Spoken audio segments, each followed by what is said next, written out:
our next winner from HSA Group. Please put your hands together for Kashif Rana. Congratulations, Kashif.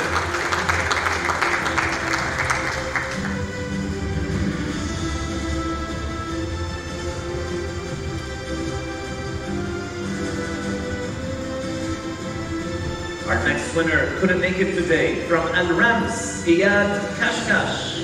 We will make sure to deliver his award to him. Move on to the next winner from Royal Group, Shinoj Sebastian. Congratulations, Shinoj.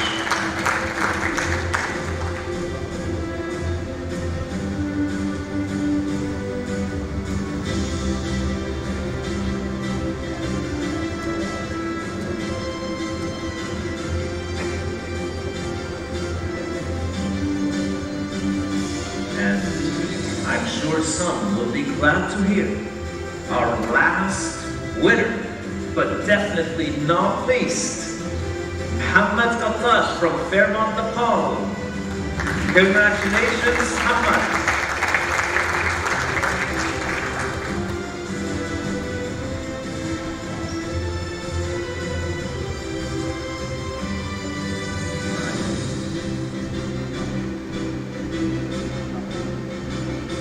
All right, if we can move back two on the sides, I missed one person. Iyad Kashkash, congratulations for your Titans Award.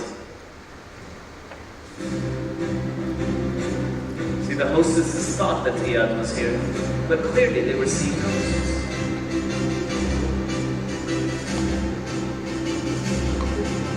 So Iyad is not here. And that concludes our Titan ceremony. Thank you so much, Tushar.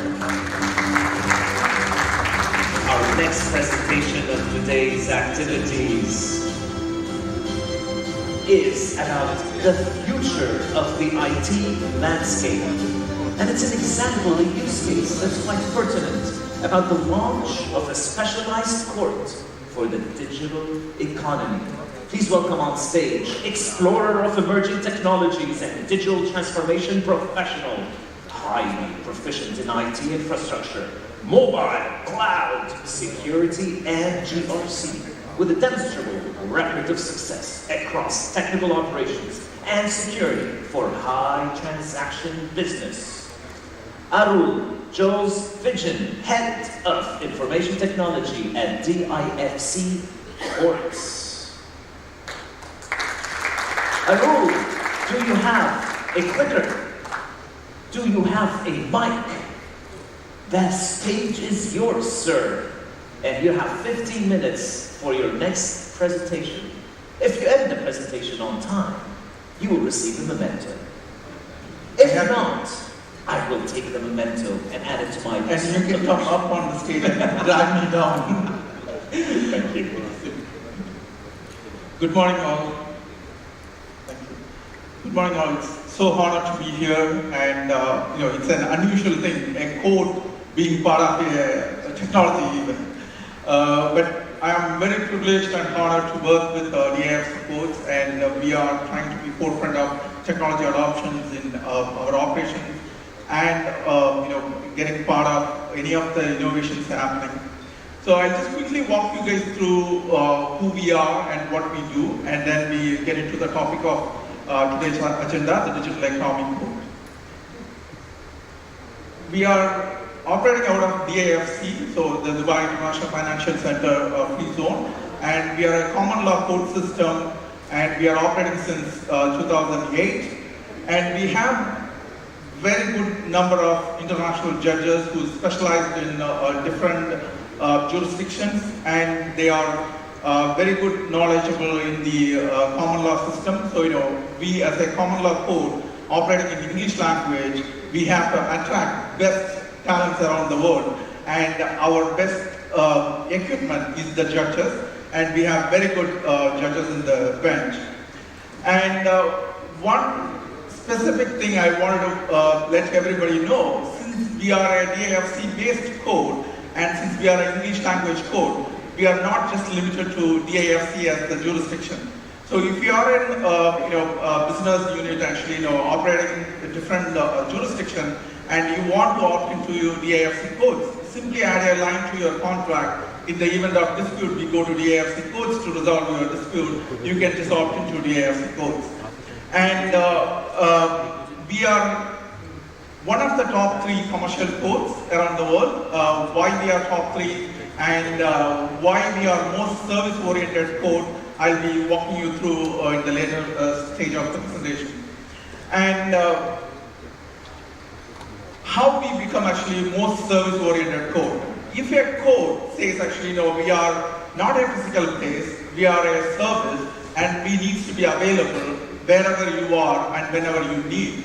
So what we have done is, we have digitized the entire dispute resolution process. So filing a claim with the code and submitting any documents with the code, and being part of the hearings or the discussions with the code, and receiving your order and judgment. It's completely online. So it's not only for small claims, it is actually up to the appeal hearing, where $1 billion are claimed and filed in the court, is actually using the technology. So your entire journey is digitized, and whenever you need the code to be available, you can access the code 24/7. And to create certainty, a business environment like Dubai and UAE, we have a bill service for non-Muslims. So if you are an expert non-Muslim living in Dubai and you want to protect your assets or your interests in terms of your guardianship for your kids, we have a bill service at DAFC codes. We have specific instrumental space-based type of bill. So you can have a business bill or a financial asset specific or a property bill. But if you are thinking actually you want to have a complex one like multiple instruments involved in the bill, actually you can write a full bill.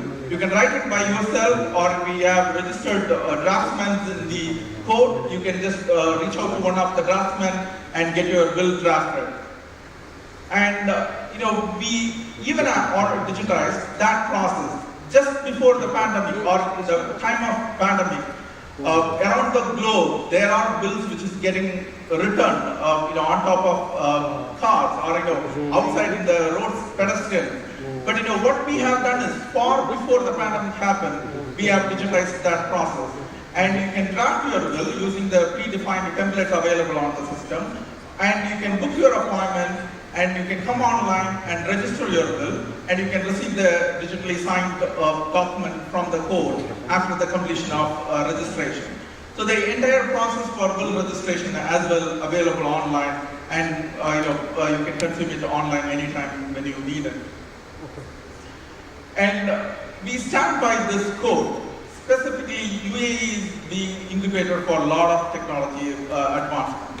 And we as DAFC codes, what we have done is we adopted technology to enhance the user experience and the operations efficiency. You can see actually over the period of time what we as a small tiny code in DAFC have done it for the community. And in 2016, there was a time there where around the jurisdiction, around the world, people were talking about online code. But at Dubai, DAFC, we have launched first fully online code where small claims up to 500,000 can be claimed online. The entire process is online. Since then, we moved far ahead, and as I mentioned earlier, we have digitized the entire code operations. Now all the services are available online. And then the Codes of the Future initiative. This is one of the unique initiatives done by DAFC Codes. Under these initiatives, we have a couple of other initiatives going through in the later. And we recently received the digital seal from Digital Dubai and Dubai Electronic Security Center. So we are the first code in UAE to receive the digital seal. So all documents are digitally signed and sealed. So the integrity of the document is actually preserved. The Codes of the Future is kind of an think tank initiative. So because there are so much technology advancement happening, and UAE is part of the forefront of those technology advancements, we as a code system wanted to be part of it as well. And as you can clearly see, the space industry is thriving through UAE's initiative. So there is no codes around the world is doing anything specifically for that industry. So we as a code wanted to look at that issues and the disputes happening in the industry, and we wanted to see actually how we can help the industry to go better. Similarly, in the blockchain side, at 2018 we have launched Codes of the Blockchain Initiative. This is to explore what are the disputes comes in the industry. The dispute ledger technology is helpful for a lot of use cases, but we wanted to see actually how the code can leverage the technology, also help the platforms or the solutions developed using the technology. And the CodeTech Lab is one of the accelerator program we have. We have partnered with the Dubai Future Foundation, and we have done our first cohort last year. So we have received somewhere around 70 applications. We have chosen 2 startups to work on specific solutions for the code. As you can clearly see, all the codes are not, only 2% of the code around the world have some level of digitization or online presence to file a claim or anything. And it's truly because codes are always a service by the government, provided by the government, and it's funded by the government. So we can't really explore new technologies and fail like a private institution. So we have to be very carefully choose what we are doing and what we are implementing in the environment. So that's the one reason why we have chosen the path of running an accelerator program, and we are able to get that done successfully in the past year. Coming to the topic of the day, which is the digital economic code. As you can, as you may already aware about the Virtual Assets Regulatory Authority, as well as a DAFC, Financial Regulatory Authority, issued a cryptocurrency public consultation as well. So there is a lot happening in the digital economy environment. As a code, we have launched the digital economic code. Why we launched this one? So we as codes believe that next 5 to 10 years, all your contracts are going to be smart contracts. It could be a simple employment or a tenancy contract to a most complex supply chain, multi-jurisdiction or multi-country environment solution might be deployed to automate the smart contracts. So as a code, how we are going to resolve the disputes, and what happens if something goes wrong with the smart contract. Similarly, what happens if a digital assets are actually wanted to be transferred. So as I mentioned about the bill service, one of the today's problem is digital assets portability. So in the event of something happens to me, if I own a digital assets, and there are enough number of young wealth creators are owning digital assets as the form of acquiring wealth. And in the event of something happens, what happens to that wealth and how that can be transferred to another individual on a legal manner? Because currently there is no known solutions available to transfer one asset from one individual to another individual without the other person's presence. And the third question we were asking is, what is the jurisdiction for metaverse?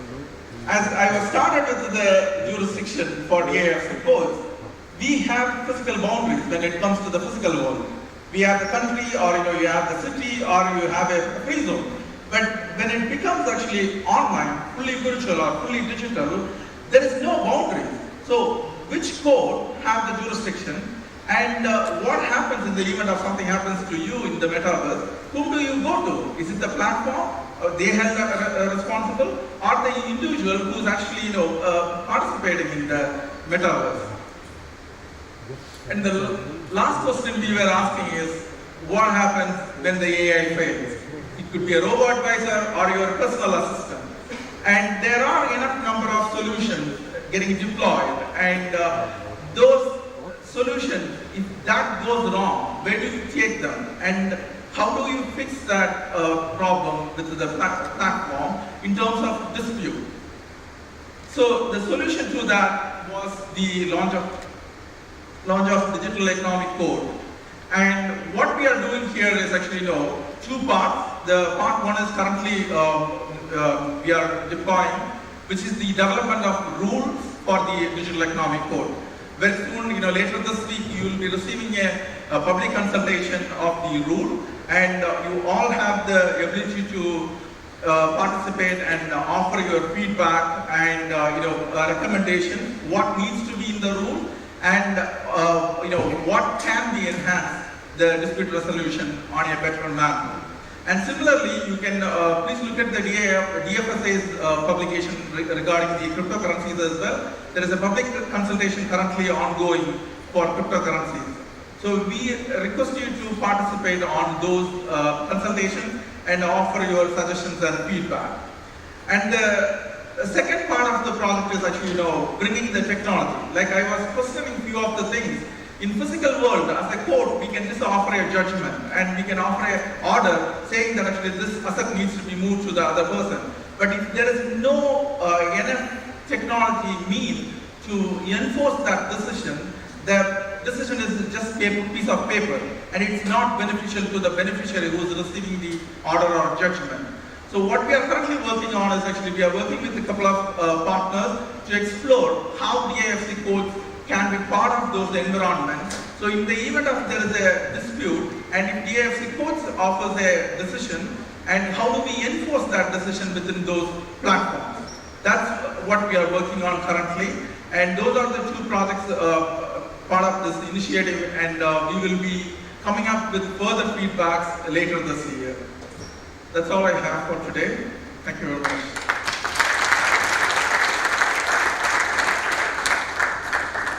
Wow.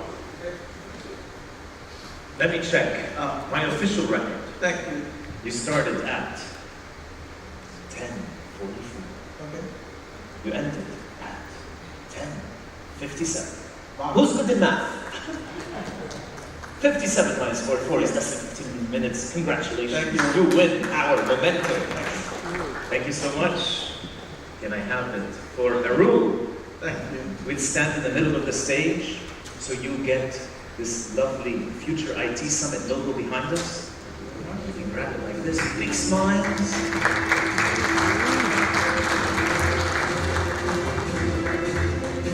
And that was the videographer.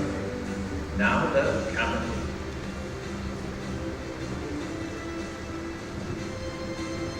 Perfect. Thank you so much. All right. No, I can have that. I'll give it to the next speaker.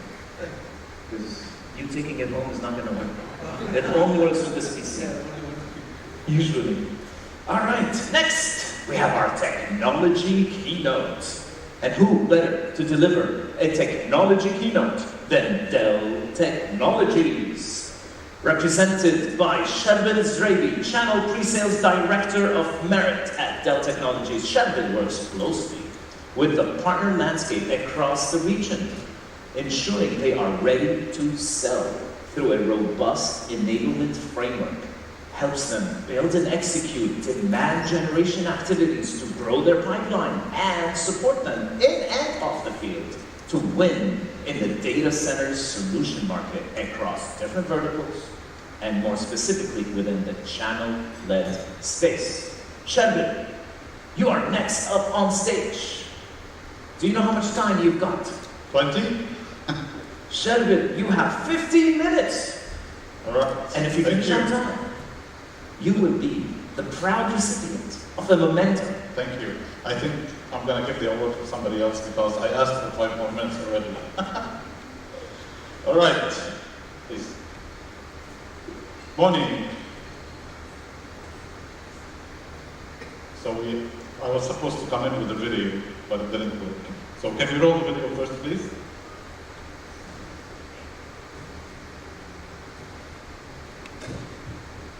All right, so by the time the video is here, by the show of hands, who's happy to be at an event? Come on, energy. So, say aye. Aye. I cannot hear you? Aye, okay, good. So let's roll the video.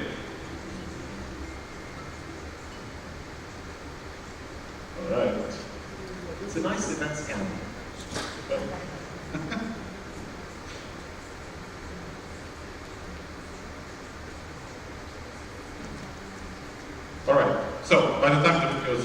again. Thank you for the introduction. And I'm here with you today, actually, 2 years after the lockdown. It's the first time on stage, so happy to be with you. And I'm here today to share with you a little bit about the Edge story. So we're all talking about cloud, multi-cloud, we're talking about the metaverse, we're talking about very nice things. But today I want to talk a little bit about the Edge. And I will tell you why.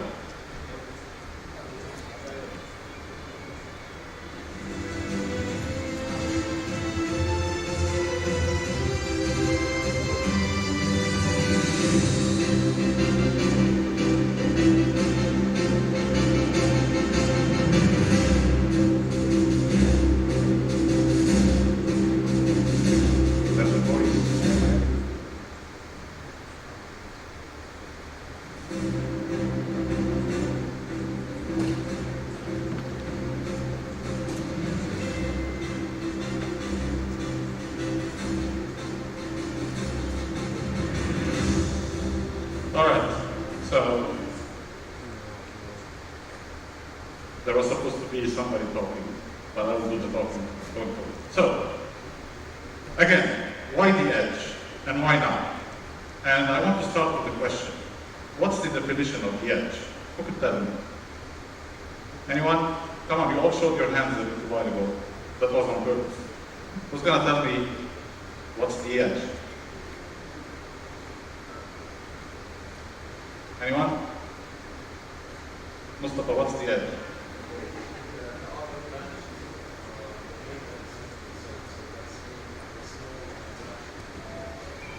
Other branches, small branches of the data center. Anyone else? All right. So let's define the Edge. And the Edge is actually a lot of things, but we want to define them in a very simple way. And the definition in a simple way would be, it's every place where data is created, and at the same time, we want to utilize that data, the value of that data, in real time, in that specific location. All right? So, for instance, if I'm talking about manufacturing, it could be the power plant that they have, or like the manufacturing plants that they have. If I'm talking about a farmer, it can be in the fields. If I'm talking about healthcare, it can be in an examination room or in an X-ray lab. It can be anywhere.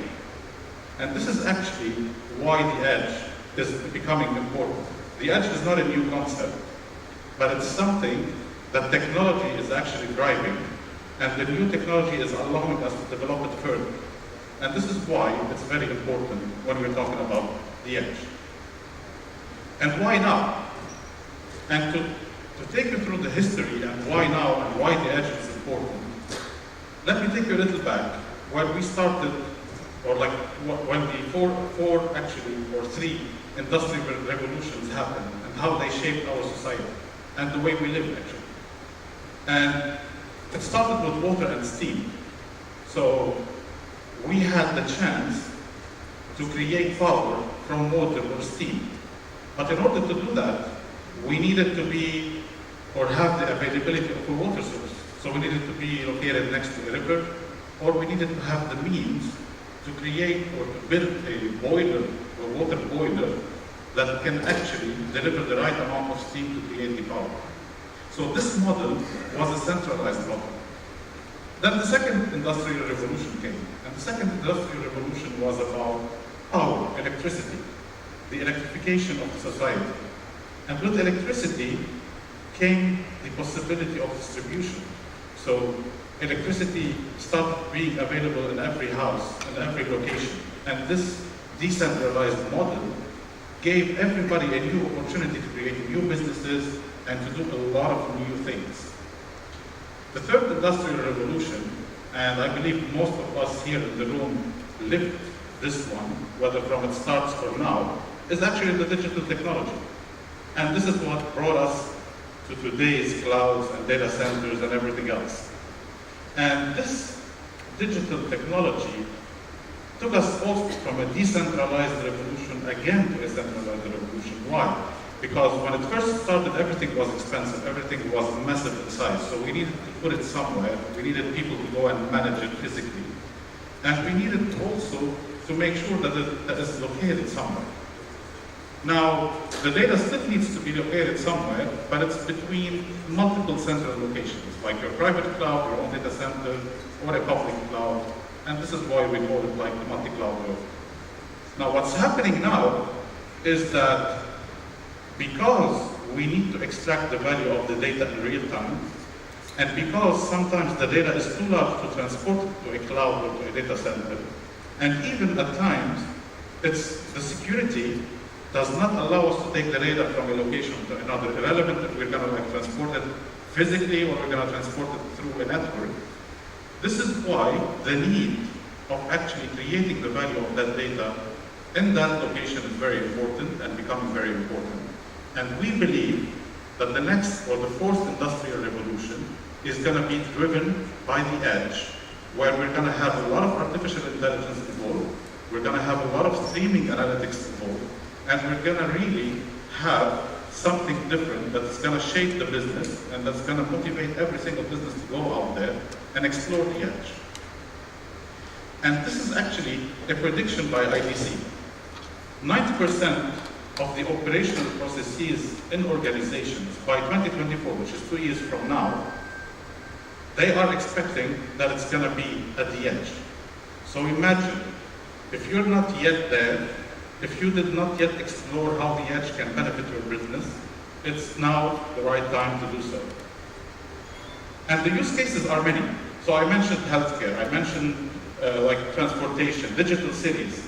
The use cases are many. Actually, we are the use case on our own. I'll give you a funny story. The other day, my wife came to me and she said, listen, our anniversary is coming up and I want to get you a gift, what do you want? And I was like, why? I mean, like, you didn't get me a gift anytime for our anniversary. And she was like, no, it's the 10th anniversary and it's nice and I want to get you something nice. And I was like, okay, what's the budget? And her answer was, it's open. And I was like, okay. So she said, what do you want? And I was like, I want an Aston Martin DB11. And she looked at me like that, and ever since I did not hear from her. I don't know where she is. Anyway, so, jokes aside, this conversation happened, and 5 minutes later I was like, picking up my phone, flipping on social media, and on one of the platforms, I get an Aston Martin advertisement, and telling me that they have 5 years, warranty and service packages now, which they didn't do before or give before. So, what just happened? This is a targeted advertisement. So each one of us, when you are carrying that smart mobile device, you are the edge. You are an edge. All right? And other utilities, like smart meters, the ones that they were installed, like retail. And today, if you are a retailer, you probably heard of the word hyper-customization. And hyper-customization is about bringing an experience to the consumer that is individual. I'll give you another example. My close friend Samir Saman, he loves gadgets. Every time I go to his place, he has a new gadget, and sometimes he sends me things to tease me, like, look, I found something that you did not find. Now, imagine that when he goes to Virgin Megastore, because they know what he likes to buy, they just, as soon as he steps in, they tell him, hello, Mr. Saman, how are you today? Because you're a loyal customer, today we're going to give you a discount on this. But he's not there to buy this item, he's there to buy something else. 50% of the time, he's going to buy that item.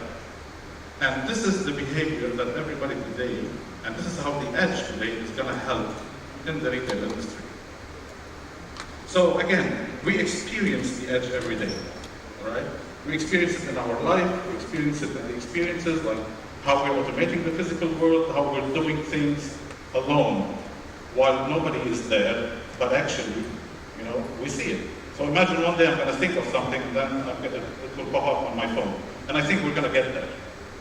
But let me give you a real example to show you actually how the edge helps in the business.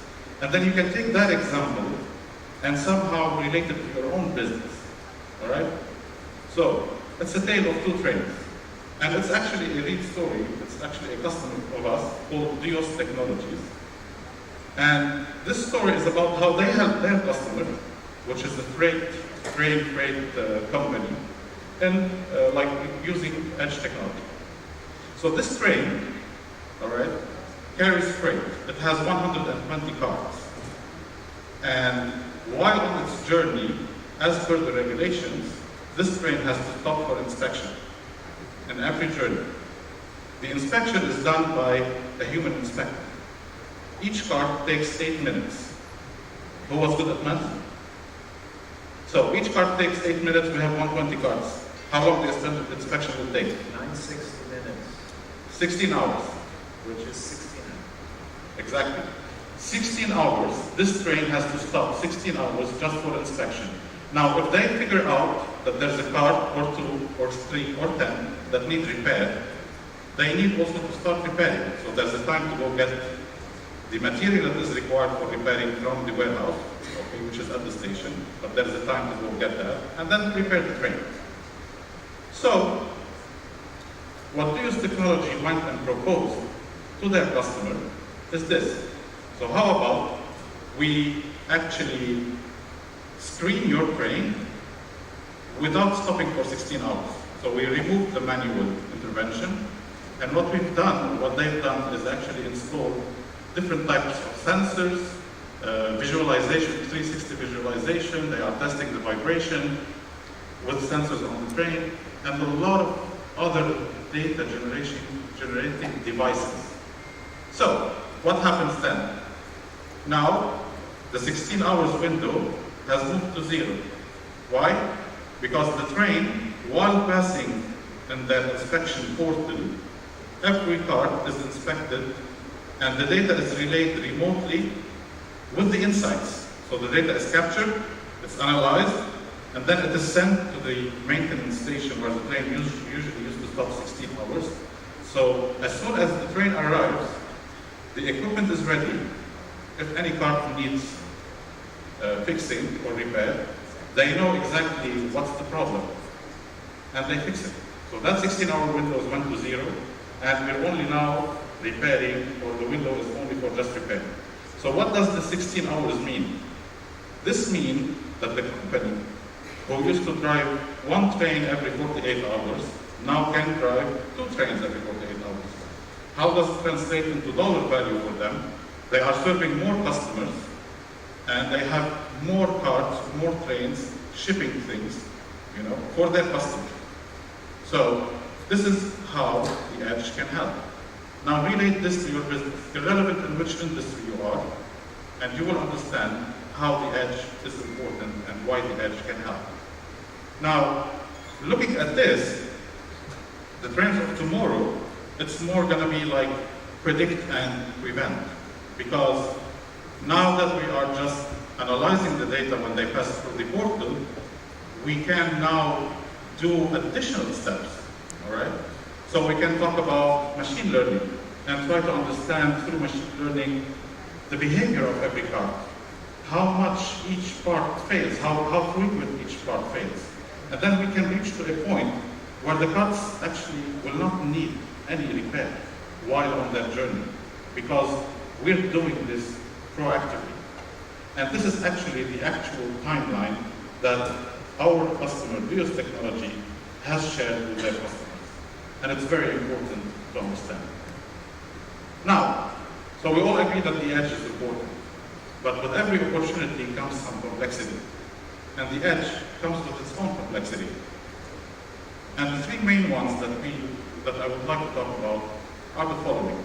First, businesses are going to use the edge to become competitive, to be the first in the market when they want to launch a product. But if you really want to be competitive, we need to make sure that this critical data that we have is sitting in the right place. It's sitting on the right infrastructure. And this is important because the edge can be harsh environments.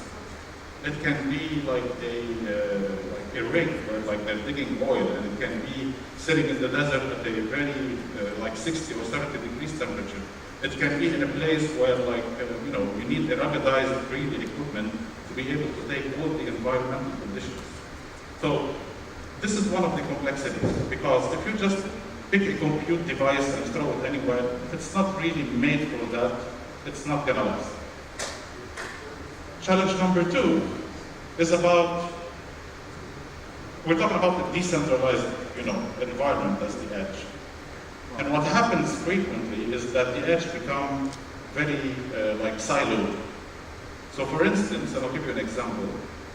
If I'm now an enterprise who wants to use or test the use case at the edge, we test the use case, it works, then we deploy it. And we deploy with it its corresponding infrastructure. Then 6 months later, we need another use case. We test it, and then we bring another infrastructure and we deploy it. And then it becomes very complicated. Why? Because each one of these use cases is creating its own data pipeline, and I need to be able to correlate all these data pipelines into one platform that will analyze the data from different platforms. And this is why it becomes a complication, and this is why we really need to look into that while we are actually planning our edge strategy. And the third one, which is equally important and sometimes I would say even more important, is security. And today, security is not just about, denial of service attacks and anything. Now it's more about capturing your data, holding it ransom, and making you pay for it. And this is why when you do the edge, and my time is over, you need to really have a right or intrinsic security strategy that you build across. Please time 5 minutes. If I break that, I'll take an award. All right, and this is actually how Dell Technologies can help. Today at Dell Technologies, we have a broad portfolio that is specifically made to the edge, and we can help you through this portfolio generate the right insight, build the right infrastructure for the edge that is built for your use case today and that can expand for your future use cases.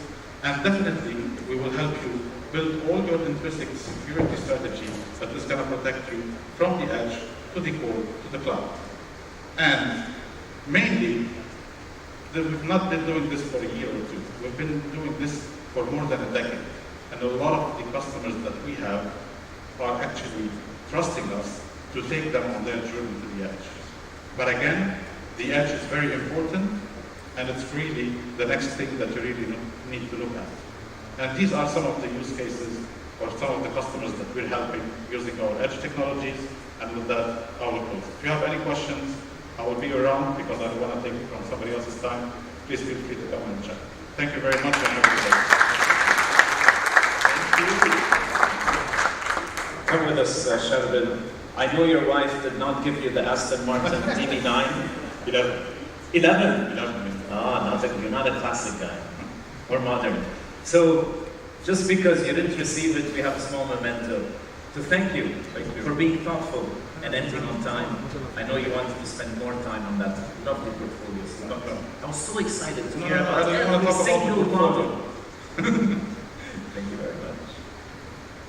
Thank you.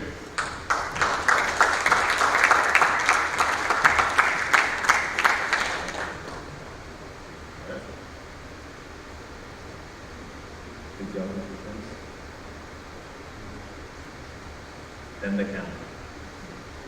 And the cameraman keeps turning off his camera between every scene. Thank you. Thank you, Sherbin. All right, next, we have a special time now. Can you look at your wrists for those of you that are wearing a mysterious blue wristband that says GDC and Epicor on it? You are requested to go and attend the boardroom now session with Epicor. So look at your wrists. Anybody has a blue wristband? I see some orange wristbands in the front. I see blue one there, blue one there. Yes, a GDC representative is waiting right outside the doors, and you will be escorted to your very special boardroom session with Epicor.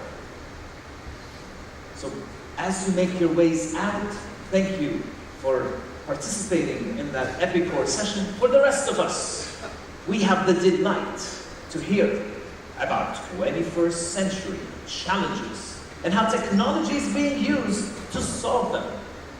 Let me introduce our speakers. Tom McCarthy is Chief Technology Officer at Aspire, the dedicated technology program management pillar of Abu Dhabi's Advanced Technology Research Council, also known as ATRC, which was set up in May 2020 to shape the Emirates' R&D strategy. Tom played a central role in driving the transformation of the Irish R&D ecosystem as chairman of the Higher Education Authority Finance Committee and chairman of the Irish Advisory Science Council and member of the National Research Prioritization Steering Group. And today, for those of you that don't know, is St. Patrick's Day. St. Patrick's Day is a global, famous celebration that is Irish.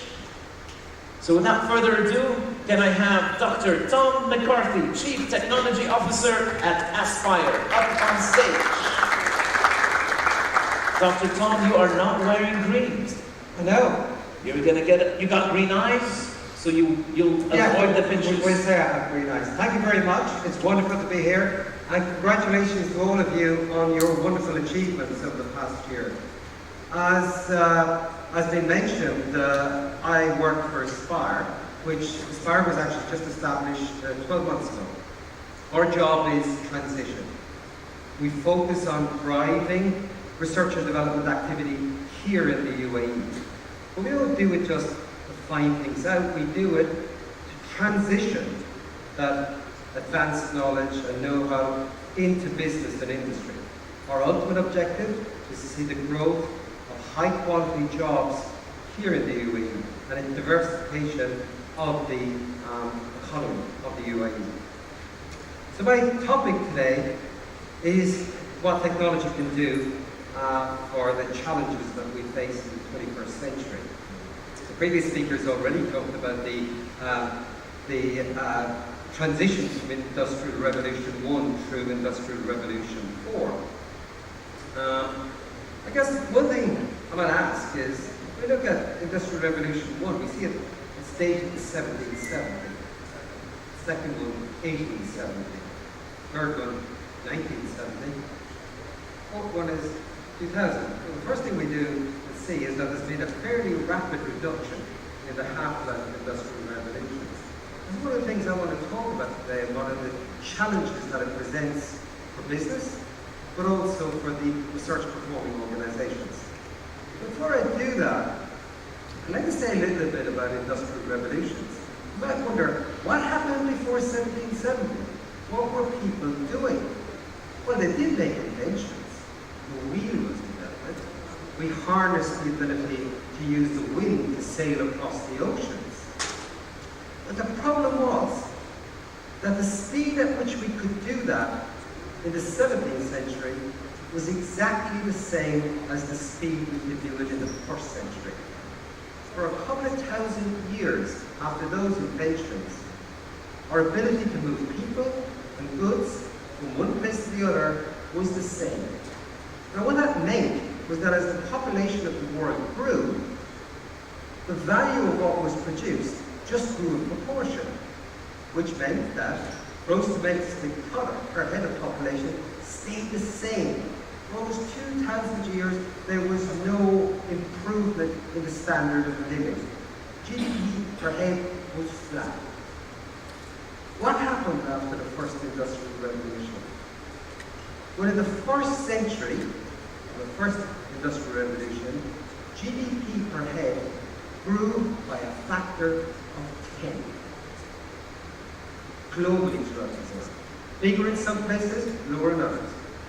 And same thing happened in the second industrial revolution. Massive increase in productivity because of the technological advances that were being achieved. And that translated into income in people's pockets. It translated into improvements in the standard and the quality of life. Age and life expectancy expanded massively. Now we expect to live well into our 80s when we're born. Then we couldn't expect to live beyond our 50s, way at the beginning of the industrial revolutions. However, the third industrial revolution has been different. The third industrial revolution did not bring the technological translation into productivity growth that we saw in the early months. In fact, we've seen productivity stolen. Now, some people say computers are everywhere except in the productivity bit. So the challenge we have in the fourth industrial revolution is to make sure we harness the potential of the technologies that are coming together under cyber-physical systems, where we bring together digital, the analog, the physical, the human, using the insights from genetics and mathematics and physics and the ability to combine them all through the internet. We need to harness that potential technology in order to drive productivity growth and realize the potential of automation that came in the third industrial revolution. Now, as I said, the half-life of industrial revolutions has declined rapidly from 100 years to 100, to 120. And I think what's going to happen in the future is we're going to stop talking about industrial revolutions. We're not going to have industrial revolution 5 or 6 because we're going to be constantly living in a revolution of industrial processes and abilities. And that's going to cause a lot of problems for us. It's going to increasingly challenge our capacity to comprehend and to adapt. And that's going to work at 4 points. At the individual, we're going to see increased cognitive dissonance, and we see the problems associated with that with individuals constantly. It's going to be challenges for government and society. Institutions that have been the bulwark of our advance are going to be challenged, are being challenged, both within our countries and across countries. But what I want to focus on is the challenge for business and the challenge for research-performing organizations like universities. For business, we're going to have to grow the adoption and integration with scientific advance as a core business competence. So no longer can we think we've got an R&D department here. Central to our business strategy has to be what science can do for us and is doing for us and will do for us now. So we need to bring that intelligence right into the boardroom, right into the executive suite. But there's also a message for our universities and our research-performing organizations. No longer can you go along this beautiful divide between basic and applied research and say, I'm only interested in pushing the frontiers of knowledge. No, we must bring about use-oriented research. The technology readiness levels that were used to successfully deliver a man to the moon in 1969 are constantly used as the frame of reference for how we do science. We have to get rid of that. We have to focus on what uses are there, what people want, what business want, and we have to adopt and adapt the way we do science. And I want to talk a little bit about how we do that in Aspire and how we are incentivizing business and universities to do that. I want to take a number of examples. Let's take food security. 80% of all food consumed in the UAE is imported. That's a huge security risk, and we see now in Europe the worry that a wheat harvest won't be planted in Eastern Europe this year can lead to hunger in one of the most advanced continents in the world. Something basic like food security can undermine an economy in a matter of months. Given our dependence on imports, it behoves us to be at the frontier of knowledge and finding new ways to produce and create food. But not only do we have challenges in making food, throughout the world, a third of all food is lost or wasted, either at the stages of production or at the stages of consumption. In fact, a third of all food that's produced is actually thrown away. So we need to harness science and technology in order to address these challenges. And what we have done over the last year in Aspire is we have established a food security research centre at the UAE University in Allium. And it combines universities in the UAE and the 2 leading global universities in food science, along with industry partners. And what they're doing is they're looking at how genetics, can change the way in which we make food. They are looking, as the previous speaker, at what happens in extreme environments. How is it that the mangroves thrive? What is the nature of the aquaculture in the mangroves? How can we learn from their genetic secrets in order to produce the foods of the future? But these foods of the future must taste and look and feel like the foods that we eat now.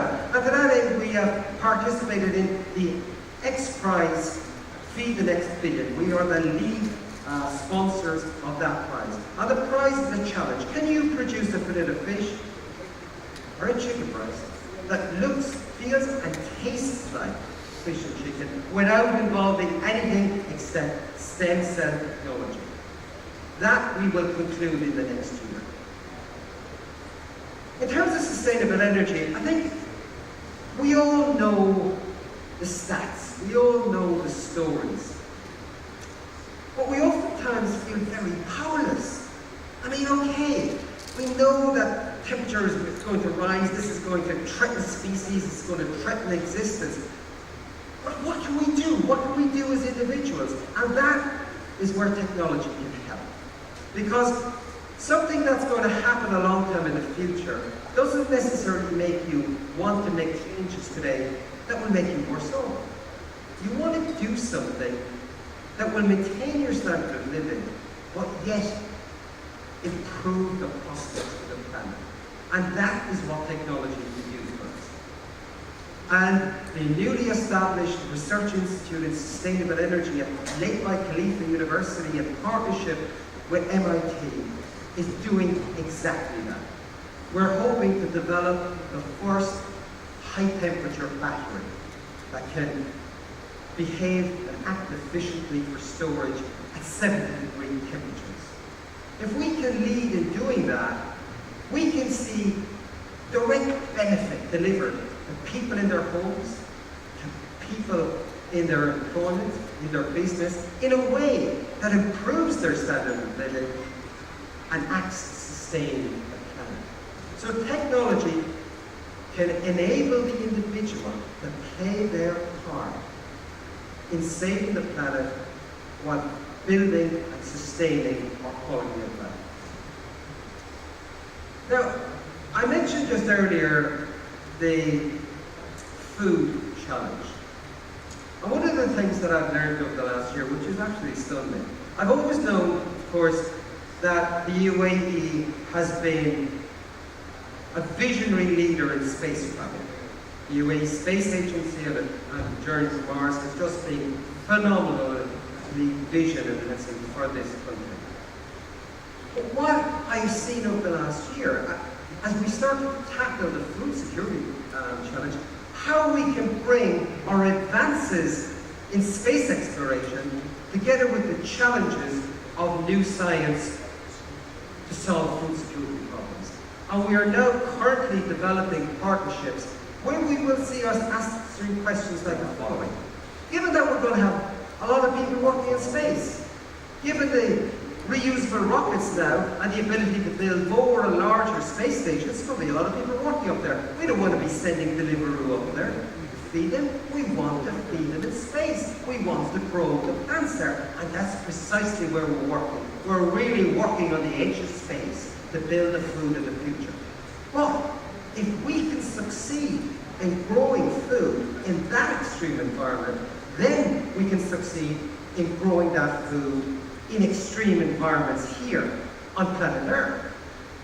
Be it in the desert, be it in very challenging environments where currently people are living, and currently people are living on sustenance, on basic survival, and are always open to the threat of famine. By exploring in space the ability to produce in extreme environments, we will be able to produce food closer to where it's consumed. We will be able to do that in a way that will hold off future famines, and while contributing to the health and prosperity of people, will also be contributing to the sustainability of the planet. And all that is happening here in the UAE. But there's another long challenge I want to introduce here. I think it's one that we oftentimes ignore. And that is the challenge and the opportunity that's presented by the sea. Because while we're pulling a lot of money into space, we're neglecting the potential of the oceans. And one of the things we are going to champion over the coming years is the potential that the sea offers for us to push new frontiers. Currently, we have established a challenge, which is a maritime challenge, because you know that 80% of all goods transported to their final destination are done through the seas. 70% of the value of all goods transported are transported by sea. And among all of those transports, there are bad people hiding and lurking. So oftentimes, we need to find out the good from the bad. So we've launched the Mohammed bin Zayed International Robotics Challenge to identify ways that we can thwart that. Now finally, you might be expecting me to say, hey Tom, what's going to happen? Tell us what we need to know. And I guess this brings to mind Socrates, who always said, Sio me sail. What I know is I know nothing. I can't tell you what's going to happen. But what I can say is let's follow Socrates. Socrates invented the Socratic method, which was the challenge, the question to ask. Why is it this way? What would happen if we do the following? And the way in which we're pushing our universities and our research institutes is to adopt the Socratic method. We're doing this by asking people and challenging people. So every year, we're going to introduce 2 new grand challenges where we're going to identify in consultation with partners locally and globally what are the big challenges facing the world, what are the frontiers we can push back with science and transition to creation of value in business. And we want that to be done here in the UAE. So my call to action to you is, think about what the challenges are, let us know what you believe the challenges of the future are, and let us help in formulating the teams that will answer the challenges here in the UAE for the benefit of society here and globally. Thank you very much. Awesome, I learned something new today. I think I will use it as my next pickup line. Seal me sail. Thank you so much. Thank you. Thank you so much. Love you. We have a small token of appreciation. I saw you a couple of times glancing behind your left shoulder, making sure you end right on time. And I want to really give you a small token to appreciate finishing right on time. Proud Ripper, he's got his camera on now. He's much quicker than last time. Thanks a lot. Thank you. So exciting. Food security, space, sea. That is really the next frontier. All right. Remember, at the beginning of the day, I said for those of you in the room, you are very lucky. So now might be your chance to win our first award of today, the iPad. So, the question that was asked, we asked 4 questions, remember? 4 questions. You got the emails? You tried to answer them? This question idea. Who dug this question up?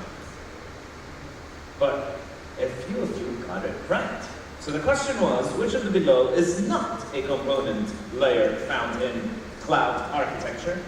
The walrus controller, cluster controller, beta controller, and node controller.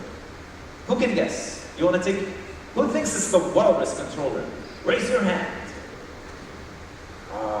People are worried. Okay, cluster controller? Everybody knows cluster controller is easy. Beta controller. Nobody for beta? All right. Node controller? Responded, did get the answer right. And I get the pleasure of pulling out the winner. So please come up on stage. Mr. Photographer is blocking the way.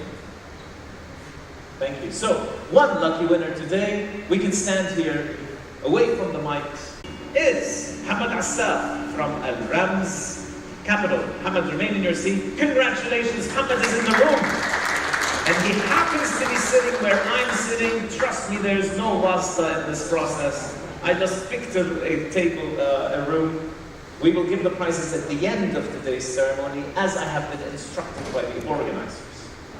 It is not my choice, Hamad, but congratulations, you win one iPad. All right, moving on. Are you ready for the next presentation? The speaker of the session is no stranger to the stage.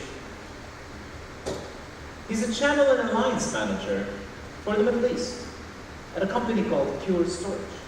One of the region's most recognized channel leaders, Samer is playing a pivotal role in building Pure's channel in the Middle East and is responsible for partner recruitment and enablement and revenue growth.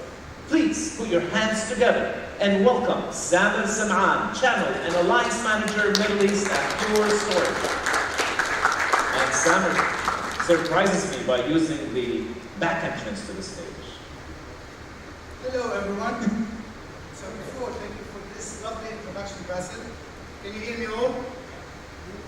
I'm the guy, if you remember Sharvin, he mentioned in his presentation that Samsung, he buy the gadget and all what you have to show him discount. So I'm this guy who buy everything. I have to say thank you, Sharvin, for exposing my secret. So my name again is Samsung. I work in this industry for almost 12 years in this region. I was always in the channel industry, and now I work for Pure Storage as a channel manager for the Middle East region. We're going to be talking about what's happening around us. If I say the word today, cloud, well, we had enough. We heard the word cloud too much, correct? Today, someone will mention the word containers, it's something that it's becoming a trend of everyone. So let me start with one word. Futuristic. By the way, it's working. This is a word that since I'm 14 years old, I have complex against it.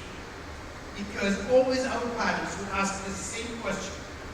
What you gonna be in the future? How smart you gonna be, or smarter than our neighbor in the future to be, I don't know, where I come from, engineer. It's always you have to be an engineer or a doctor. So back, 30 years back, when I was 14 years old, I couldn't say I want to be a container developer. I couldn't say I want to be an AI and machine learning expert. I used to say I want to be a developer. And actually, this is what I started as a developer. So futuristic, if it's coming derived from the word future. Futuristic, it's a person that helps us today taking the right decision for our future. Why I'm saying this? Because again, we all know that a lot of companies, IDC and other companies like IDC, they predict.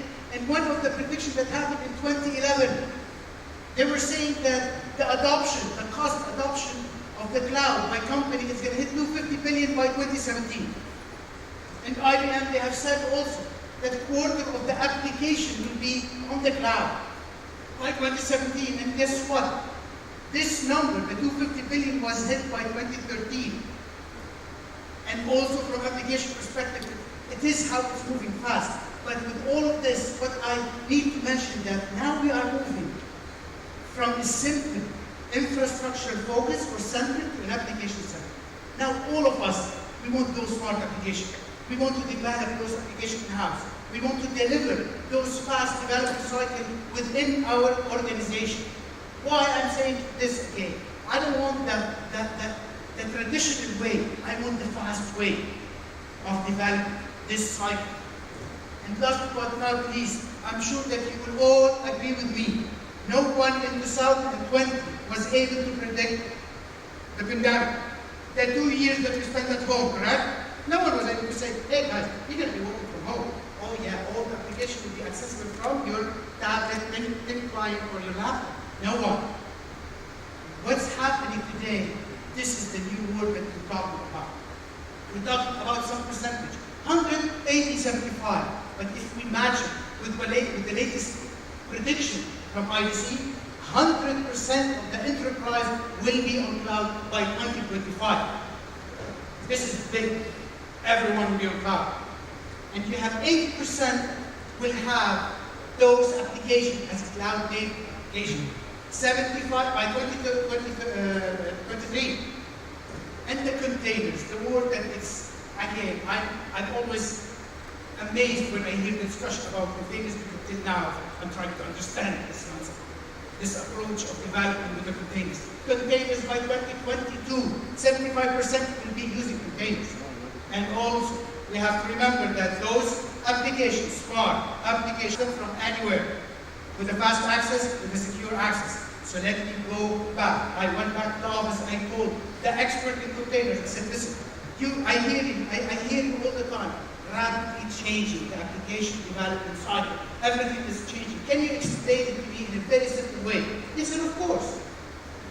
And he gave me this slide. He said, Samuel, 1980 to 1990s, what happened? It was the revolution, client server. Every time our business, you need an application, you have to talk to your IT, they need to have the server, they need to have the networking, they need to have the storage, all those there in order to serve one application that is required coming from you.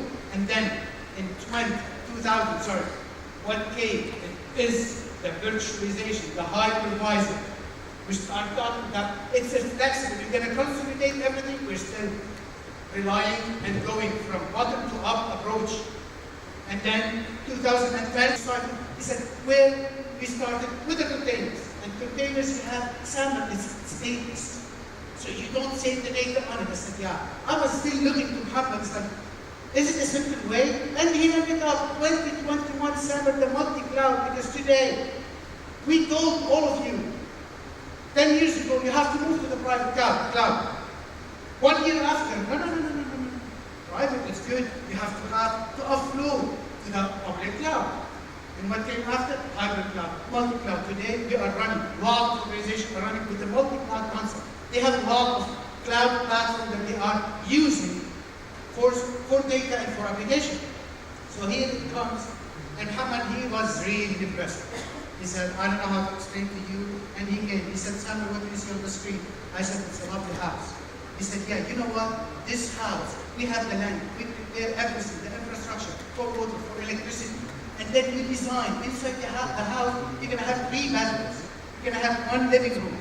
And the garden, this is how you design it. You have all those people building this house. And I was excited because this is something really I understand. And he told me, how many families you can host in this house? Of course, this is 1 family. And maybe if we have some extended family, you can sit in the guest room. But he said, great, you start getting it. He moved to this, he said, Samuel, what's this? I said, come on, it's a building. This is a building. He said, yes, and this is where I start. Okay, so containers, he's talking about containers, those containers development cycle fast, and the container is shared. It's not only for one application, it's fast to replicate. So I was telling him, yeah, I have the flexibility here, so I can go start living in a studio. Next year I have, let's say next month, next year I have a new board. So I moved to 1 bedroom, 2 bedroom, within the same. And guess what? The family became bigger. And now we are like 7 kids. I don't have to kids with 1. And let's imagine I can go to a penthouse, I can go to the top roof when I have those big apartments. This is the flexibility that the containers are giving today to the developers. I used to be a developer, yes, but the cycle wasn't like this. It wasn't fast. So we used to develop for months, test and pre-prod, and before releasing to all of you as an end user, the production and the change or the feature that we are putting in place. Today, if you take your phone now, one of those smart applications that you're using every day, it could be that it has an update, pop, done. Tomorrow, another feature added. This is how fast this infinite cycle. So with this, we're starting, so they mentioned that I work for pure storage. And as we're coming with the approach, everything from application side, so I like to start as pure storage. We have the software layer, which is the core course that is going to help all those developers, the DevOps. When we hear the word DevOps, if I say CI/CD, you're familiar with this, right? Continuous integration and continuous either delivery or deployment, correct? This is the cycle, how fast is it today? And this is where we say the agility coming from all those applications. So when we talk about application today, we can do everything from our smartphone with those smart applications, correct? And this is all based on the fast development cycle of those containers. If I take one example here, of course, he mentioned that I like to do shopping.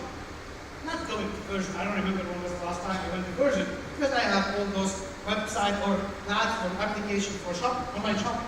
So one of them, it is you go. You select the product. You see the rating. You bought the same product. You have some other feature. One is you want to see that picture. You want to leave your feedback. All those are containers. They are the data or microservices that this application, my age, the development cycle, if something is wrong, the application, all the application is down. Today, if one container is down, if this container is serving the leaving your feedback, the application is still working. I still can bar and it's still delivered to me. And guess what? The application is smart enough. They knew that it was down this container. Next day, they're going to remind me, Mr. Sam, you bought from us, you forgot to leave the feedback. Go check it now. And we go read it and we say good or bad. Depends on the product that we bought. So this is what we're talking about, this containers. And all this today, the most popular orchestration platform for those containers is Kubernetes. I'm sure you heard containers, it's aligned with Kubernetes. There's other, but this is the most popular one. And this is to orchestrate those containers. It's not to manage them or the data. Remember when I said there is stateless and stateful? I always go to the technical team. Again, tell me the difference between this and this. It's simple. One, you cannot store data. It's simplified. And one, there's a data. And this data is sensitive. So Kubernetes is going to just monitor, orchestrate. It will not manage the data. So what will happen? How I go back. So this is the SLA, storing the data, which is still 10 years today. And I'm going to continue saying this for maybe the next 10 years. It is the most critical asset for any organization.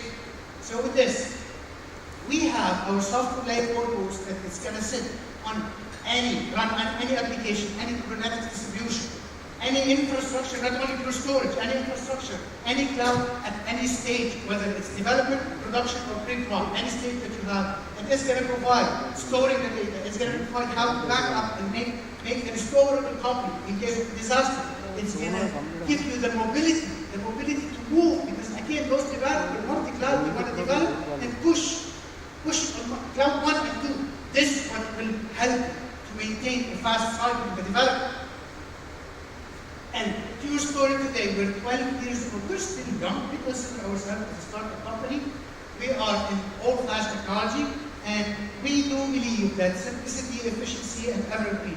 If I go simplicity, the excitement that I have when I go to buy a new phone, I open the phone, I turn it on, next, I put the Wi-Fi connection, next, I put my email address, and the phone is ready. And guess what? The simplicity that we have as a consumer, we're moving into the enterprise. This is how easy it is to monitor and manage our system. And it's proven. We're not talking about simplicity, we're offering the simplicity. This is the complicated command line, all what you have to know about the whole system that we're offering. It's the size of a business card. And we'll give the flexibility to those people to manage. This is one of the examples of a big bank. They replace 4 people to 1 person to manage the entire multi-workload and 30 petabyte in this customer, which is a bank. We're not compromising anything. When we say it's simple, we still believe the old-flash technology. It is the future. All-flash technology is the performance, it's the high performance. It's what we need for any hungry application for IOPS. And the last one, which is something, if I tell it as a story, it is the subscription model. We believe in this evergreen business model. It's something that we put in place that no one else is giving you this flexibility as a customer. Evergreen, we're going to tell you, Mr. Customer, we're going to protect whatever investment you have with us. Why? What do we mean by this? This investment that you're going to have today, you're going to keep forever. We're going to make sure that whatever support you pay on this solution, you will continue paying the same amount. It will never increase. It will always decrease. And the free every because we all know when we have a system that is managing the data and the environment that we have, it's all about controllers. So every 3 years, you know what, your storage, we will come. We will not tell you have to take a refresh and change everything. It's obsolete. We're going to tell you, we're going to change for free the controller that you have.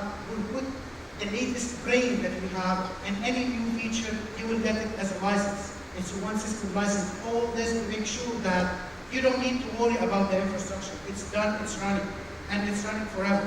This is the investment that we talked about. No more data migration.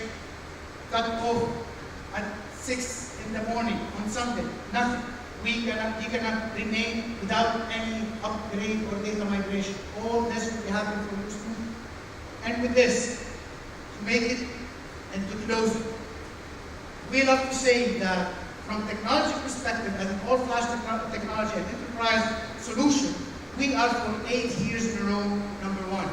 And from a TCO perspective, with this evergreen business model, you are talking about 61% reduction in your total cost of ownership. And that ROI will start being immediately, you can see it, the next year. And the last but not least, the customer satisfaction and the customer support. We do believe that not opening and closing the ticket is how we're going to rate ourselves. It's by the satisfaction of the customer. So this is what will put us in a leading position in NPS, the Net Promoter Score, is between -100 and +100, and we're 85.3. And with this, we do all of this in order to do one thing before the time is over, to deliver the best customer experience to all of you. And with this,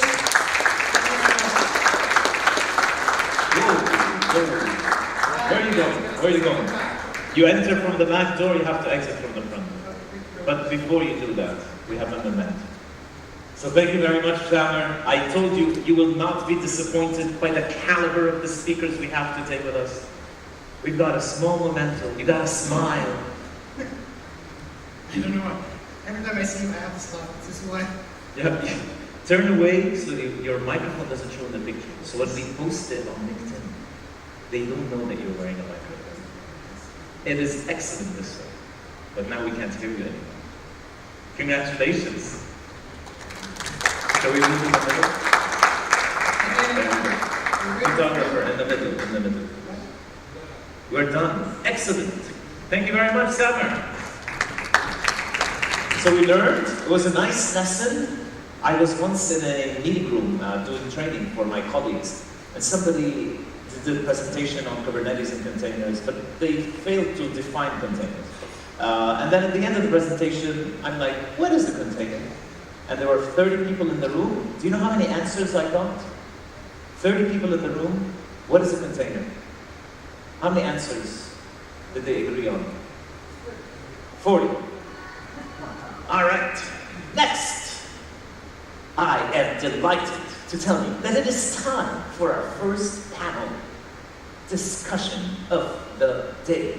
Are you ready for the most fun? So our panel discussion for the first one is going to be talking about IT's role in an organization. So other than managing and taking the IT organization to the highest operational level, how can CIOs truly drive innovation inside the enterprise? And we have mics falling off the tables, but we have 6 panelists with us today. Can I please get the holding side of the panelists' names so we know where to sit? Makes it easier for me as the moderator to address everyone by name that way. So first off, can I have the panelists up on stage? We have Mr. Ihab Eid, Head of IT Operations and Infrastructure at Emirates School Establishment. Mr. Ihab, thank you very much. Please take the second seat under your name. Next, we have the Group CIO at Masafi, Sheridan Moodley. Thank you, Sheridan, for being with us. You are dressed in green for St. Patrick's Day. Thank you. Next, we have Hamad Katash, Cluster Director of Information Technology at Fairmont DePaul. Hamad will sit in his seat next. Look at that. I'm reading that in order. Magic. Next, we got Tawfiq Rahman, Senior Director of the Ecosystem at Epicor. Thank you, Tawfiq, for being with us. I like the super thin tie. And next we have Mr. Dinesh Chandra, Regional Vice President at Automation Anywhere. Dinesh, thanks for your support. And next we have Mohammed Jannat, Regional Sales Manager at Hewlett Packard Enterprise, HPE. And that concludes our panel. So Mohammed, I'm gonna have to ask everyone. Sorry, please come up. You have green. Oh, that's the HPE logo, doesn't count. Well, can I ask everyone, sorry Mohammed, can I ask everyone to shift one seat down this way? I thought they left me a seat, but apparently I'm not worth having a seat for. So I need to stand. It's gonna be a long day. I have to introduce all the speakers. I have to summarize what they speak about. I have to moderate panels, and I don't get a seat. I can? Just kidding. All right, are you ready? Yes. Okay, so again, back to the math and who's good at math. I want you to focus with me because I really want to find someone that's better than me at math. So, we've got 6 panelists. We've got 3 questions. Every panelist has to answer 3 questions. Do we agree? How many questions does that make? We don't have math skills in this room. 18. My 4-year-old son can do this. 18. All right. 18 questions in 45 minutes. Now, this is the tricky part. So how many minutes can each person take answering one question? 18, 45. 45 divided by 18. Easy, come on, please. 2.5. 2.5. Ronak, you're an organizer here. You're not allowed to answer. All right, 2.5 minutes, please. We try to keep the questions short and to the point so we can have a bit of a discussion. And I see everybody. So we'll start with you, Ihab. You look keen. From an innovation perspective, you head IT operations and infrastructure at Emirates Schools Establishment. So how do you define innovation within the IT organization? Okay, thank you, Bassel. Let me give you some heads up for us. We don't know it as an IT. For us, we are a digital business. Okay, so we don't have IT department working with a digital business because we believe that IT is a business. So whatever you do with the IT, from automation, from any technology as artificial intelligence, will have an impact on the business side, which is a very important key that everybody should put in his eye. Whatever you do will have impact on the business. So innovation means spend money, yes, but spend less and achieve more, and see the result or the impact on your end user. So for my side, the end user is a student. So I'm responsible to deliver the education for 300,000 students across the UAE with 25,000 teachers. Only 300,000 students? Yeah, that's not a big number.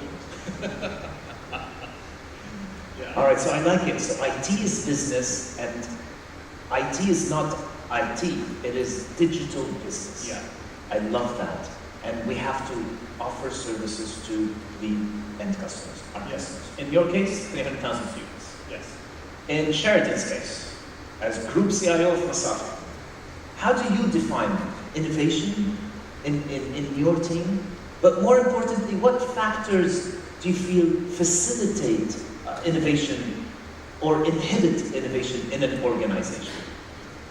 Okay, so the easy response to innovation is essentially disrupting business models in a creative way using technology. That's your typical response. The way I see it is, it's a continuous learning process. And the mindset is to be able to fail fast and scale fast. So what that means is, essentially what you want to do is, you want to come up with ideas, you want to test it with some type of POC. If it's successful, you evolve. If not, you move on to the next idea. Second part to your question, what inhibits? I think lack of vision, and I think misalignment. I think that is probably one of the most common traits that we as technology leaders see across organizations? I love it. Short and to the point. It makes sense to me. It's very easy for me to innovate. I need to disrupt. For me to disrupt, I need to fail fast, scale fast. It's the MVP model. Minimal viable product. We called it a POC. Roll it out. Let's fail. If we fail, we roll it in. If it's successful, scale it. And what stops us from doing that is misalignment and vision. Let's try to poke a bit further into that.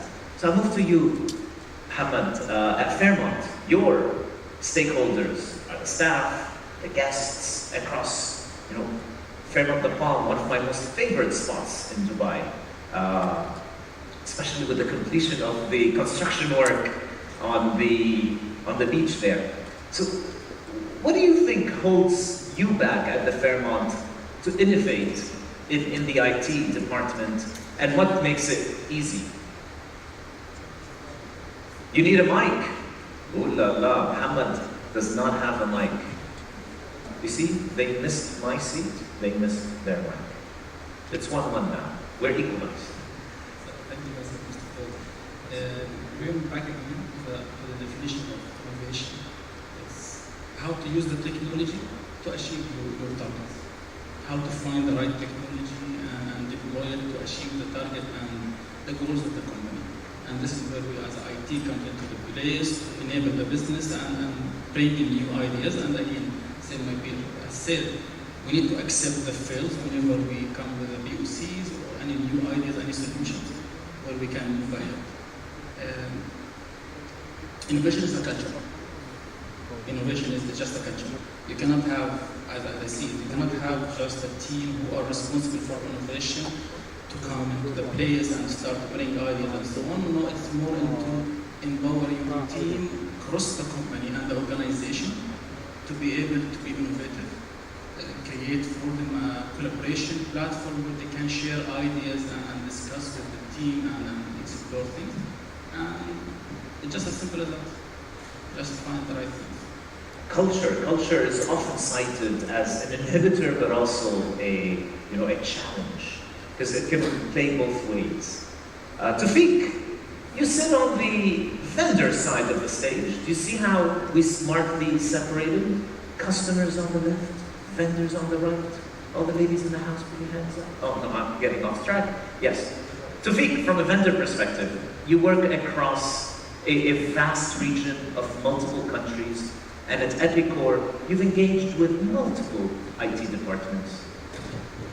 What is an example of an IT department that you can share where you felt, oh wow, these guys are innovative? And what drove them, in your opinion, to be able to be so innovative in that culture? Is it the person? Is it the culture? Is it the vision? As Sheridan stated, is it the alignment? What is it? What's the secret sauce?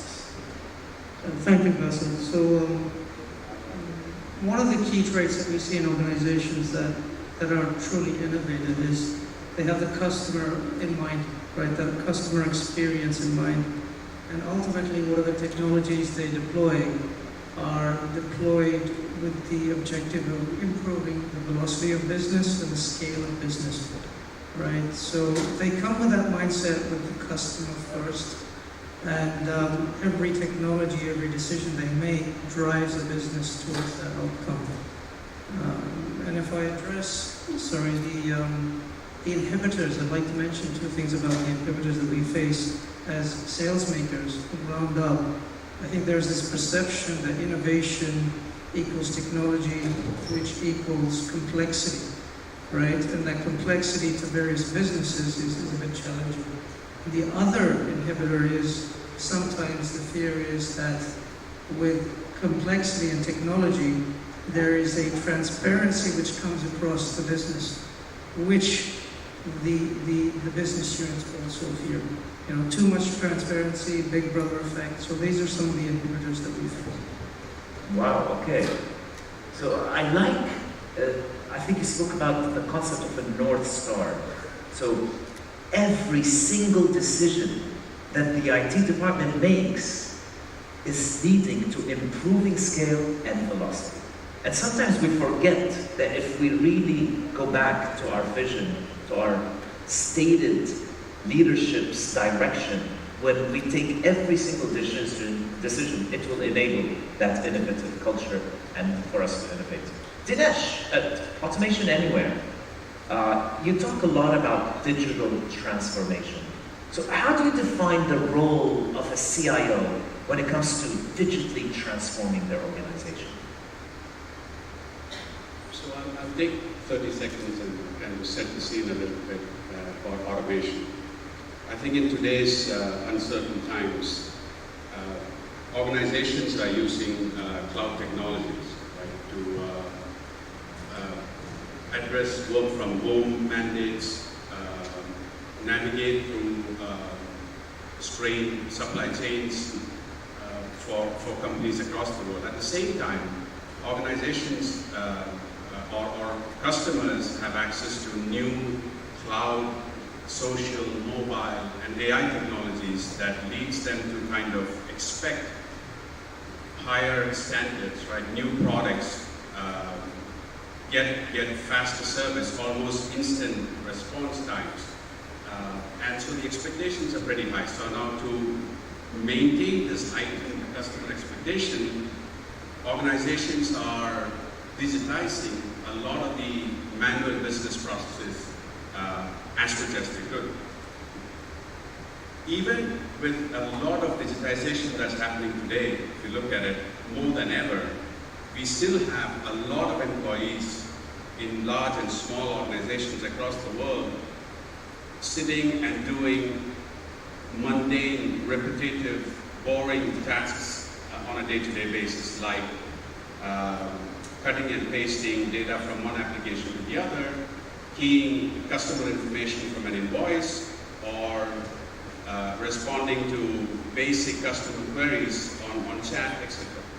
Now, not being able to automate these kinds of basic processes is making it hard for employees to not address or not engage with their customer better. It's not allowing them to innovate new products, and definitely they are struggling to adapt to new business changes. Now, this is where intelligent automation comes into play. Intelligent automation is a combination of robotic process automation, as you must have heard, RPA, and AI. Now, this helps in automating a lot of the processes. Today, there is almost no digital business process that can't be automated. And in my opinion, it should be. So intelligent automation really helps organizations to automate a lot of this. And what is the end result in automating and digitizing a lot of these processes is that the end goal is transformation. And the automated processes helps you to accelerate and speed up your transformation within the business. And the ROI is pretty high. As a McKinsey study says, it's around 200% when you're in an RPA initiative within the organization. So there's massive ROI, and there is a strong push to speed up transformation within organizations. So that's the real goal. Absolutely. I like how you framed it. So today's customer expectations are high, and we are stuck doing a lot of mundane, repetitive tasks. I hate it when I have to copy and paste. And I just feel stupid. Like, my company is paying me too much money for me to be doing this. So that's where automation comes in, and digitizing the process using RPA and AI. But you didn't answer my question. I'll get back to you. Hamad, at HPE, you cover the Middle East and Africa. That is more than 80 countries. As a CTO, what do you think defines your most innovative customers? What's the secret sauce? Can you put your finger on it? Tawfiq gave his take, and our CIOs here said vision, alignment, looking at our targets, enabling the business to reach there. Is there anything you'd like to add?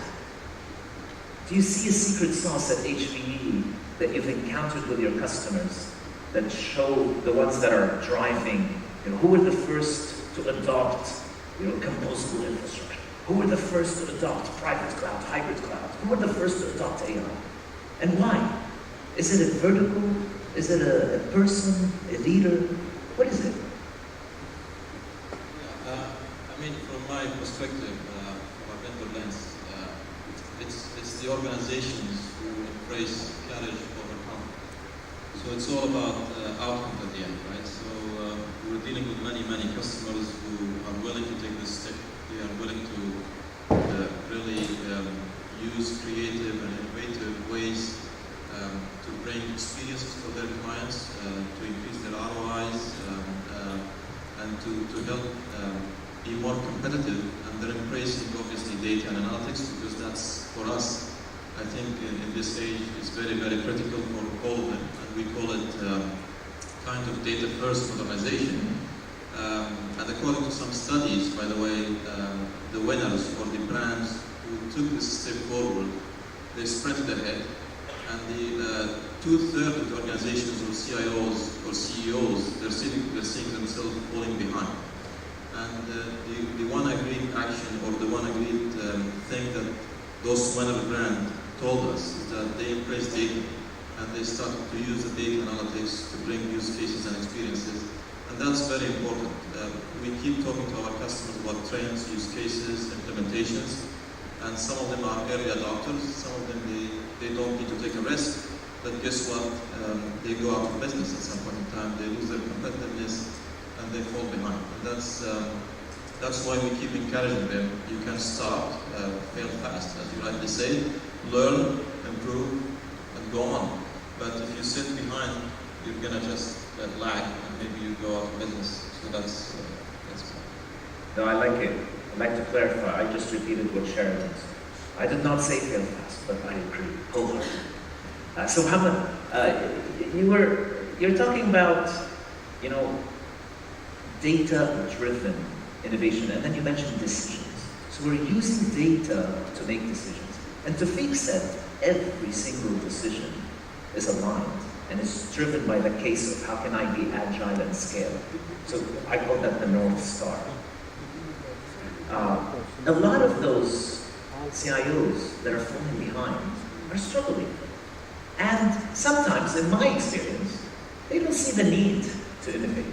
They're very comfortable keeping the lights on, meeting SLAs, ticking off their KPIs.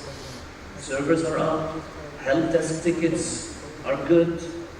I'm resetting all the passwords that failed.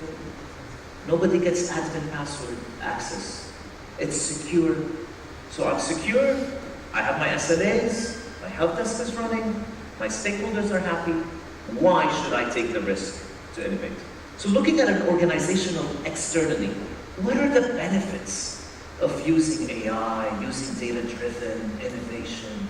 What are the benefits that help us identify a company, an organization from outside when we say, ooh, IT and business, they were innovative, so now I see this. What do we see in organizations externally that strike us that these are innovative and the technology is really working with the business hand in hand to ensure their success?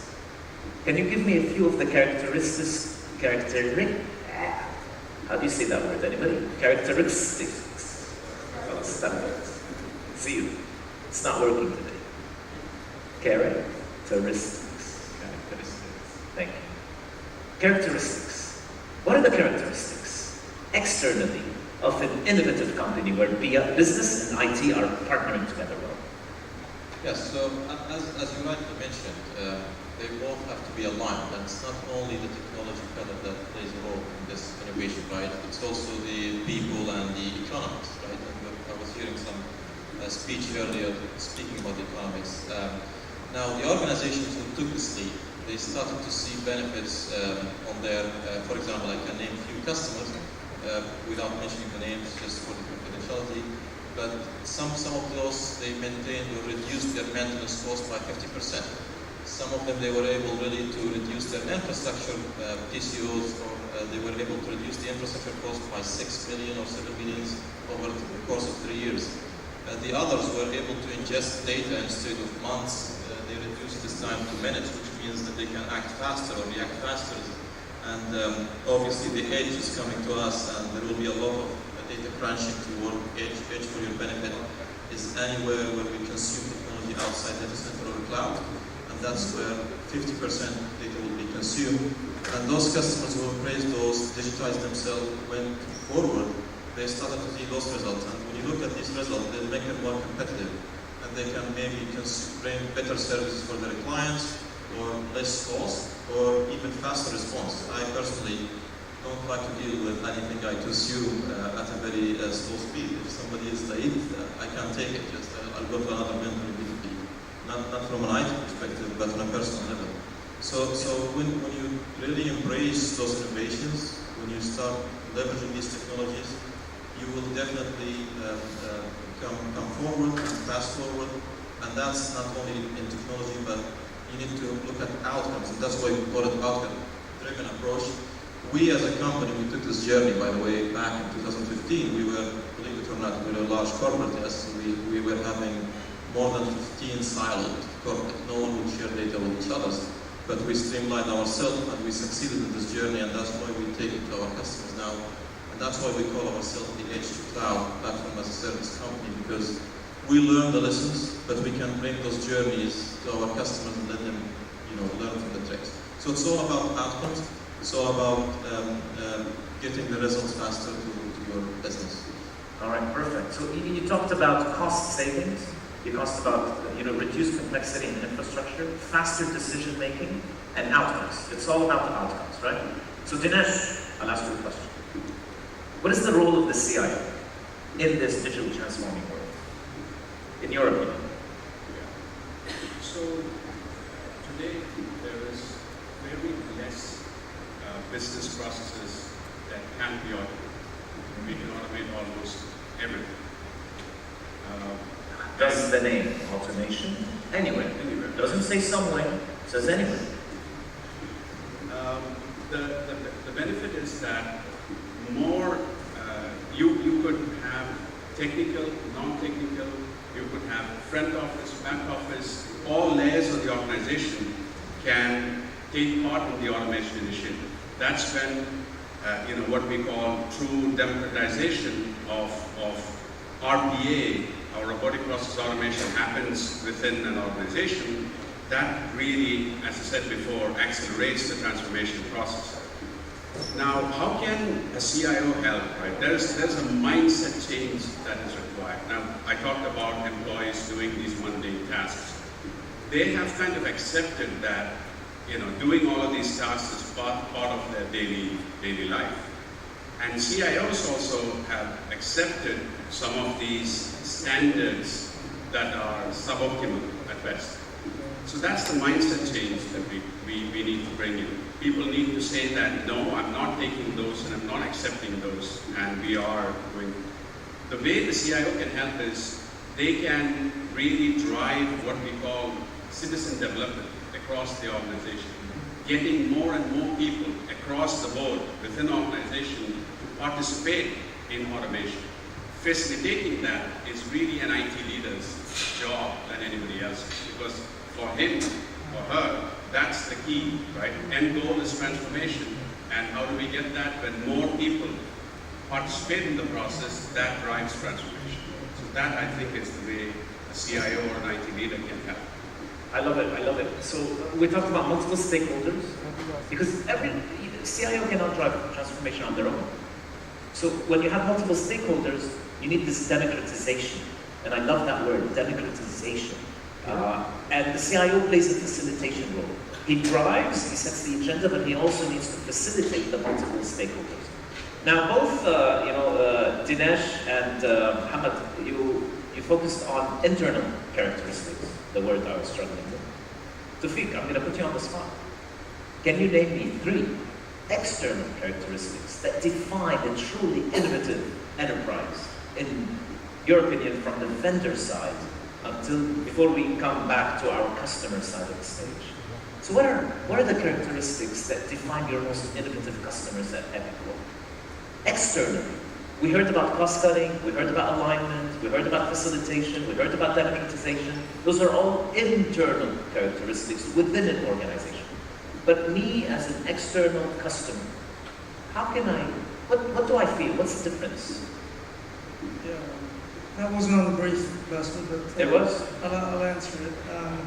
Speed of response, right? Speed of response to the end customer. Again, back to my original point that you have the customer in mind, right? I'll give you an example and I'll explain a little bit more.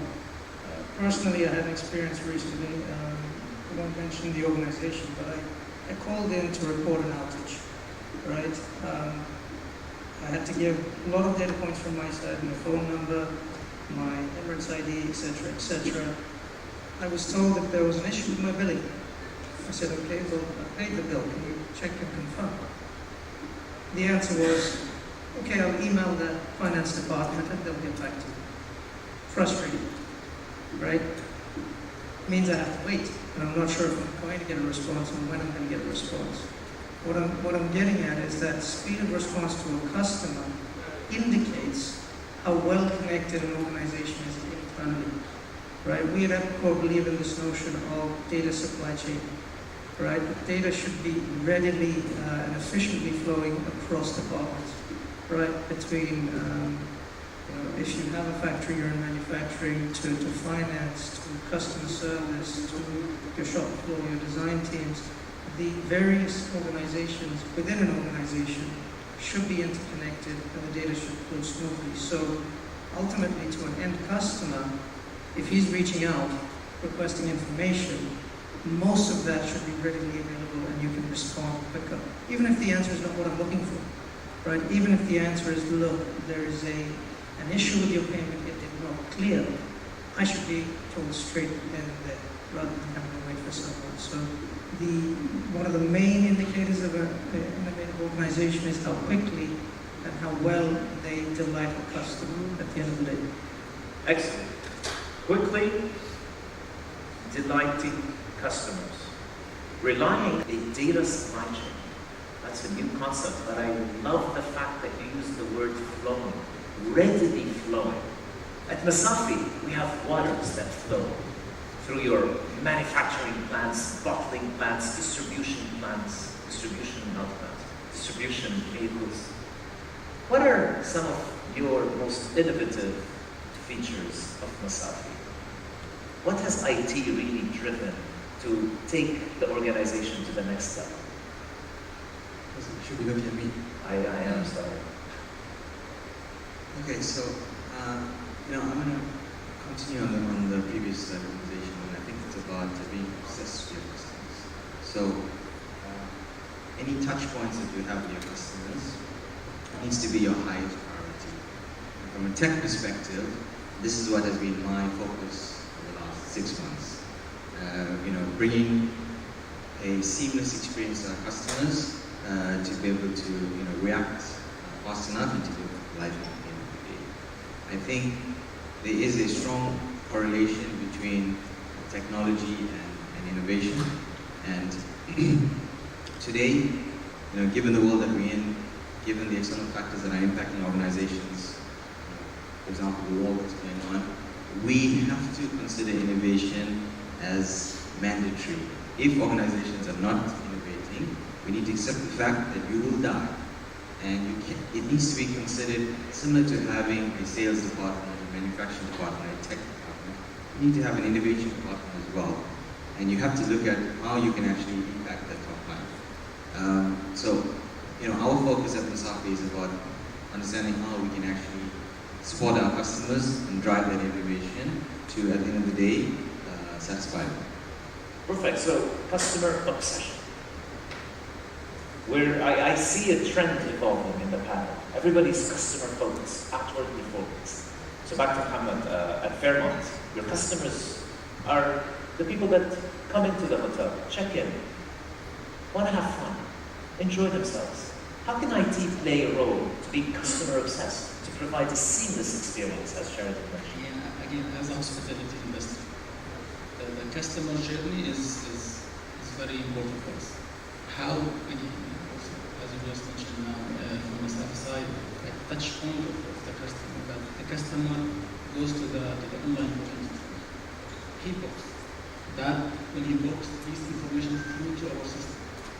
This information is being utilized, and this data being utilized in the hotels level, where we can create, let's say, a natural experience. Try to be close to a natural experience, seamless, easy. When he comes in, he finds his preferences, he finds his room ready with some amenities that link to his own personal interest. Being able to have a loyalty membership that drive guest comes into your hotels, to your business, that links again with innovation, with try to introduce new systems that empower this experience, that enhance this customer satisfaction. Same like the internet, for example. You move your system to cloud, right? People were afraid that when you move into cloud, internet cuts. But who anyway can live without internet? Forgetting your systems. Let systems go off. The guest anyway, he will not look at your system. He will look for his own connectivity to his actual own platform like Netflix or Stan and so on. So, IT play a huge role to enhance that customer journey and satisfaction. I was staying at a hotel once, and the internet went down at the hotel. And trust me, none of the hotel employees were worried about their reservation system or their check-in system or their expense system. There was a riot in the lobby of all the people in the hotel, screaming and shouting, "Where's my internet? I have calls, I can't read my email." You're absolutely right.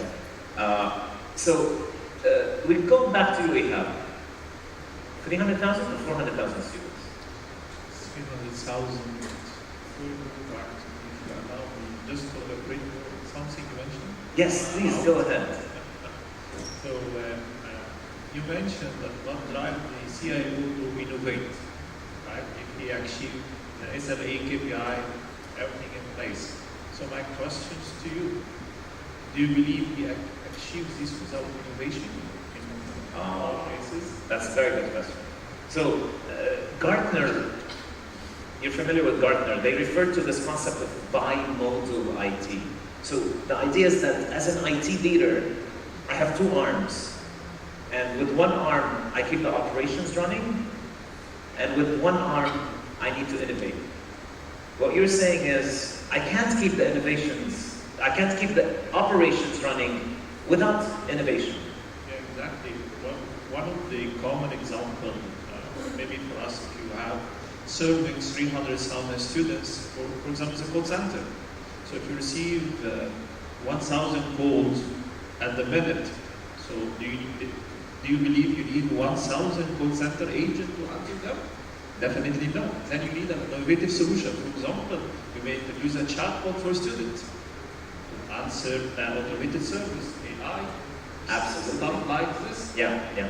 So RPA, you can introduce automation. You can do data supply chain. You can use HP's, data-driven, innovative solutions to help you operate, to help you meet the SLAs, to help you meet the KPIs. And with the time that you have now saved, you can be more innovative on the business side, introducing new solutions. I like that. So chatbots for students, using AI to answer their questions, so you don't have to have so many people on the call center doing mundane, repetitive tasks. Yeah, because most of the kids and child in our generation now like to text and call.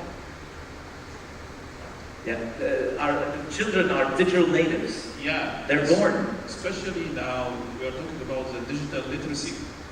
Absolutely. So they're digitally literate. They're digitally natives from the day they started reading. They read on tablets and iPads and touch screens. So we're dealing with a new, potentially you might have the most challenging role because your main customer is the millennials. It's new generation that have much higher expectations of IT than the older generation. Yeah, and all of these have impact at the end of the infrastructure, IT, the budget, everything. But how we translate this into, for example, when we talk about the education, we talk about the edutech.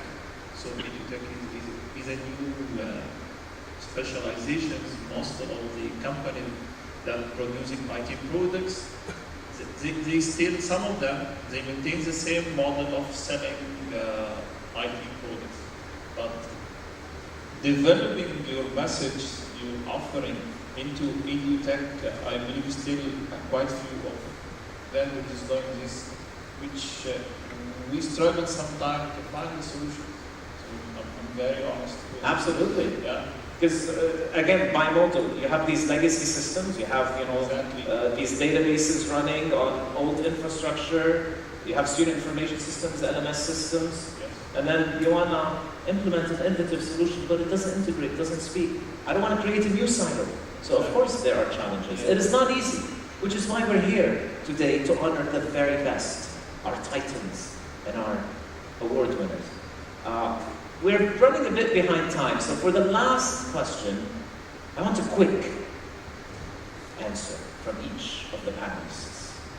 We talked about the partnership between IT and business, to be customer obsessed, to innovate, to grow. IT and business. We represent IT, but there's a role for business to play in this partnership. So what do you think? Is one now the leader and the other a follower? IT business or business IT? It's a tough one, I know you don't like this. But I'll give you a getaway card. You can give me a percent. So what percent of the innovation journey is the responsibility of IT versus the responsibility of business? What do you think? What's the mix? For me, it's different because on my side, IT is a business. So, Exactly. So I can say 100%. 100%. So IT is the business, but today you are an IT, head of IT operations. And you work with, at Emirates School Establishment, with a CEO, with a GM, that is the head of the business. So I'm talking about those two roles. Okay. You work together, IT is business, business is IT, absolutely right, especially in a remote learning setting. You know, business is no longer a campus and buses and students. Yes. You want to give me a percent or you want to pass and say 100? Both of them are 100% aligned.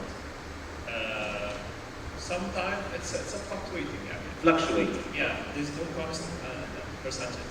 I like it. I think the business leader at Emirates School Establishment is in the room. Sheridan. Okay, thank you. It's a partnership. It's a partnership. It's a partnership. Let me elaborate a little bit. So, you know, if I were to advise the CEO, I would say first things first is that you need to have a chief innovation officer.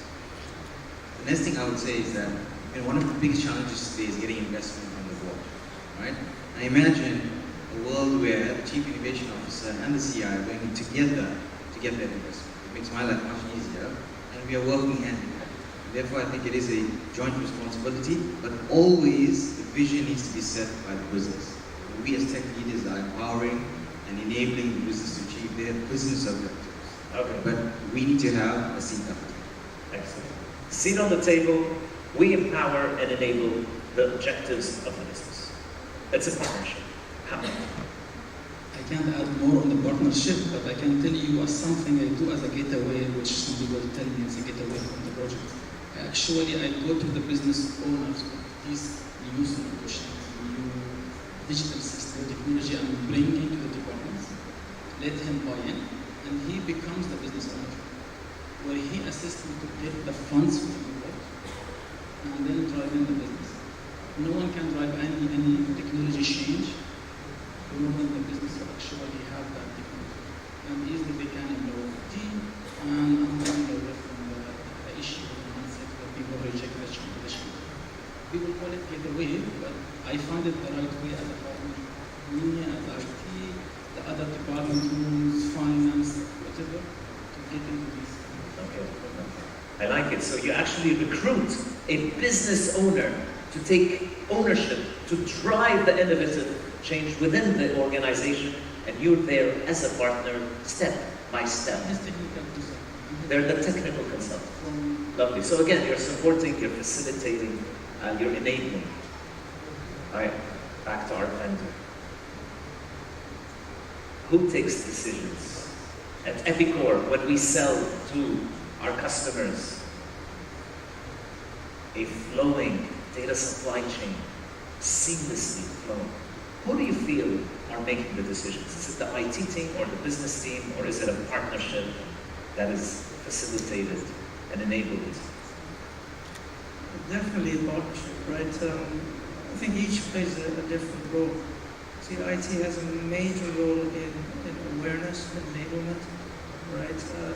Business is heavily focused in exactly that business, making sure that they're generating revenue, executing projects, right? Often there isn't that time of day or bandwidth to explore what else is available.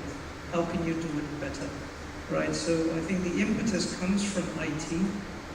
I believe that's where I've seen it. Impetus comes from IT to reach out to business and say, but speak in business terms, right? Don't come at it, and I'm not preaching to the audience here, but if we come at it from a business angle, and we say that you can improve the number of transactions you're doing, the number of queries you respond to, the number of units you push out the conveyor belt by doing X, Y, Z, by using technology, right? Business is receptive to that. Ultimately, that returns more revenue, gross profit. That's what business is used for. So IT has a big part to play because we have to unveil those technologies, bring those ideas to bear. And over time, as you see, when business starts accepting those, we get a higher seat at the table. All right. Right? Lovely. Dinesh, few words on the future. What are the trends shaping automation? We've run out of time, so if you can just give me a 30-second recap. We heard about the partnership, we heard about the challenges. What's the future going to be? Will this dynamic change? Yeah, I think the most, I'll just list three quickly. I think it will be bots on demand, right? Like bots as a service. That means organizations will start looking at bots as a digital worker, right? A digital worker that you can engage to do a specific task, get it done, get the response, park it, and then call it back again as and when it's required. That, I think, is one way it's maturing in the way the automation is done. The second is the expansion of human-bot collaboration, right? Because today, when you look at automation, it's always in the back office, right? Procurement, finance, HR, etc. But more and more, we're seeing that it's going to the front office, right? The customer-facing roles, because people can quickly gather information or a request, send it to a bot, the bot triggers an approval or makes a decision, executes something, brings the data back, gives it back to the agent in a contact center, for example, to respond back to the customer faster. So I think that is very important, the human-bot collaboration. And finally, I think it's process mining, because you need to have a steady flow of automatable processes within the organization to continue that transformation journey. Right? So process mining becomes very important so that it goes and identifies automatable processes on its own for you to validate and then put that in the pipeline. So I think these three are. I love it. Who can tell me the three? Who's been listening? First one? Bots as a digital worker. So we don't only have human employees, we have digital employees. Second one? Customer facing. Human bot collaboration, and the third one is process mining. Hamad, take it home. In 30 seconds, can you tell me what does the future hold in the IT world? Well, I think the future for every organization, that's something we saw 2 years ago and it's happening now, that's going to be distributed, right? So every organization has to prepare itself to operate across edge, cloud, and on-premises. Having said that, they will need definitely to embrace a lot of data, and they need to bring more experiences to their customers, and they need to accept this new reality, because if they don't, they will fall behind. Because actually, data is the new currency, or the oil, or it's going to be on the data sheet or balance sheet for every corporate. So for those who embraced it already, they operated at this distributed stage, they're already in the front. For those who are not, they're already in the back, and that's what I would wrap with the 30 seconds. Thank you so much. Lovely discussion. I was really struggling to see 6 analysts work as a panel, but I think we pulled it off. Congratulations. Thank you so much for your attendance. Thank you for your attention. We've got few mementos, so please let's gather in the front. The photographer will come and take a picture with our mementos to commemorate this lovely moment. So we have them by name. Yes, we start with Ihab. Thank you. Sheridan. And Hamad. Only the customers get mementos. Vendors. Oh, we have vendors as well. Vendors buy. You support. Tawfiq, congratulations. Dinesh, thank you so much for your participation. And Hamad. Shall we get, if anybody's not worried about social distancing, we can have a medium socially distant photo. Big smiles for the camera. Wait, he needs to go back. The videographer has a wider lens. Photographer.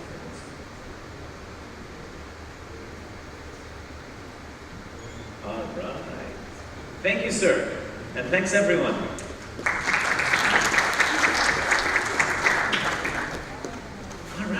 That brings us to the next lucky winner quiz draw. Do we have the names?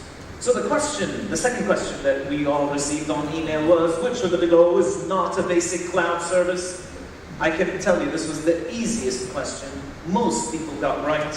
Is it storage as a service, network as a service, compute as a service, or scaling? Who knows the answer to that question? Scaling. Scaling is not. And the winner. And can we come out here? So they see that I'm not cheating. Because last time I picked Muhammad and he was sitting right next to me, unfortunately. I will close my eyes and pick a lucky winner from the people that answered all 4 questions correctly. And the winner of the next iPad. Not now. We'll give it to you at the end of the day. So please stay seated. But I need to know if you're in the room. From Choitram and Sons. Aruna Cham Palanyapan. Aruna Cham Palanyapan. No? Not in the room. Aruna Chan. If anybody knows him, please call him and tell him he missed his chance to win an iPad. Do we need another name? Yes. You cannot go away until I find somebody in the room. Without somebody in the room, we have no winner. Actually, I'll put Aruna Chan's back. Should we put him back? What do you guys think? Is it fair? Put him back, give him another chance. He's going to be heartbroken. He missed his iPad. We put him back. We'll mix it, good mix. And the next winner is, are they in the room? George Nguti from IFA. George is not in the room. Your chance to show up. 1, 2, 3. George, is that you? No, it's not George. All right, next winner. Potential winner, I must say. Gigi Thomas from Etihad International Investment. Gigi, he left the room. Gigi missed his chance at winning an iPad. This is why you should stay in the room. You never know when I'll do these draws. That's the secret. Trust me, Anushri. Nobody's ever going to leave the room again. We had 3 iPads. 3 iPads. Original Apple products. That you could have won, take it to your children. Can you imagine the smile on their face? Can you imagine the joy coming out of their hearts? Just because you wanted to go chit-chat with your friends, it's gone. Next potential winner is Rami Kamar from Fairmont. Is Rami in the room? No, Samuel, stay. Be quiet. Rami's not in the room. Rami Kamar's kids are going to be sleeping. Going to sleep sad and lonely tonight. We have our next winner. Srijit Chakrabarti is in the room from Jans Education. Congratulations! You have 1 new iPad. One more iPad for you to enjoy with your family. Thank you, Srijit, for your time and effort and participation. And please tell all the people that could have won. Please, make a point to go to them at lunch and tell them you missed out on an iPad. All right, thank you very much. Next, we have a presentation about the unleashing of the power of data to successfully transform your IT and meet business demand. It's exactly the topic of the panel discussion. For that presentation, we have the regional sales lead, regional channel lead in Meta, Eli Kamel. Eli is empowering partners and customers to leverage the hybrid cloud. He's a strategic thinker. He's a results-driven team player. He's a sales and channel management guru. Please welcome Eli from Meta. Thank you, welcome. Ms. Bond, you have 15 minutes. Thank you. Good day, everyone.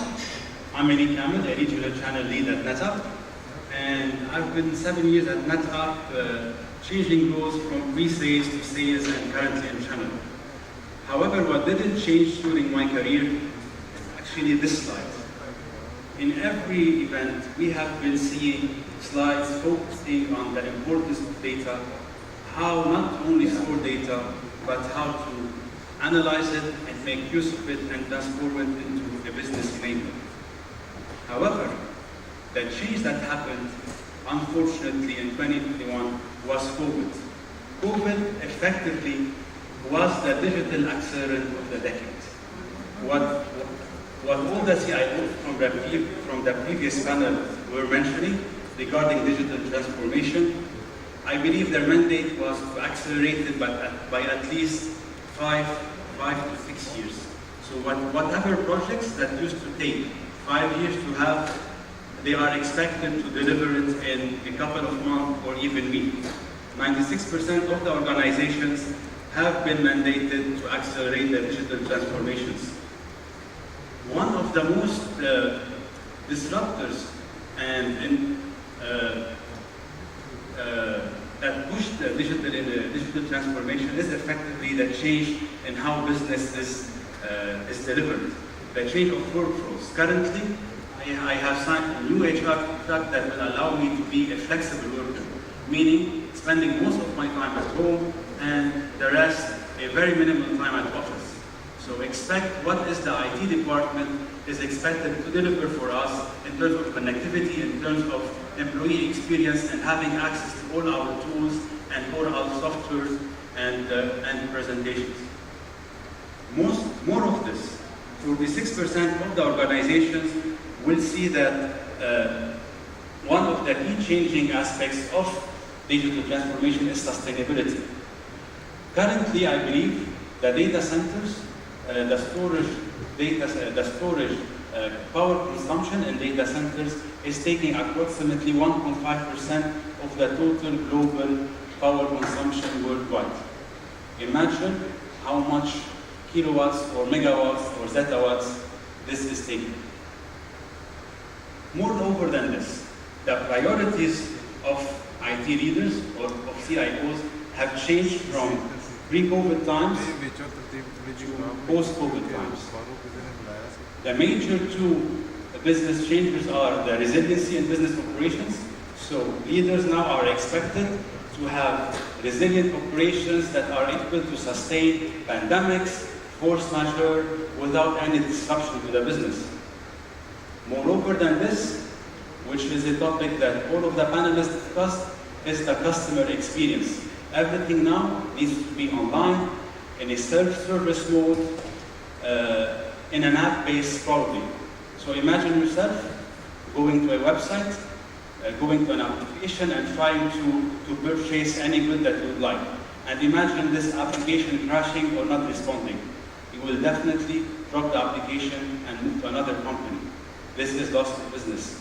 This is why the customer experience programs currently are one of the most prioritized digital transformation projects.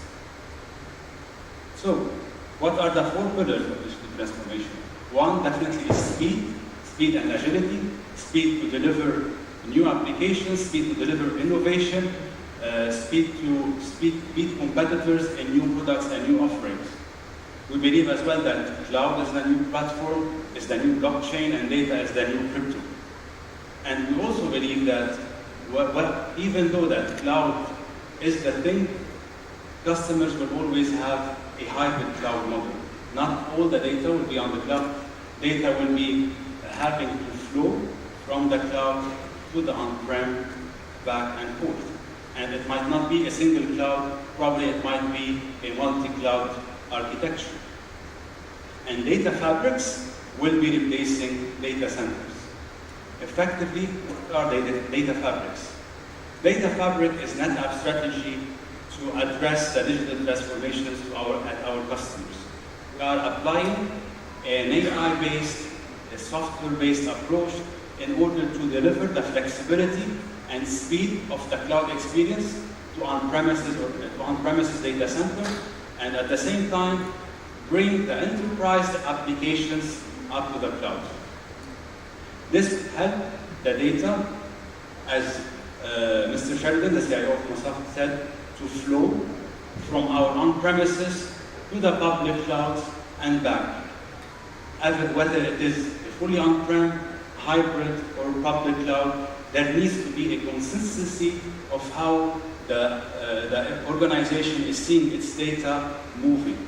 The application or the innovation or the developers will need to see the same consistent delivery of the data to their apps. How we do it? Effectively, we do it through a big portfolio of solutions and products, which I will not go into details because Bassel does not like portfolio solutions and portfolio studies.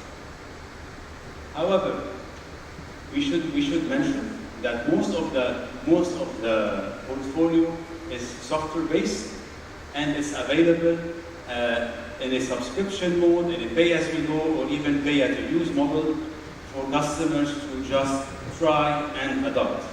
We have built trusted relationships with major key stakeholders or major companies in the industries, similar to NVIDIA for artificial intelligence, Cisco, or even data protection companies like Commvault, Rubrik, Veeam, and others as well. More than this, we have as well established relationships with the top cloud providers like Google Cloud, Microsoft Azure, and Amazon Web Services. Currently, we have first-party services offered by Microsoft called Azure NetApp Files, which are Microsoft-owned products. So imagine how good or how valuable is the software that NetApp provides for the cloud or for the IT leaders in order for Microsoft to just OEM one of our solutions. More than this, AWS followed suit, and we have as well launched FSx on Tap, which is an AWS product based on NetApp data management technology. And as for Google, we are one of the only data management vendors that actually can have bare metal VMware connection on the cloud. So it's not only choosing one of these three. With NetApp, you can choose for your projects all the three combined. You can get the best of Google in artificial intelligence, get the best of AWS in SAP, get the best of Azure in SQL migration, and still deliver the same consistent data platform that you are expected to have in any on-premises data center. Definitely, we are all known in that we are a leader in the Gartner Magic Quadrant, and we have the #1 operating system software in the world for any data management. We have been accelerating our momentum in cloud, and we have passed the $400 million of cloud revenue in the last quarter with around 140% year growth, and we are aiming to become a $1 billion cloud software company by 2025. So, effectively, in a simple slide, how can NetApp help the CIOs or the IT leaders, or how can NetApp help the organization? First, we still have our storage and services platforms, enabling you to store your data, keep it secure, keep it protected, and keep it resilient. More than this, we are adding the secure data to go on the cloud and back from the cloud at whatever time that will suit you. On top of this, It's not only stored, we can help you analyze your data. So 68% of the data that are stored today are just stored once and unused. Imagine how much money we are leaving on the table and how much money are companies losing from not properly analyzing and knowing what's inside their data. With NetApp, we can help you know what's inside your data centers, your storage, whether they are or the cloud, whether they are on NetApp data management solutions, or even other heterogeneous systems. Taking it further, we can help you take it into an infrastructure monitoring, meaning today you are on the prem, you have moved your first cloud. Tomorrow you will go to your second cloud, and then probably to your third cloud.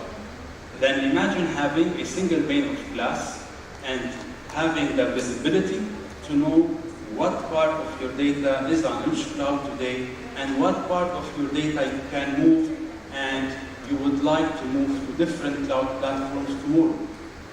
You can as well do chargeback to your customers if you are a service provider, and you can as well easily troubleshoot and know what problems that might be in your data infrastructure or with your whole infrastructure.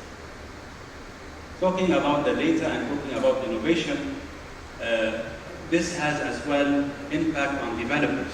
So developers with too much data will develop too many softwares or too many apps. So a lot of customers, when going to the cloud, realize that they got to the cloud very quickly, and honestly, it's a little bit too costly for them due to the sprawl of containers or virtual machines or instances that are on the cloud.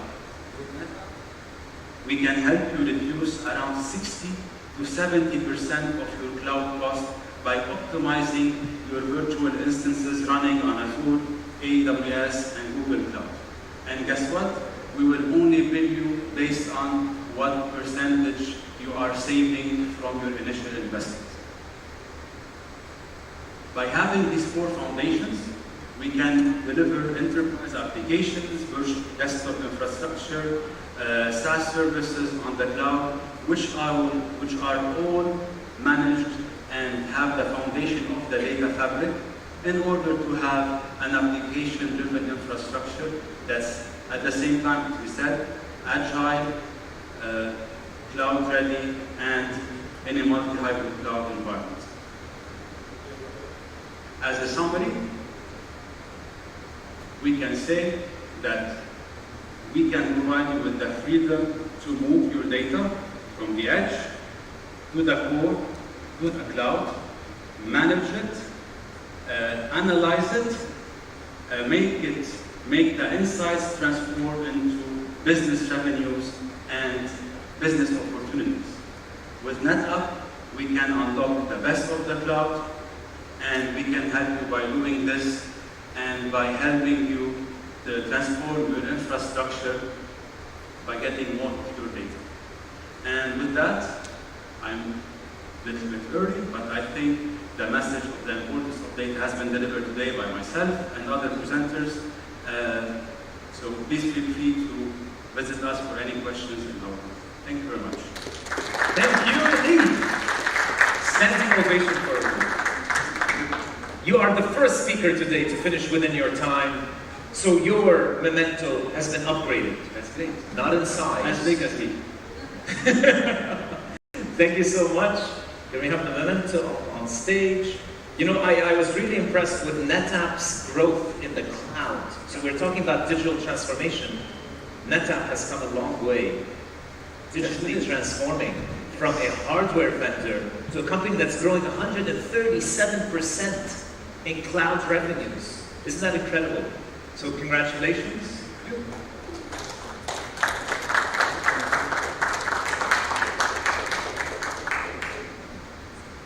All right. Thank you very much for your time. Have a great day.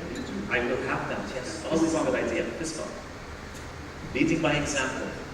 All right, and if you see anybody on the outside, tell them they might miss their chance of winning an iPad or an all-expense-paid trip to Armenia. Next, we have our second panel. Are you ready for another panel discussion? The left side of the room looks ready. The right side of the room looks bare. What's happening here? What's going on? Come on. Our second panel discussion is about a CIO outlook. No, it's not. I'm sorry. I'm reading the wrong panel. I'll go back to the right panel. The second panel discussion is an expert panel around reducing the complexity in your security environment and switching to automation as a solution to skills shortages. So, we've got the mics up on stage. We have 5 panelists. Please come up on stage in order and sit under your name. But this time we will leave a seat for the moderator because we have enough seats. So, first panelist, Mr. Awais bin Imran, Information Security Officer at Noor Takaful. Mr. Awais, thank you. Our next panelist, Mr. Damir Jaksik, CIO, Digital Transformation at KEO International Consultants. Thank you, Awais. You chose the right seat. Damir, thank you so much for being with us. Next, Group Head of IT at HSA Group, Mr. Kashif Rana. Thank you, Kashif, for being with us. Our next panelist is Mr. Ahmed Al-Abbi, Regional Sales Manager, UAE, Levant, Pakistan, Bahrain, at Infoblox. Mr. Ahmed. And our last, but certainly not least, our panelist is, please, big round of applause for Miss Lubna Imanshal, VP, Head of Logitech for the Enterprise Business at Amica. Who knows what Amica stands for? Amica stands for Africa, Middle East, Turkey, and Central Asia. Thank you, Lubna, for being here, and I will introduce you to your host, none other than Arun Shankar, editor of GC Media Group. Good luck, Arun. You got 40 minutes. At the 15-minute mark, we will be putting it on stage. With your permission, Basil, let me stand because that's not a focus in place because it's not sitting from there. If it's okay with you people? Okay, fantastic. So welcome on board, everybody, and Basil has done some fantastic introductions. I must first of all disqualify myself. I'm not in the league of Basil as far as moderation is concerned. So my format is a bit more rigid and I accept defeat with Basil. But I think he has another moderator in the next session. Over here, I'm quite sure that he's going to run us money on that. So let's start on this session. Everybody knows about security, and when we put this topic, it was in January of this year because we had put a 90-day lead time. But something happened in March which would have actually should have changed this topic.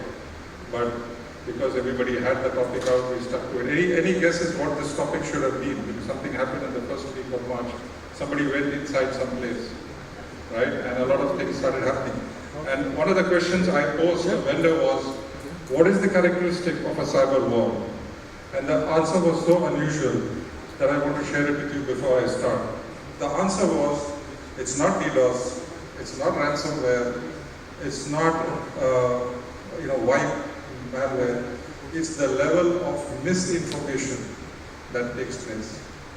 In a cyber war, a lot of the teams are engaged in total disinformation, and today we see that happening not only from one side, but both the sides. So anybody on LinkedIn who's actively tracking, a lot of the posts you can make out don't sound authentic. Because coming back to the ground level, let's look at what our panelists have to say over here. So, Awais, now I like your background, networking, certifications, cloud, Azure, and in charge of policies, right? Fantastic. How does your security, you're on the networking side, but how does your security organization look in terms of complexity? Let's not look at just your organization, but in general. Security organizations, are they over complex? Your call, go ahead. Okay, thank you. First of all, security is just not a one-time job. Okay, it's extremely complex and a continuous cycle which you have to carry out for 24/7. Okay, so nowadays, since there are some legacy systems which are incorporated to your existing systems, which you can't turn off, which you can't just plug off over the night, then things get extremely complex for you. And on the other hand, you have some pressure from the business as well to deliver new things. Then again, it is difficult for you to add security layer over there as well, because people don't understand the complexity of adding. Innovation is good, business-driven solutions are good, but nowadays you have to make sure that whatever you are achieving is secure. If it is not secure, whatever you have achieved can be encrypted or vanished overnight. So in this thing, I think this thing is complex to incorporate. So the culture needs to be developed among the people who are driving the innovation, who are driving the business. They should be mindful that they have to take care of security, cybersecurity in their innovations as well. Fantastic. I like that point you mentioned about security organizations being extremely complex and also heavily weighed down by legacy, right? That makes them less, the considerations are about some amount of protection and continuity. Fantastic. So let's go to you, Damir. Now, I see in your profile significant number of organizations where you have headed IT. Your assessment of what the security organization looks like typically, go ahead. First of all, thank you for having me. There's a switch. I need to shake it before you use it. It's on. It's on the switch again. Security means not being prepared. Okay, now it's on. Thank you. This is just like IT. As soon as you come to computer, everything works. Right. So security means risk for us. Security, as a matter of fact, equals risk. When we talk about security, we like to be secure by default, if at all possible. And clearly, sometimes we need not to be secure, depending on the risk and the investment. For us, while I work in front office and back office, this role is a back office role. CIO, in a consultancy business of around 2,000 staff, operating across GCC in Europe. Our back office IT handles security together with some of our vendors, and we have a few contractors as well in place to handle the security. When it comes to security, we're trying to work on the end user layers. This is for us the most important factor, because most of these risks that we will or have experienced for, let's call it a standard business, would be coming through human error, so to speak, or through some form of intervention, be it malicious or unconscious, by some of our employees or people that have information within the organization. I can't say that anything else is more important than security, nor can I say that security is the most important, because it goes hand in hand with the customer experience, it goes hand in hand with anything that we do. So thereby, I'd say that security is one of the pillars that I need to, together with my team, ensure that we work. Fantastic. But you missed the magic word complexity. Any thoughts over there? Does it look complex? Does it look too complex to change? Go ahead. Having, like in the last, there's people who are far more experienced than me here.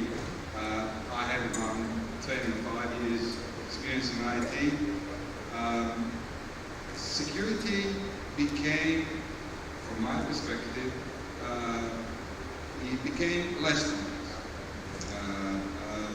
And I can see the argument how security became more complex because of the things that we've heard today. Previously we had everyone within the perimeter, so I just need to ensure that you cannot reach the perimeter and everything's fine. Now we have, there's no perimeter, the lines are blurred. So I think we've heard today the word edge, so from the edge to the, I guess, data center. Cloud, and this is something that in the organizations that I work for, I had to kind of have these internal change management activities within my own team to get people to trust cloud. Cloud, while it is beyond all of the parameters, cloud has made my organization and other organizations I used to work for more secure than being on-prem. Because with cloud, we have visibility. So my position is it is less complex thanks to the cloud. Understood. Very valid points you're making over there, Damir. I'd like to not have the end user vendor segmentation which Basel mentioned. So I'd like to jump to you, Lumna, if you're ready. I'm sorry I'm changing the order, but I just want to get the other side equally involved. So Logitech, in the business of selling collaboration solutions, obviously every IT solution has a security aspect, no matter what. Any thing you can tell us about security in your solutions, in your ecosystem? Go ahead. Yes, actually today we are watching all organizations talking about security. And I can tell from my own experience, 24 years in enterprise business, whatever actually in industry, we are talking about security. I've been personally in Johnson Control selling building solutions, management systems. And the first thing to come home is when you are running airport, security, building security. And then I joined Logitech, and then it's become very large perspective as a feedback from our end user. Whatever the sector is, education, finance, and large sectors. So the first thing that we are getting is the impression of the user that the more product is complex, is more secure, which is wrong. Absolutely, the complexity of the products as a hardware has nothing to do with security. I do believe personally that our end users, they want something easy, plug and play, but they don't believe if a product is easy, can actually be secured. Where the innovation today at all levels, from software or hardware, is obsolete in the next day. So basically, if the companies are innovating, the hackers are innovating too. That's it. So to come back to your question, we are actually ensuring the security level for our products from the product design until actually the product management and manufacturing. And we focus on what our end users concerns. And sometimes they don't know at this stage until they receive and they say, hey, yes, exactly, this is what I want as a product solution. So yes, security is there from hardware perspective, from software perspective, and I think the alignment between both is a critical point. Fantastic. We have seen innovation happening in the Logitech products. I think we keep seeing them in the market, so that's not there. I'm going to keep the Kashif in the middle, and I'm going to go again from that side. Ahmed, now, your profile over there, Infoblox, a long time, quite a few years in Infoblox, so obviously you understand DNS, you understand all the aspects of network security. You are well versed in what the end customers expect, plus you worked in Omnix and Arab Bank and quite a bit of diversified experience. Give us an idea of what's the feedback. Infoblox trying aggressively to position itself for security solutions. So obviously you have studied security, the CISO's pain points. Go ahead. Yeah, thank you. First I want to kind of give an overview about what the gentleman also from the panel just discussed about what's happening today basically, why we're talking about this today. In the past, we kind of build networks in a very defined manner. This is my parameter, and I'm keeping all the good stuff inside, the bad people outside, and I'm safe. But when you fast forward to today, organizations want to go into digital transformation. With that, they're adopting technologies such as SaaS, multi-cloud, SD-WAN, and whatnot. So taking advantage of the mobility that technologies like 5G is providing them today. Now, that's great, but with that kind of disruption and dissolving of what's happening in the network, there's kind of new complexity and challenge. What is the complexity challenge that is facing the CISOs of today? Because now they have to look at new challenges that they're facing because their users and their devices are everywhere. They're coming in the network from all over the place, and the assets of their network are also everywhere. So that raises new concerns, and mostly comes here to security concerns, right? Now my attack surface has expanded in a way that I have to deal with so many new things that I didn't have to worry about in the past when I had my kind of perimeter setup, right? So that's some of the challenges that the CISOs today are facing in a modern world. Now, the digital transformation is happening. It's a reality, and it's happening in a very fast pace we've never seen before, right? And it's something irreversible. It's not something we had to deal with because of COVID and the disruption that happened. It's just something we're not going to reverse now. But it also is offering organizations a new way of consuming, new business model of consuming services and compute and technology. So that the idea here, from our perspective, is how to think about building new secure networks that is basically ready for the digital world. Great. So secure networks, how to build secure networks is the focus from your vision. Very interesting over there. Kashif, now we come to you. Great profile, a large number of corporate organizations where you headed IT. And obviously, security was a key part of all those organizations. I see over here Etihad, Marginal Coca-Cola, and you still remain as an advisor to a couple of organizations. Your take on the security organization, how does it look to you? Go ahead. Security organization, I think while my colleagues were talking and this thing came to mind, it's a cat, mouse and cat kind of race. And it's a constant race that as CIO, you continuously work on it. It's something that keeps you sort of on the edge. And we're talking about the edge, but this is a different edge. And the challenge for a CIO is, with all the IoTs coming in, edge technologies coming in, the number of endpoints increasing at a pace that we cannot even imagine, right? We're already falling short of the IP addresses, globally. So it's a constant race, and we as technology experts have to continuously run with it. And it's not about only technology, like our gentleman on the right side said, it's about the people as well. It's constant training, and then you have people rotation as well. So you train somebody and he leaves already, so you have to train the next one. So it's a constant race between these two things, and you're balancing them out. And the third thing I would suggest is, there's a amount of security that's increasing is amazing as well. Before we only had hard drives, now we need cloud security, we need network security, we constantly keep on moving. I think the edge security is still something that's been worked on. So it's a constant battle, and just the balance between security and getting things done is sometimes imbalanced. Because I'll give you an example. I was trying to build an app for one of my previous companies, and security was so complex in it that my chief users, CEOs, hit their head. It was log in into the iPad, then get into the VPN, then do this, then another single sign-on, and then get the app, and then get into the app. And my CEO said, you know what, Ashim, I'm done. Keep that. I don't want to run it because this is so complex, and these are different passwords.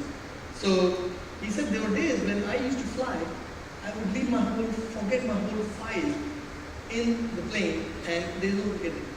So why are we building it so complex? So the balance between complexity and keeping a balance of delivery is a very tactical balance. As a CIO, I have to figure out where I have to draw the line, right? Because if you build it too complex, users are not getting to get in, and it becomes a nightmare. And then utilization of the whole application becomes useless because it's just too difficult to use. I mean, look at us. I'm sure everybody around here has hundreds of passwords, hundreds and thousands of them. So the challenge is a constant challenge, it's a battle, and it's not getting easy anytime soon. Fantastic.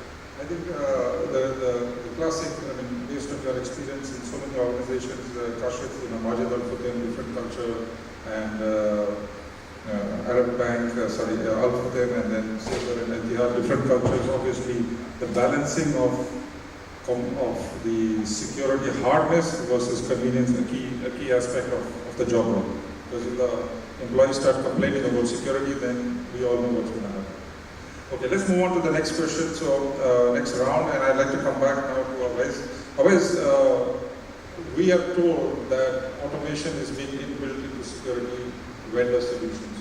I've been in touch in the last 2-3 years. All the vendors are talking about how data points are consolidated and you're building models to reduce false alerts, to reduce the pressure on skilled resources so they only look at valid flags.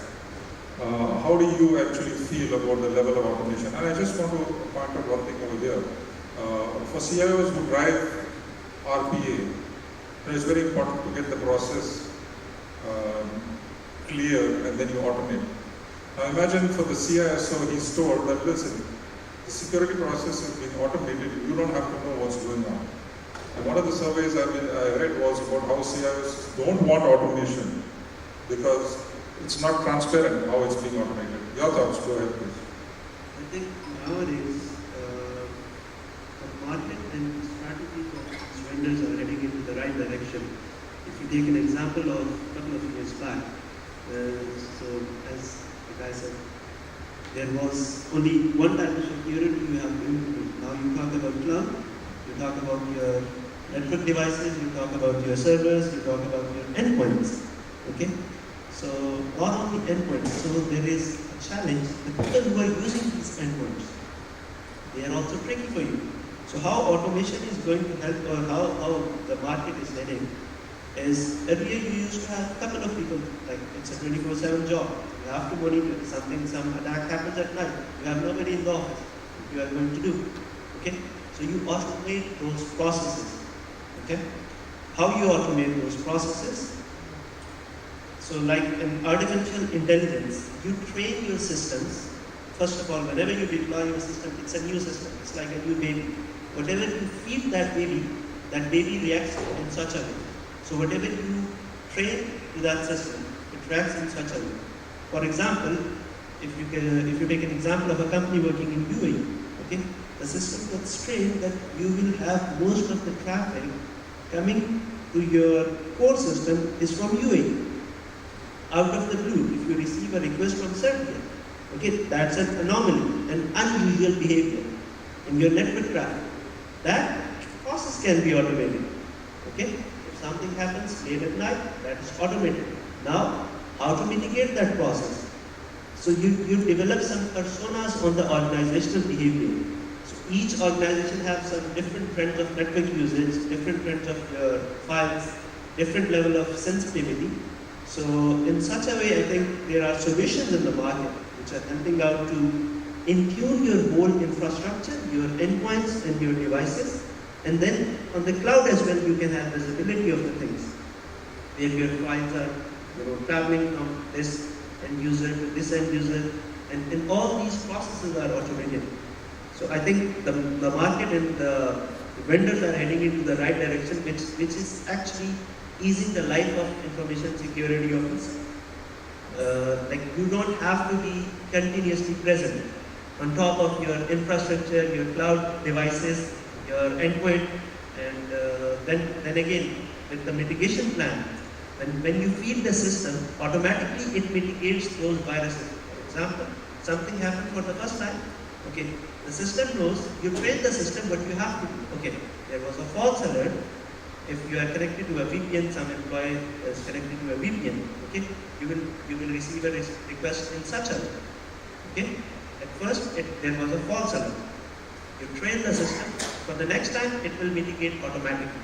So I think, yeah, so automation is helping in developing the personas of security for different organizations. Fantastic. So I think Awais agrees, we have automation coming in, vendors are working towards that, and of course end users are able to appreciate reducing the false alerts and getting focused attention from the security professionals. Damir, your take on that. Do you feel, complexity was reducing for you from the security organization? Do you think the vendors are heading in the right direction for you? Go ahead.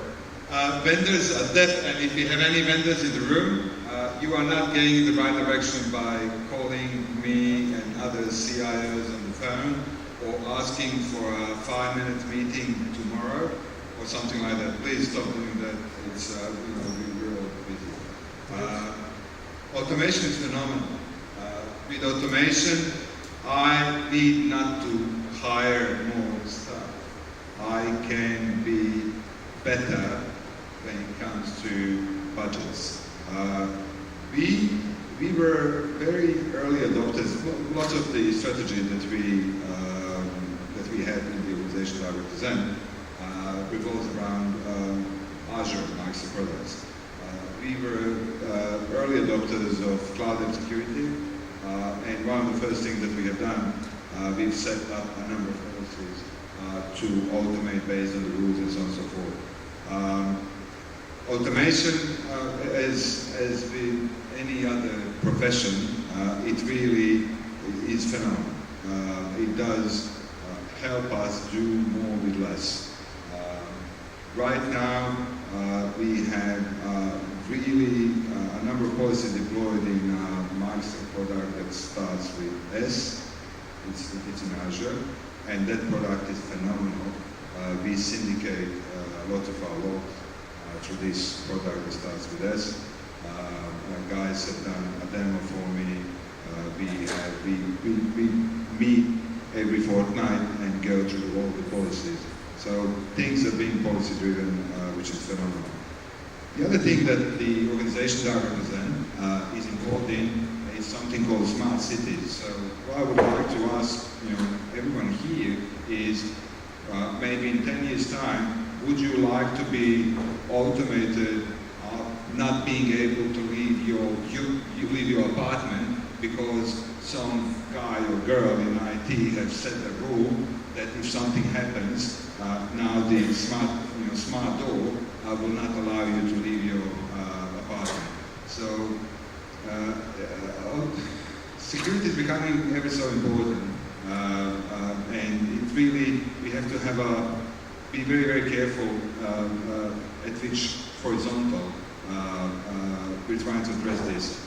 Too much automation is sometimes not good as well. We need humans still with their ability to make decisions. Fantastic. That's the other side. I noticed you are specialized in change management, right? So a lot of the human aspect of coming in your answer, so that's good actually, because managing people is a key part of all behavior. And I think Awais also mentioned about modeling network traffic based on behavioral dynamics. So coming back to you, Lumna, now, again, I forgot to mention in the beginning about your profile, quite a few organizations, especially Jabra Africa. Africa has completely different dynamics, and also Johnson Control and other organizations. But how is security being innovated? Just some thoughts in video collaboration in general or collaboration workflows. Go ahead. Yeah, I just want to mention what Damir said is very important. Coming from the background of automation, automation should serve us, not be against us. What we are seeing today, that we are moving from being served by automation to being controlled by automation. And personally, I think this is the link, I would say, that we need to be careful about it.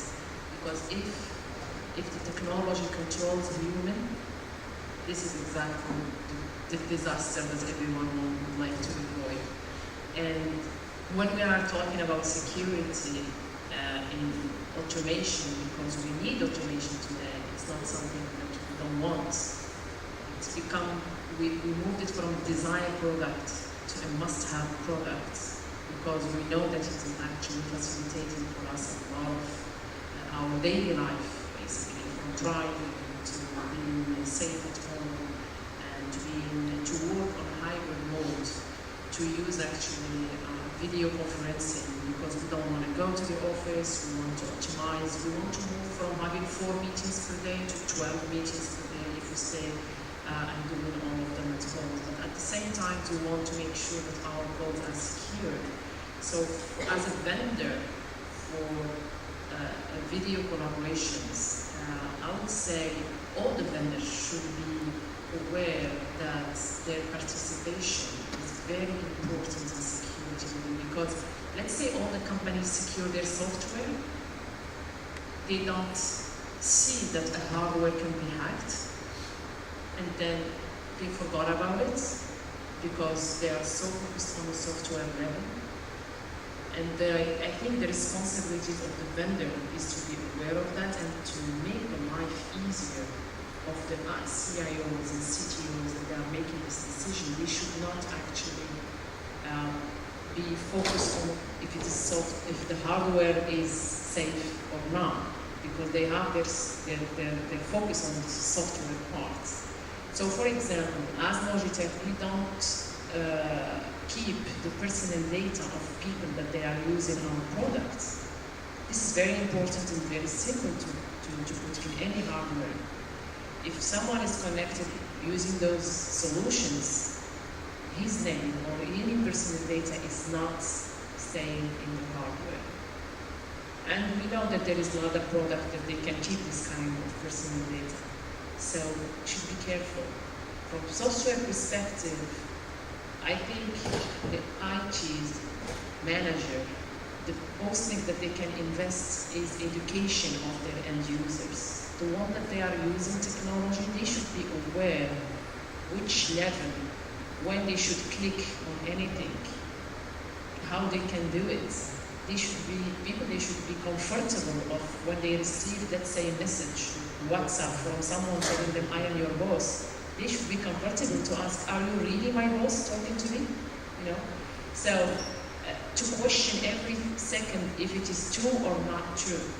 And from proactive way, implement some software that proactively can generate random passwords and make sure that people are actually connecting using the right gateway and not being, I would say, let's say, naive in somehow about security level. Thank you.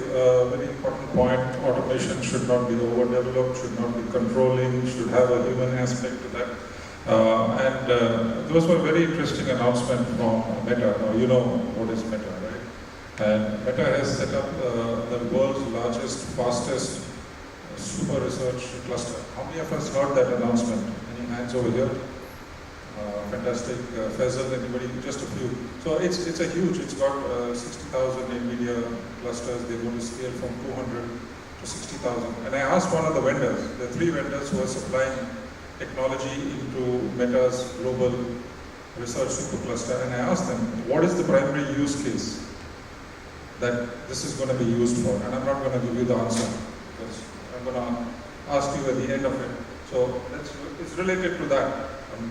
First of all the data in Meta is encrypted. Nobody can access it. Okay. And the algorithms are running on encrypted data. So you can imagine how much compute power is required. And that's like supposed to be 1 tera something, enormous amount of data. And all of it being run in real time. 1 trillion points of data running in real time. And the question is, what is the primary use case? And I think it's linked to what the panelists have been saying here. Now let's jump to you,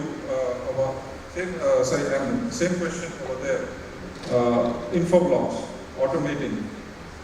Panelists saying risk of over-automation, over-control, too restrictive. How do you feel about that? Absolutely. Generally speaking, first of all, automation, ecosystem, artificial intelligence, machine learning, are all nice and amazing tools, but it's as good as you fine-tune them and actually configure them and take advantage of them. It's not a flip of switch. You cannot just buy the tools and assume that's something going to have integration. So that's not the only job of vendors to achieve that. It's a collaboration between vendors, clients, and also most importantly, system integrators. Because they're the ones that are going to bring all these technologies together to achieve integration at the end of the day. Now, from our perspective as Amplus, we're specialized in core network services, famously DNS, right, and DNS security. For us, back to the dissolving of that perimeter of the network and the expansion, what's also expanding with your network and assets and all that is DNS. DNS is not something you take to the edge. It's something that naturally goes to the edge and goes wherever your network is. So from our perspective, because we basically exist everywhere, we become kind of the fabric of how users and devices they communicate together. So that allows us to gather so much data and intelligence that allow us to then share it with our ecosystem partners, and therefore automate how CISOs and the cyber defense units automate how they respond to incidents and take actions to remediate threats. That's from our perspective. Fantastic. Very interesting over there. Thank you. Kashif, coming to you. Huge experience base that you have. Do you feel, gut feel, vendors are heading in the right direction? Do you think automation is coming for the security organization? Go ahead, please. Thank you. I think automation and AI are necessary evils now that we have to live with. The challenge is the amount of talent in the world is not at that level where we need it to be. There's shortage of IT resources world over. So automation is the only way where we can have that capacity to manage the number of challenges that our organization is having. The number of endpoints are increasing, the number of compute power is increasing, the number of solutions and applications that we are deploying in organizations are just getting tenfold increased by year. So the challenge is absolutely there. The question is are the vendors on the right track? Absolutely they are.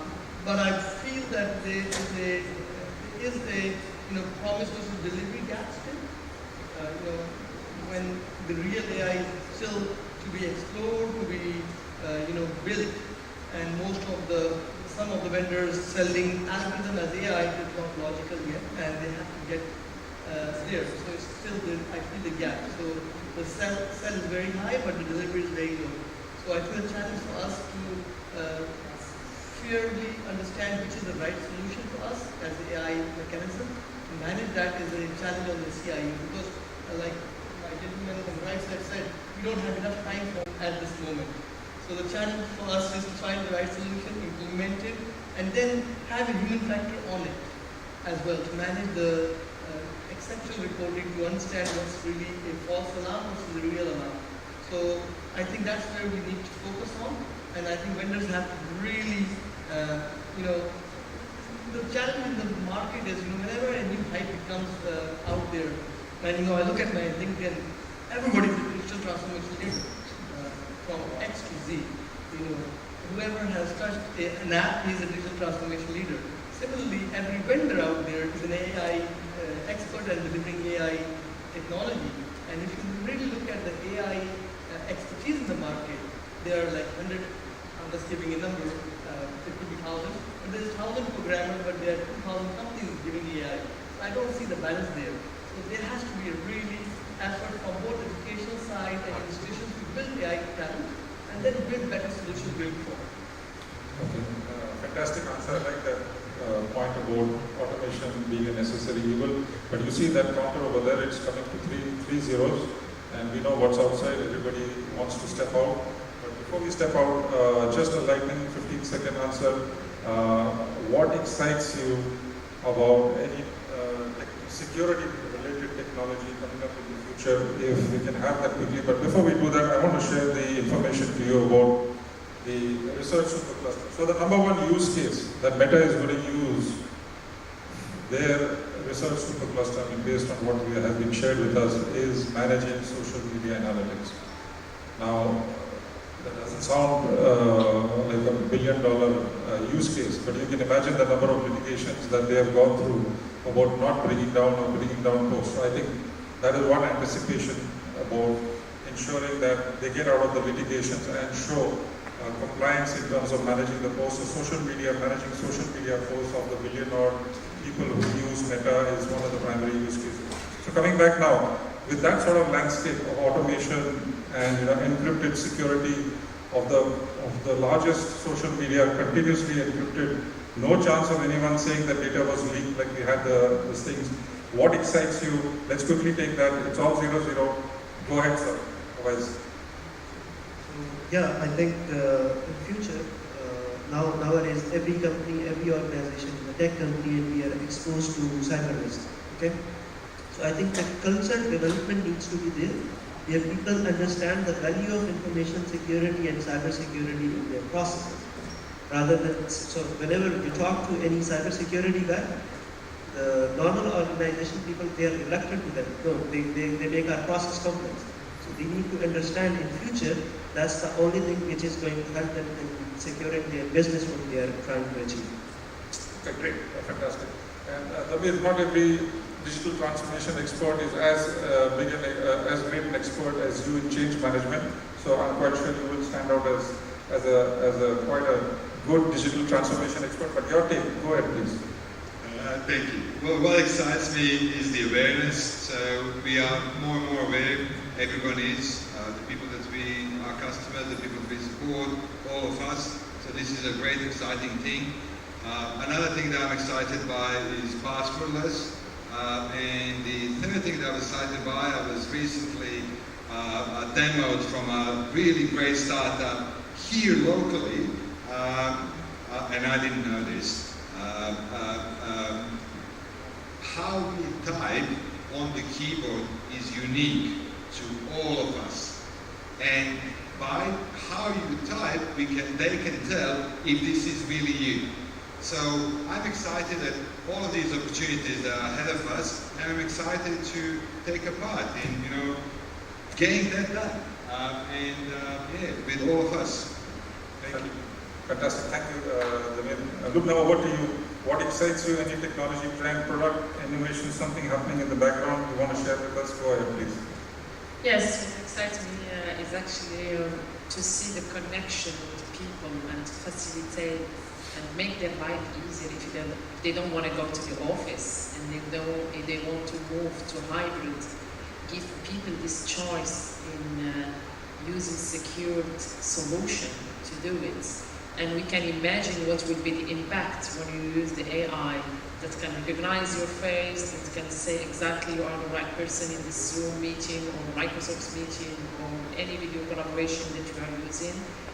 The fact that we will impact the coming generation that we call the Millennium and Alpha generation, that they are upload-download generations. And I see that excitement from all levels and specifically on hardware ones. Nice point you mentioned about exciting and what's happening in the data. Over to you, Ahmad, from your point of view. Go ahead. Yeah, generally I'm excited as I see that businesses are growing more and more kind of relevant to our industry, and we are more relevant to them, bridging the gap. I see that people in this industry, and I'm talking about everyone in this room, we're kind of at the front row seat of leading the change and shaping the future, of the future generation. And hopefully we do that in a positive way, and I'm always excited to be basically part of that, and nothing exciting as that.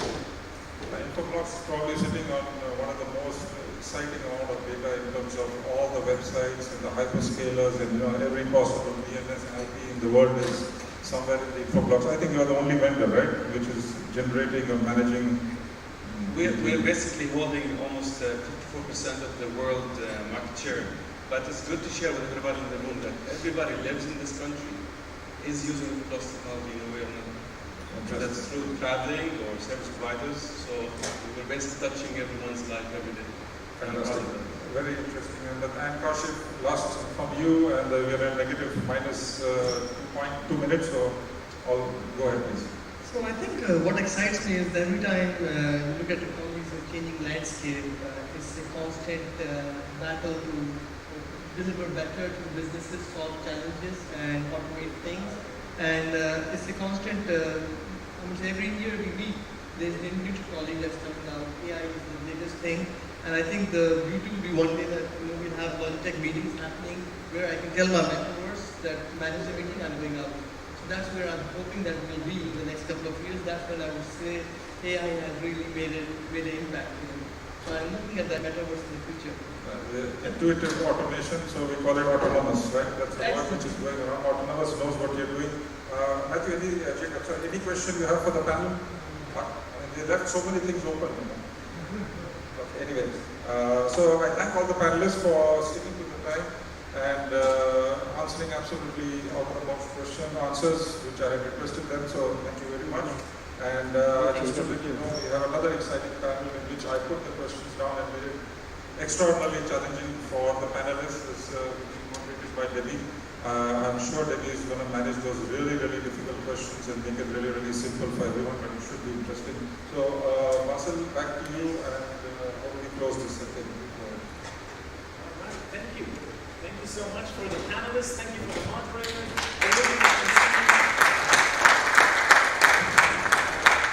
We have a small memento, so please, Lubna, in the middle, as you know, we're 1 week away from International Women's Day, so it's lovely to see diversity in gender in IT doing its way. Go ahead, you can give them the mementos. Arun, you want to give away the mementos? Because my microphone is not working. Yes. Oh, he's one of the receivers.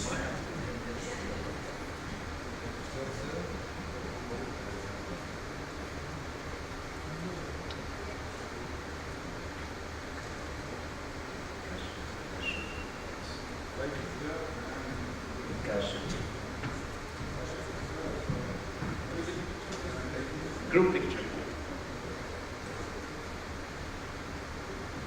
And Arun, this is yours. Congratulations. Thank you for motivation. Big smiles, everyone. We have the photographer. Come forward so that the bubbles and the mics don't show.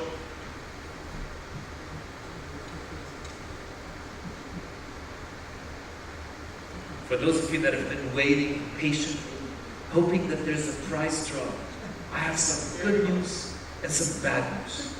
What do you want to hear first? The good or the bad? The bad. The bad news is there is no prize draw at the moment. But the good news is, if you have sensitive, olfactory capabilities, you have smelled the food outside. Congratulations, panelists. Thank you very much. The good news is lunch is being served in the foyer. So thank you very much for, I told you it's going to be jam-packed. I told you it's going to be long. We're halfway through the day. Lunch will be served in the foyer, and then we'll come back in 45 minutes, please. So it's currently 1:53. That makes it a 2:40 start for the next presentation and part of our day. 2:40, everyone back in here. Thank you very much. Enjoy lunch.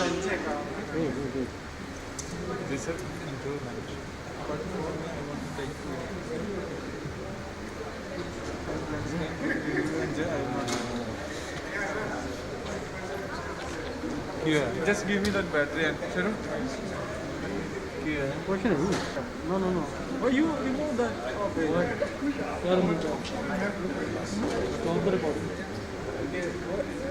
It's the card. No. Card. Yes. Car opener. Car door. Okay. Give me that. Sharu, give me that.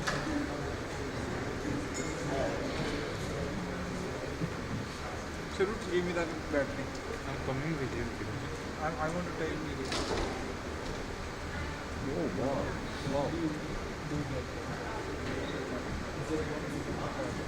No, this is the card. Just open, just and checking this card.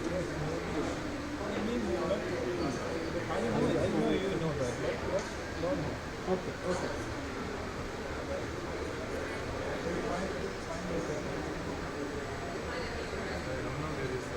भाईजान कितने रखे थे साल साल मांग रहे हैं साल ने देख कैमरे से bag rich pan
So let's see who's in this room.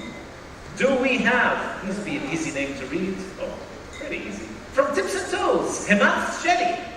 Oh, good man. It pays off to be back on time. So Hemant, congratulations.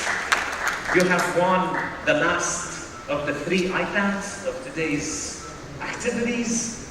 But more importantly, we have gotten everybody back in the room. So, our next presentation. We have, please welcome on stage for a CIO outlook to technology landscapes in 2022 and beyond, Thomas Gigi Matthew. Thomas is a group head IT and digital transformation leader at Etihad International Investments. Thomas, you're business driven. You provide leadership for continued development of innovative, robust, and secure information technology. And more importantly, you've won so many awards. I don't understand how you can get the SAP Quality Award 2020 UAE in Cloud Transformation, CIO of the Year for Diversified Group in 2021, Cloud Champion of the Year 2021, and Best Digital Transformation Project of the Year 2021. So I'm really looking forward to hearing about your outlook on how the technology landscape is shaping in 2022 and beyond. You want to move? The stage is yours.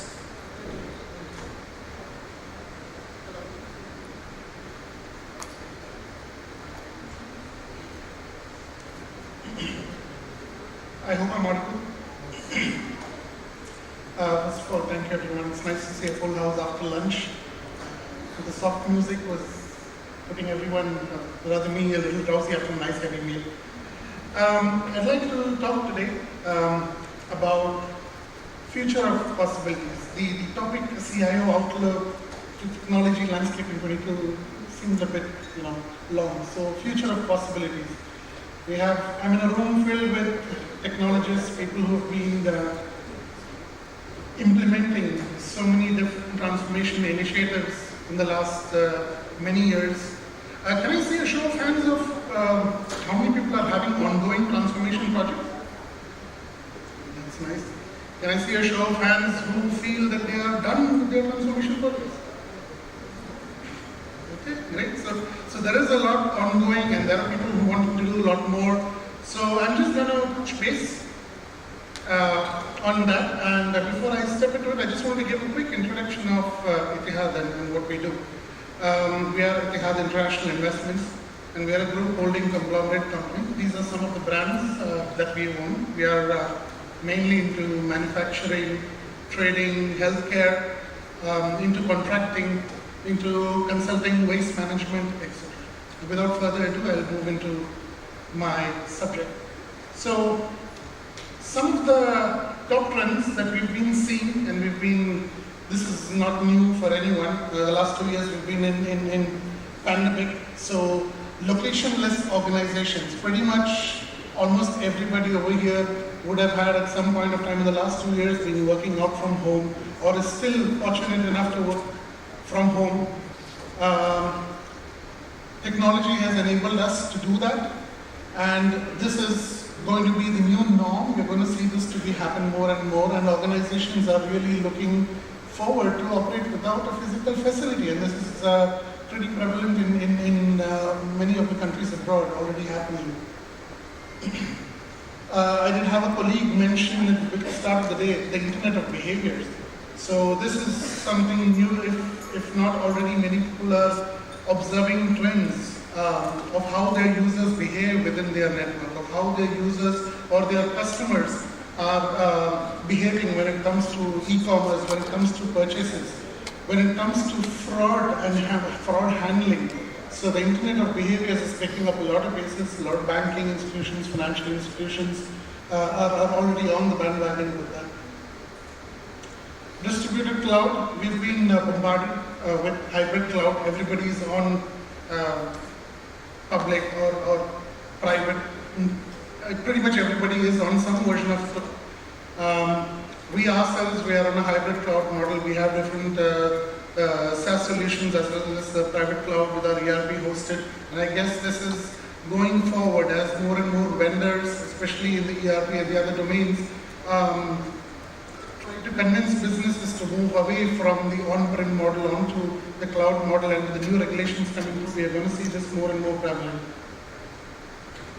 Cybersecurity, nothing new. We've had previous gentlemen in the panel who spoke very much in detail on the importance and the need for cybersecurity. IT is no more within four doors of a server room, so we are on cloud, we are on the move, we are always mobile. So the importance of cybersecurity is not just relevant to IT, and within the IT department, it's important to have the awareness and the well-being of the users and bringing them up to speed on the threats that's there in the market relevant today.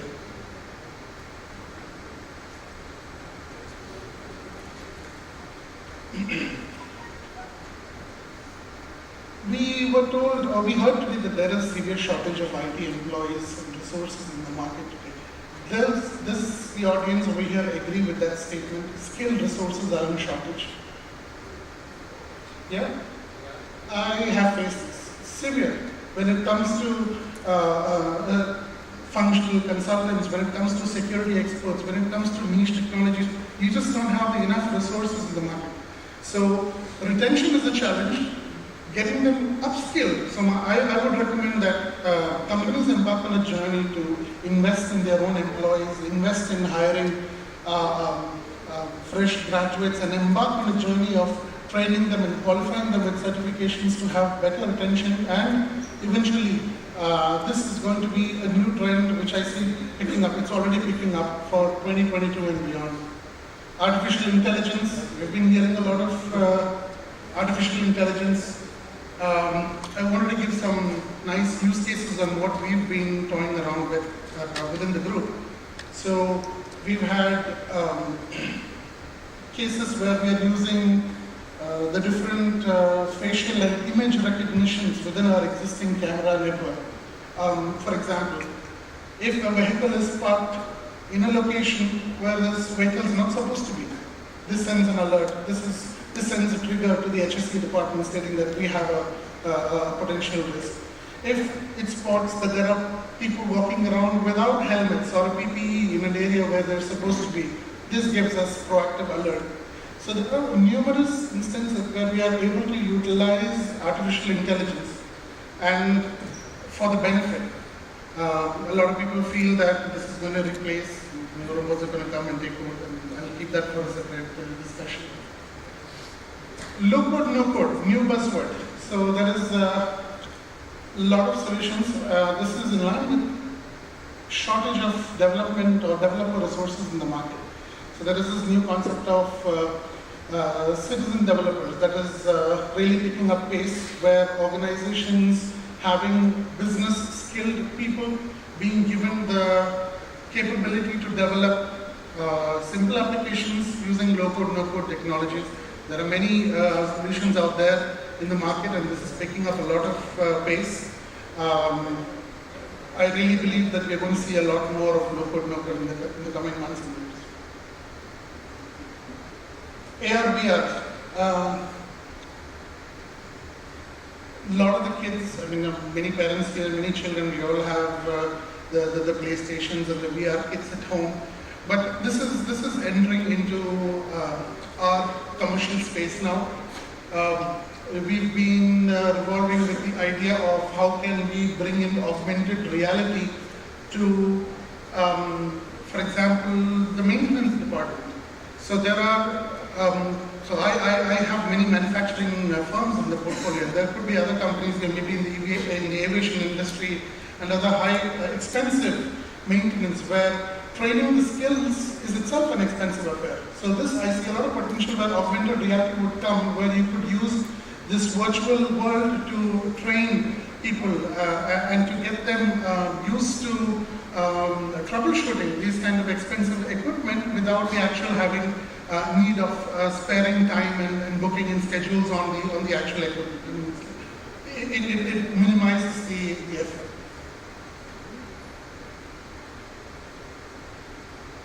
Blockchain. Dubai is the hub for blockchain. Numerous number of blockchain summits and events happening. all the finance industry is picking up a lot of pace with the blockchain as well as the government entities in UAE. I won't be surprised that this is really going to sort of accelerate, especially for the B2C companies that's really into getting their solutions across to consumers, starting to have implementing blockchain technologies within their group. Last but not the least, hyper-automation. Been hearing a lot of RPA solutions coming in the market. I believe this is going to add numerous value to not just business but also for IT, and we would be able to automate numerous tasks which were traditionally needed to be done by a physical person, and those repetitive mundane tasks that we can get rid of by employing hyper-automation. It's a last-minute addition. I just wanted to showcase about the industrial revolutions. We've seen 3 industrial revolutions, and I'm happy to say that we're living in the 4th one. This era of intelligence, and with all of the tools and the pace at which these tools are happening and developing, that we are able to leverage and apply in the immediate future. So we are living this age, and I believe we should all get onto this bandwagon as soon as possible. That was the interesting part of my presentation. I'm just going to run by us through some statistics to see what's happening on the markets till now when it comes to some commercials. We've all heard this. IT spending worldwide, 2021, $4.2 trillion US, and we're going to see even more growth coming in the coming years. Global information technology spending in 2022 is estimated to be 5.3 trillion. That's significant growth. We expect most of these contribution for the industry to come in from the Asian markets, depending on where the resource hub and solutions are coming from. The worldwide public cloud computing is expected to grow at $482 billion US. These are some big numbers, but this is the global market, and I'm sure with all of our organizations in Dubai, we are all contributing to some significant portions of these numbers. AI is the most significant portion of the data strategy of any business, according to 61% of marketers, according to Finance Money. So what's beyond? There are some predictions. Blockchain technology is predicted to hit 20 billion by 2024. We've just started hearing about blockchain a couple of years back. The momentum at which this is gathering pace and the investments that's flowing in. 94% of the internet workload is already, as of 2021, on the cloud. I mean, there are still many a school of thought of people who do not believe on the cloud journey, embarking onto the cloud. Please relook. It depends on your business, depends on the nature of your operations to see how this can add value. By 2025, 500 million virtual reality headsets would have been sold. So I'm pretty sure that's the number that's going to be beyond what just the children will be using. This is applicability within the IT industry. 8.4 billion voice assistants. These billions seem like the new norm. We're seeing billions, whether it's dollars, whether it's the counts, the population of the world, and you relate that you're going to have 8.5 billion voice assistants by 2024. 183 billion, that's how much web hosting services marketplace is expected to have generated by 2026. Matter of 3 to 4 years. And by 2025, there will be 75 billion connected devices in the world. Please note, all of these sources are shown there. They're not my predictions, these are predictions from reliable sources. The global machine learning market is expected to reach 20.83 billion. And the compounded annual growth for artificial intelligence will be 42% by 2027. So we're going to see a lot of traction in activities, analytics. I'm pretty much sure that every organization over here is in some form of advanced analytics. And we're just going to see that multiply and maybe even quadruple within the next 2 years. My last slide, I just want to give, so we do have a couple of construction companies within our portfolio. And construction industry is supposed to be one of those traditional companies in the region. So when you try to associate technology with them, they come back and say, there's so much so that we can do. We have people, we have projects, we have planning, we construct, we build. So just want to sort of open up the minds of people over here to see how much technology can contribute to an industry like construction, where already we are seeing prefab construction, modular construction. We've already seen prefabricated and 3D buildings in Dubai. It's already there near the Emirates Towers. We are seeing drone technology being able to capture images and be able to relay back to the developer on what's the progress and the rate at which the construction is happening. You're able to see augmented reality and virtualization when it comes to the training elements for the people who are in construction. Big data, not a new word. The amount of information that's flowing out from all of these systems for us to be able to build new trend analysis and identify where to head, where to steer. We are going to see a lot of building information modeling. This is also not new. There are numerous buildings over here where we're able to model the buildings and we're able to identify risks and challenges, what future maintenance teams can encounter by just running simulations on the big models. And 3D scanning and programmatic, all of this is there here, and we are able to utilize it in, excuse my word, primitive. I do not like to call construction industry primitive, but on a very slow-paced industry, and we are able to accelerate that. If that's the case, I believe that we are able to take these new technologies and spin off each and every person's business over here to the new high. That's it from my end. Thank you so much. Thank you so much, Thomas, Gigi. I love it. Thank you, sir. Oh, I shook hands. Lead by example. Never shake hands. Let's go. We have a small memento for your participation and being the most accurate on ending exactly at the 15-minute mark. So we had one speaker, Edi Kamil from NetApp, that ended before, and Thomas gets a memento for ending so accurately. So congratulations. Did you notice how many of my speakers try to steal this little timing? But they don't get it. It doesn't work. It needs a receiver that we have here. All right. Announcement. Everyone, in the morning, those of you that had a blue wristband felt special. Now is the time to look at your wrist. And if you have an orange wristband, we are going to start conducting the automation anywhere boardroom happening outside the doors will be escorted. So anybody please raise your hands, check your wristbands. Anybody with an orange wristband? Yes, sir. Yes, Muntasir. Please join us outside at the automation anywhere. Exiting the room will only be allowed for orange wristband holders. Everyone else is imprisoned here. Why you're imprisoned? Because we have an excellent speaker lined up for you. The General Manager of Fab Technologies, Mario Velkovic, is here to talk to us about Freshworks and Fab Technologies. Mario is a veteran of the ICT industry who has had various senior management positions at leading ICT distributors across Europe, the Middle East, and Africa. Through the course of his 25-year career, he did start young, so please don't judge on age. He was 5 when he started his career.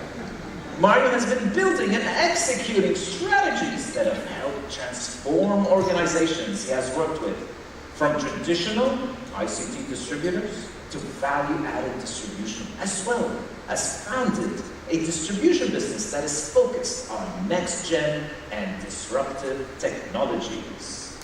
Mario, the challenge in 15 minutes to end at exactly the second your time ends. And only then you will get your memento. Otherwise, I've been trying to get a memento this whole day, but I've had to give them all away. So I need one. Can you end at the exact second your 15 minutes? Make that even some time for you. Oh, he's gonna try to make up some time. Excellent. If you do, we can do Q&A as well. Thank you so much. Put your hands together for Mario.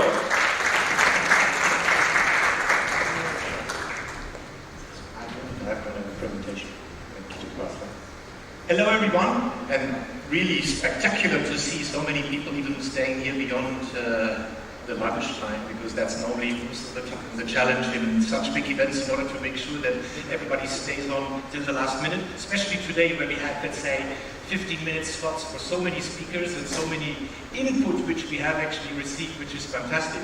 And let me congratulate, obviously, the organizers, GEC and the team, about this fantastic event. Congratulate all the participants and obviously all the sponsors. And I would like to congratulate my team as well, which has been out here today. And I think we've done a very good job so far. And we're looking forward to how the day will go till late 6, I would say, because we're already running a little bit behind the schedule. I'm Mario Veljovic. I'm the General Manager of Bad Technologies. And something which will surprise you, Bad Technologies is a value-added distributor. So how do we add value to the channel ecosystem in this part of the world? We actually scouting innovative, next generation and disruptive technologies. And today we have a portfolio of more than 30 vendors, which are all emerging and high-growth vendors which are entering the Middle East. One of the pillars we're actually looking into it is the high-performance data center solutions. We're actually very strong when it comes to ITSM solutions. And last but not least, we have built an impressive portfolio of physical security products. All of those technologies obviously see now a massive influx of AI technology, but even more important for us, we're actually looking at the cloudification of each of those pillars. Because unlike many other distributors, we don't believe that cloud is a standalone business unit, a standalone stack. For us, cloud is reaching into each and every aspect. Today, we're actually closing deals, which is infrastructure as a service. At the same time, you will see cameras as a service even being sold today. And that's something which we're taking pride in. And why we are doing it? Because we see that, if you look overall, the public cloud spending is probably reached already like almost $500 billion globally, and is growing at the rate of like more than 20%. So we're not doing it because we're running a charity organization, we're doing it because this is obviously something which will help us to grow and accelerate our growth in the region. So why is, for example, the public cloud services growing so strong? Because even still today, software as a service is one of the key fuels in this segment. And that is actually reaching almost $180 billion. Why is it? Because we have seen digital transformation accelerating very fast. Everybody wants everything instantly, not just even like posting, let's say, me being on the stage, you being at the stand to your, let's say, social media account. No, but even consumers want everything immediately. So the customer experience is actually key. And that's why CIOs are actually, like yourself, actually under the pressure of making sure that they are extremely agile and they're extremely scalable in whatever they do. So what has helped us even to see more growth in this segment is obviously the pandemic, which we have seen for the last 2 years. Because even our grandmothers and grandfathers are buying online their grocery stuff, which was something unthinkable, let's say, more than 10 years ago, let's say. So today, what we see in the market is we see something which we call the physical and digital merger. Because today people want to have a seamless experience. In order to achieve this, you obviously have to team up with companies which are focused on this one, who wants to actually drive the customer experience. And as customer experience, I'm not just referring to consumers, I'm talking even about you as an employee, for example. So it's internal and external. And with Freshworks, we have actually found a great vendor which has been specializing for many years. The business actually reached more than $300 million in business, went public last year, and is growing at a pre-IPO growth rate of 40%. And actually the key mantra for Freshworks is to actually delight your consumers, and those consumers are even your employees, in order to make sure that they have a seamless experience. So it's not just your CRM system, but they want to be connected to your WhatsApp, because this is what consumers want today. Today, they want everything instant, as I already mentioned. So for us, Freshworks is a key driver, even for our own cloud initiative. Because initially, and then me personally, I must say, I'm coming very much from an infrastructure background. I used to start my career as a small child, as Bassett said, and I was selling hard drives. And that was like more than 25 years ago, as he mentioned. So I can relate more to infrastructure. And that was even the reason why we actually thought, okay, infrastructure as a service, that is a logical next step which we need to do. But similar to what we see on a global scale, we can actually see even in our own portfolio that we have seen our software as a service portfolio actually outperforming all other business units in terms of growth rates on an annual basis. And as I promised, I will not take too long of improving your customer experience. And if you are obviously a system integrator, you're most welcome to actually join us in order to get onboarded, in order then to help us drive more software as a service sales in this part of the world. And with that, I would like to thank you all very much for your attention. I hope I have not rushed into it, but I don't know. I think I made the record this time, is it? Yeah. Because you broke the record. We get some Q&A. That's great. So I love the fact that you talked about delighting your customers and employees. Correct. And that's the theme we discussed in our first panel discussion around innovation in IT. So when you talk about delighting customers, Freshworks offers customer support, software as a service. Absolutely, from CRM to all of these and sales and marketing. Absolutely, that's the main thing. We even started off by just like, I was actually, somebody today, I think, I can't remember, it was you, I think. You told me the story, here it is, of how actually Freshworks actually started, because that was out of a disappointment of the founder of Freshworks by customer service. And he said, like, we need to do this better. And this is how he has actually invested into it, and he has actually taken it, yes, to a public listed company in the US today, which is a fantastic news. I love it, and it's not only customer focused with sales and marketing support, but also employees with IT service management and HR.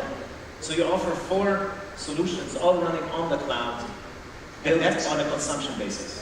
That's correct, and that's even what I meant when I say that scalability is so important, because you have no time to develop a solution. And I can tell you, even with my own experience of 20 years now in the Middle East, I have even seen my previous assignments where we have actually gone on to digital transformation journeys, and it has taken us 5 years, 6 years to actually reach where we wanted to be. Today you can have that instantly, or at least you can have, let's say, 90% of the stuff you want have covered. So the change management is probably the bigger task inside organizations in order to adapt to it, to be probably be satisfied with certain things. But today this is available off the shelf. So I think it's the I think the internal challenges. It's not the technology which is preventing you of what to do. It's probably more the human, which is more of a limitation today in order to adapt to the changes which are required. And that's why I'm saying, teaming up with a vendor which is constantly investing into R&D, constantly investing into their own product and technology, expanding it into so many different segments, gives you the ability with a mouse click to have a campaign running. Amazing. And scale. So it reminds me of when I tried to buy Coldplay tickets at Expo. How many of you live in Dubai? How many tried to buy Coldplay tickets to the Expo? We don't have music lovers in the room? Come on! Like Expo decided to spend millions of dollars to get Coldplay into the country. But then they decided to run the software that sold these tickets. Actually, they weren't even sold, right? It was free. On-premise infrastructure, and hopefully nobody from Expo in the room, any sponsors of Expo. This is a very bad idea, I just realized. But we all know that the system went down, and everybody was very upset, and nobody got Coldplay tickets. Had they been running on the cloud, they would have scalability. Scalability, right? So that's the magic of not being tied down to on-premise hardware and having the infinite resources available to you on the cloud. Think about a school which has admission periods, where, I mean, there's a huge amount of data coming in, huge amount of users being enrolled, and you need it for a short period of time only. So why would you spend the whole year for it, rather than you scale up, and you can scale down as well? Because today, yes, we always believe that we can just grow, but sometimes you just need something for a specific amount, or for a specific time frame only. Absolutely.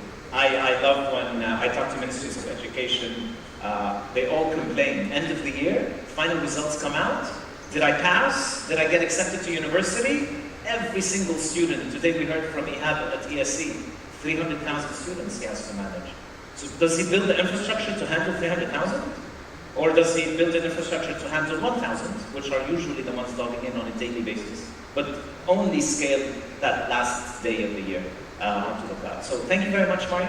Thank you. We have a small memento thanking you for giving us a few minutes back, some precious minutes back. Can we have the memento up on stage? Photographer. And you know, it is not an easy feat to stand up here and present without slides, so special thanks to Mario. He wins our bravery award. So this memento is for your bravery. You said I should take the microphone. Yeah, or you can turn, this is the secret. Yeah, you turn that way. Perfect. Thank you very much. Thank you very much. Thank you. Ooh. Next, we have one of my most favorite topics. Most favorite. I think favorite is most and most is favorite. You get what I say.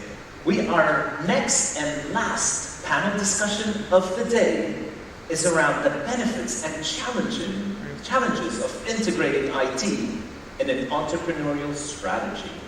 Our moderator is Debbie Botha, Global Chief Partnership Officer, Women in IT. Debbie, can I have you up on stage? We have hand mics for you, available only on this seat. Do we have others? Yes, every seat has a hand mic, which is great. Joining Debbie on stage, Yasmin Arawi, AI researcher and trainer at Ajman University. Thank you, Yasmin, for joining us and being with us today. I think the pictures are going to come on stage, so if we come this way, yes, there we go. So Debbie one down, Yasmin one down. Excellent. Next on stage, we've got Miss Veronica Ustinova, CTO, CPO, and co-founder at VE. All right. Thank you, Miss Veronica. Why don't I have some music, Mr. DJ, to pressure us and energize us on? Next is Miss Shamima Parveen, co-founder and CEO at Edutech, Middle East and India. Is Miss Shamima in the room? She is not. She has disappeared from the background as well. She did not disappear from my script though. Alright. And next on stage, can we have Ms. Salma Awad, founder and CEO at Sawat FC LLC. Salma, thank you so much for being with us. The DJ refuses to play music, to energize you, empower you on. It's a delight to have an all-female panel. Thank you for adding, that gender diversity that we so require in this industry, honestly. Everybody's responsibility. A lot of times we think, women need to do more, but it's actually the men that need to do more to increase diversity in this industry. So thank you for being here, and I'll leave it to you. Thank you. Thank you, Basil. You are such a treat. There's no way that I can fill those shoes. But in today's digital business environment, and especially during the pandemic, the way we play and work and relax and everything that we do, transact, is very much dependent on technology and in unprecedented ways. So embracing and adopting digital technologies are giving entrepreneurial startups a competitive advantage, and early adopters not only survive during the pandemic, but they thrive actually post-pandemic. So this panel of really, really amazing women are founders of startups, and they are really doing a fantastic job to disrupt their industries with innovative technologies. So let me start with Yasmin. Yasmin, you own a startup, you're an AI researcher and a trainer, and you have a very, very important job to train people in artificial intelligence and to consult. So tell us a bit more about that.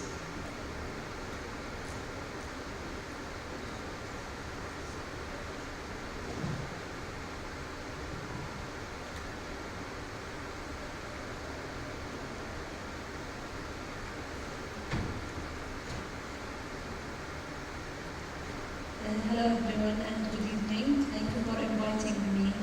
I have found out that the Arab world is lacking the awareness about the emerging technology.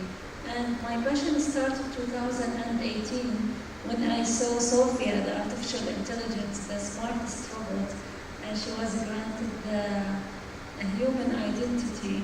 It came to my mind like this technology will really have an impression in the future, and it was my mission to spread awareness and educate Arab society about artificial intelligence blockchain.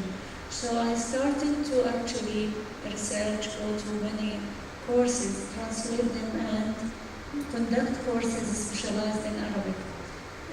My journey been for 4 years in educating, training, motivating, and empowering Arab youth to actually go for the technology and adopt it, because it is the future and this is where everyone is heading. I found that need and I've been doing it, and I created a lot of success in that field. And yes, it is like technology, I'm passionate about it. I could empower many women and men to go for it, families to actually enhance their children, to go for programming, and I found the trail and I found myself in that career. And so you're really looking after the next generation, which is so critical, right? Especially women, as we said. So, Veronica, you're founder and CTO of the AI, and it's a wonderful playground that you have of technology in the property industry. So tell us a bit more about that.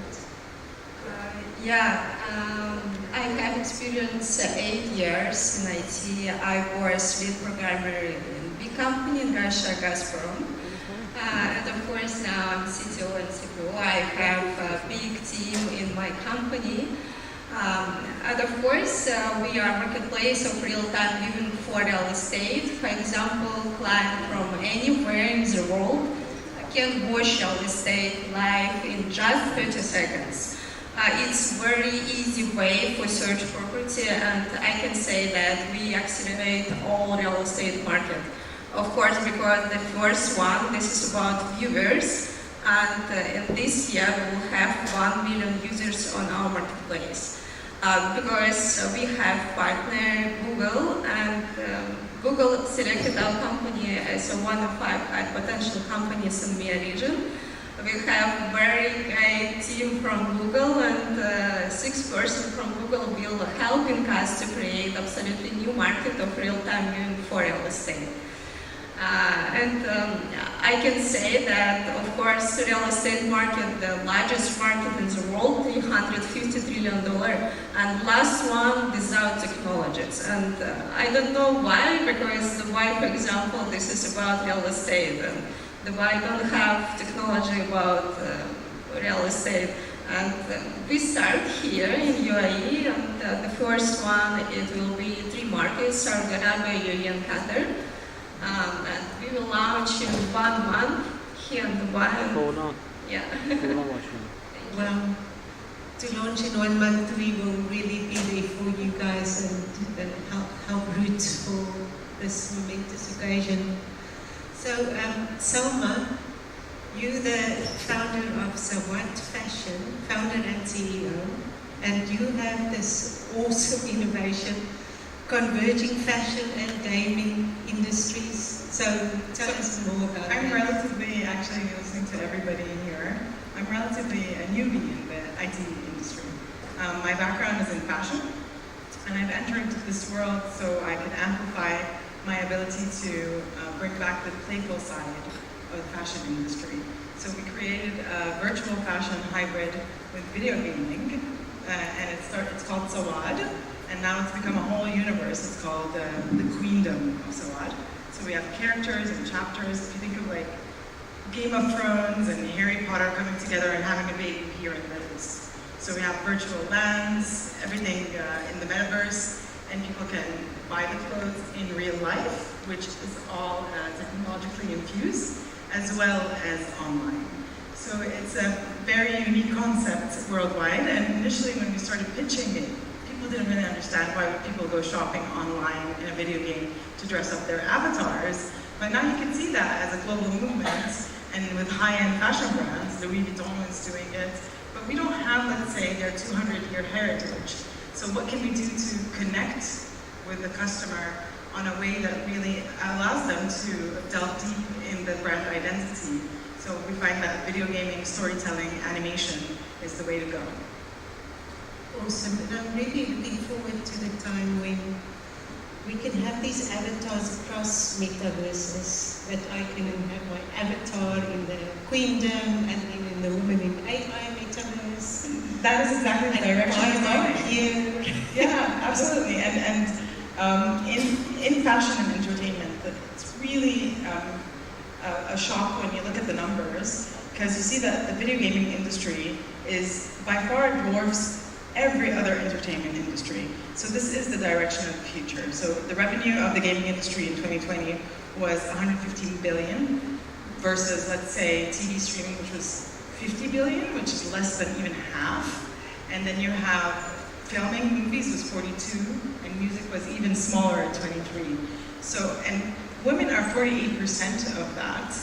And so it's a big market gap that's not actually met. So it's very exciting to see the pace of growth and acceptance that's happening now in the market with this. Absolutely awesome. So, as you guys can see, all these ladies are really moving the needle from old school industries to really disrupting the industries. So, Yasmin, if you could just tell us a bit more about how your company is really unique and first in the kind. Our company is looking actually in the need that this market, like the awareness, many of you have a startup, and the challenge in technology is that people, they don't have the flexibility to adapt this technology. So the gap we fill is that we spread the awareness, we make the road easier for the companies to implement their technology. So the awareness and the education make their mind and the decision maker to accept this shift. When Corona happens, we could see that people have to use technology. They have either to use technology or stop living because of everything was stopped. So technology had the whole world moving, like using Zooms and using all the platform, online shopping. So that made people understand and realize that if you don't move ahead with technology, you're gonna miss it. Either you go now or you stay there forever. So we fill that gap and we educate. We make people aware of the importance and the benefits of utilizing IoT, AI, blockchain, and why now? Why now? This is what we do. Awesome. And you also mentioned your education is in Arabic? Yes, of course. I do both in Arabic and English. However, the Arabic was the major part where I found actually the Arab world is lacking the knowledge, lacking the resources. Many resources only in English, and many of them, and many decision maker actually doesn't speak English. And the way I deliver the information about technology is simple, straightforward, and I create both that fear and also the desire to do it. What if this happen? What if you go and get the benefits of being the first one who actually utilize this technology? Yeah, awesome. So, and Veronica, how are you disrupting your industry? It's a very good question. Yeah, of course, we work without agents, fee, commission, because real estate agencies now it's very all professional, of course. And they think that in the future it will be remotely, instantly viewed. For example, now we work with artificial intelligence, of course. This is digital ambassador Joy.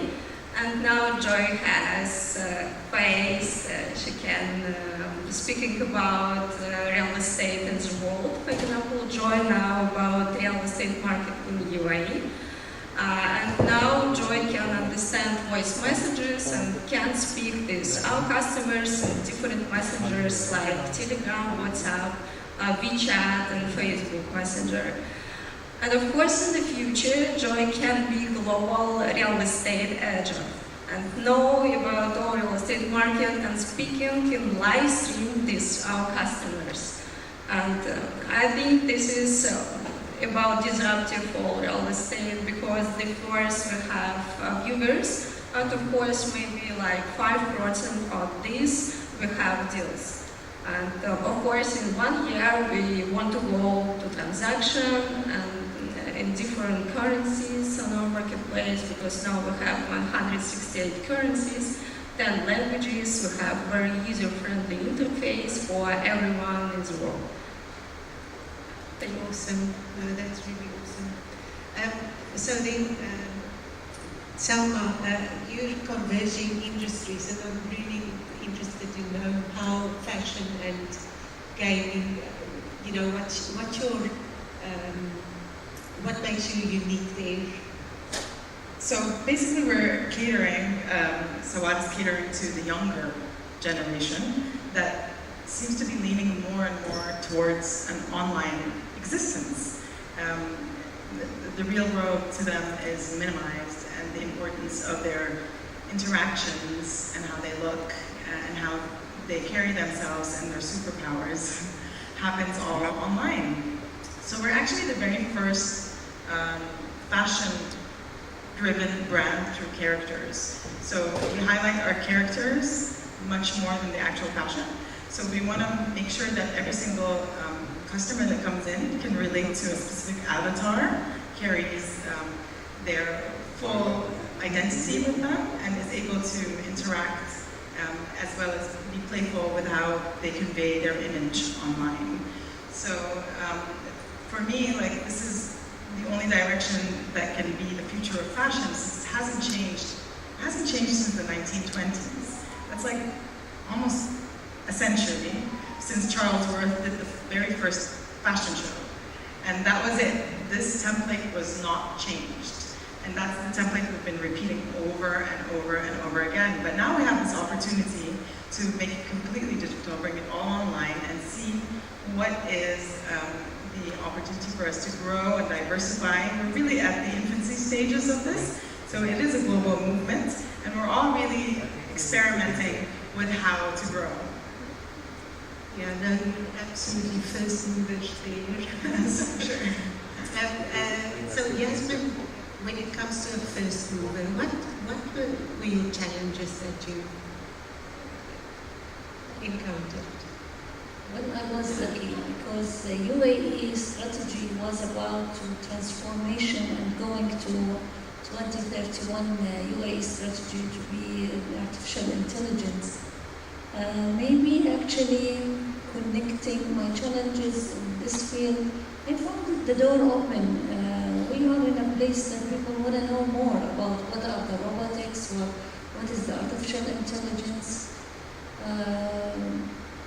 I found the easy path. I found it because I have the passion. I didn't have any obstacles.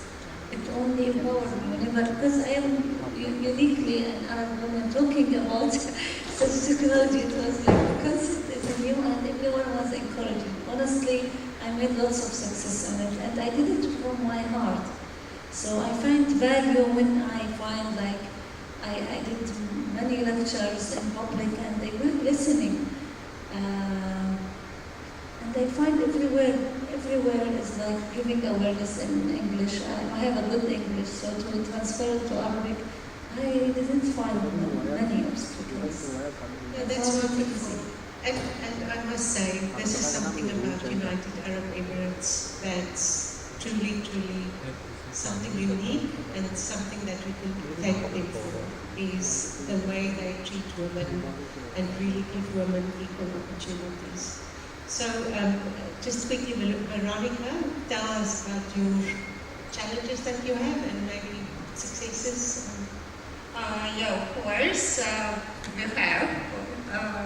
Of course, this is about where it was now.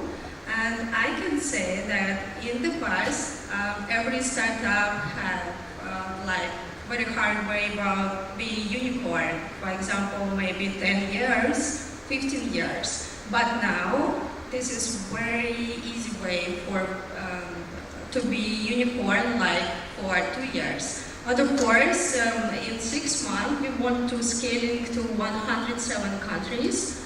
And in 2 years, we will be everywhere in the world because our product is very scalable. You can watch our state live from anywhere in the world, and we can connect all developers in the world like maybe 2 years for the past. Yeah, well, for example, now we have 27 developers here in UAE. This is the largest companies like Mar, Benghazi, Azizi, Shora, and it's very easy way for us. Congratulations, it's really awesome. I'm going to ask you, Salma, the same question, what were your challenges, but then go over to after that, your IT strategy and so on, and then we'll come back to the Sure. rest.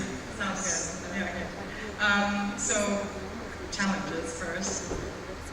Where to begin? There's so many. So I am like, not only the gamification of fashion was challenging in the beginning, but even when you're, let's say, pitching the idea initially, it was like, but why? You know, because you're like, oh yeah, my daughter does this, or you know, like people were not really relating to this because it wasn't such a mainstream common thing. The pivot really took place very recently, right? And we've been pitching this for years and years. So we're in a much better place now of acceptance, but initially definitely there was a lot of challenges as a startup entrepreneur to deliver this message.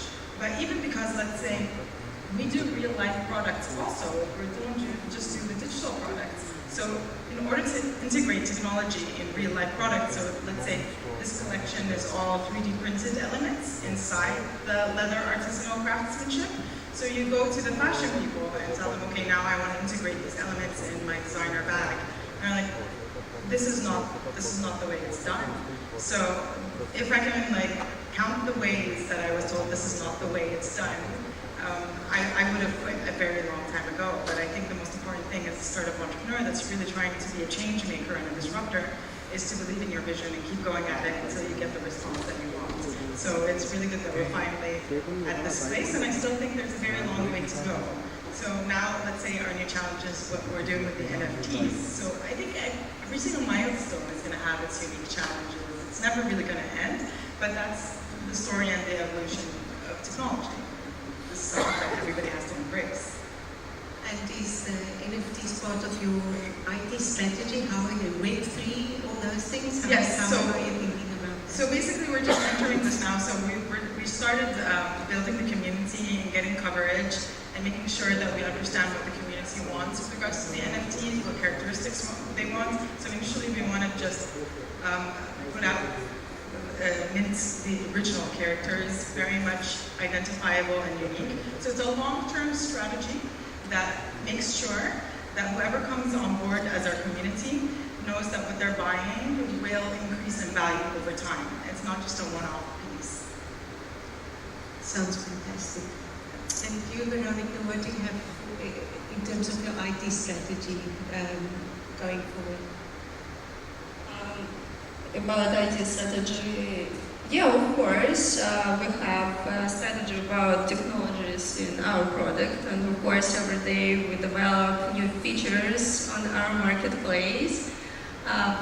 For example, of course about AI, every day we develop AI, and this is about brain, because every day we're learning our joy, and every day know about more 100 questions, one more 100 questions every day. And of course, this is about currencies on our marketplace. This is about languages, more and more languages on our marketplace. This is about the application, of course, because now we develop application in different languages too. And of course, every day develop our product, I think. Awesome. I think the last question is to Yasmin. So what do you see in the future? I see the future is the technology actually, and it's the emerging technology, it's the blockchain, it's the AI, it's the Internet of Things. Everyone is using 2 to 3 phones, all of that data. And find the future is data, big data. This is the future. If you analyze it, if you know how to utilize it, you have the future. It's the oil and the system, the structures, and the solutions actually. The future is utilizing this technology into a smart and fulfilling the needs. I find Selma is very creative, very creative solution, and property, that's really interesting, like AI and property, that's not expected, it's really exciting. The limit is the sky now, and I'm really excited. The future will be exciting. We hope to create a smart users, because the future needs smart users. This technology is smart, let's be frank. It's going to be very, very smart. So she learns 100 questions a day, or she's going to be so powerful. So you need to be smarter. Creativity is required as a human. Any job will be repetitive, will be replaced by joy. Welcome, joy. So the creativity, being a human, stick to your humanity, you are creative. If you just miss your creativity, you will be replaced. So the future is in the human minds, creativity, innovation, and I'm so glad to have all of these startups and companies who create really smart technologies. Inshallah, we can create for you the best, so people can actually start using your technology, drop the fear that, no, I don't want to use it, it's expensive, blah, blah, blah, blah, and start actually being in the world of technology and utilizing that solutions. That's what I find the future. Basil, how are we doing with time?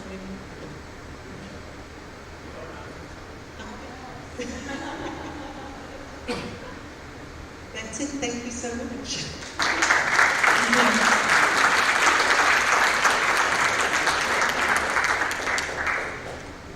All right, you know the drill by now, I hope. Right, so let's please gather in the middle. We'll get the photographer ready. We have a small token of appreciation. Oh, which one? Veronica is here. This one.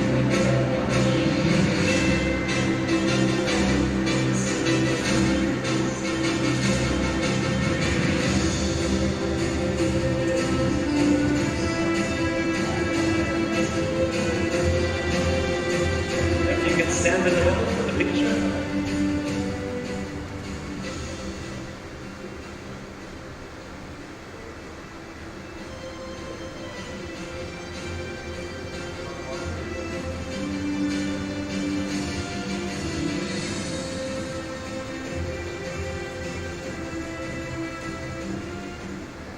Thank you so much. That was so insightful and invigorating.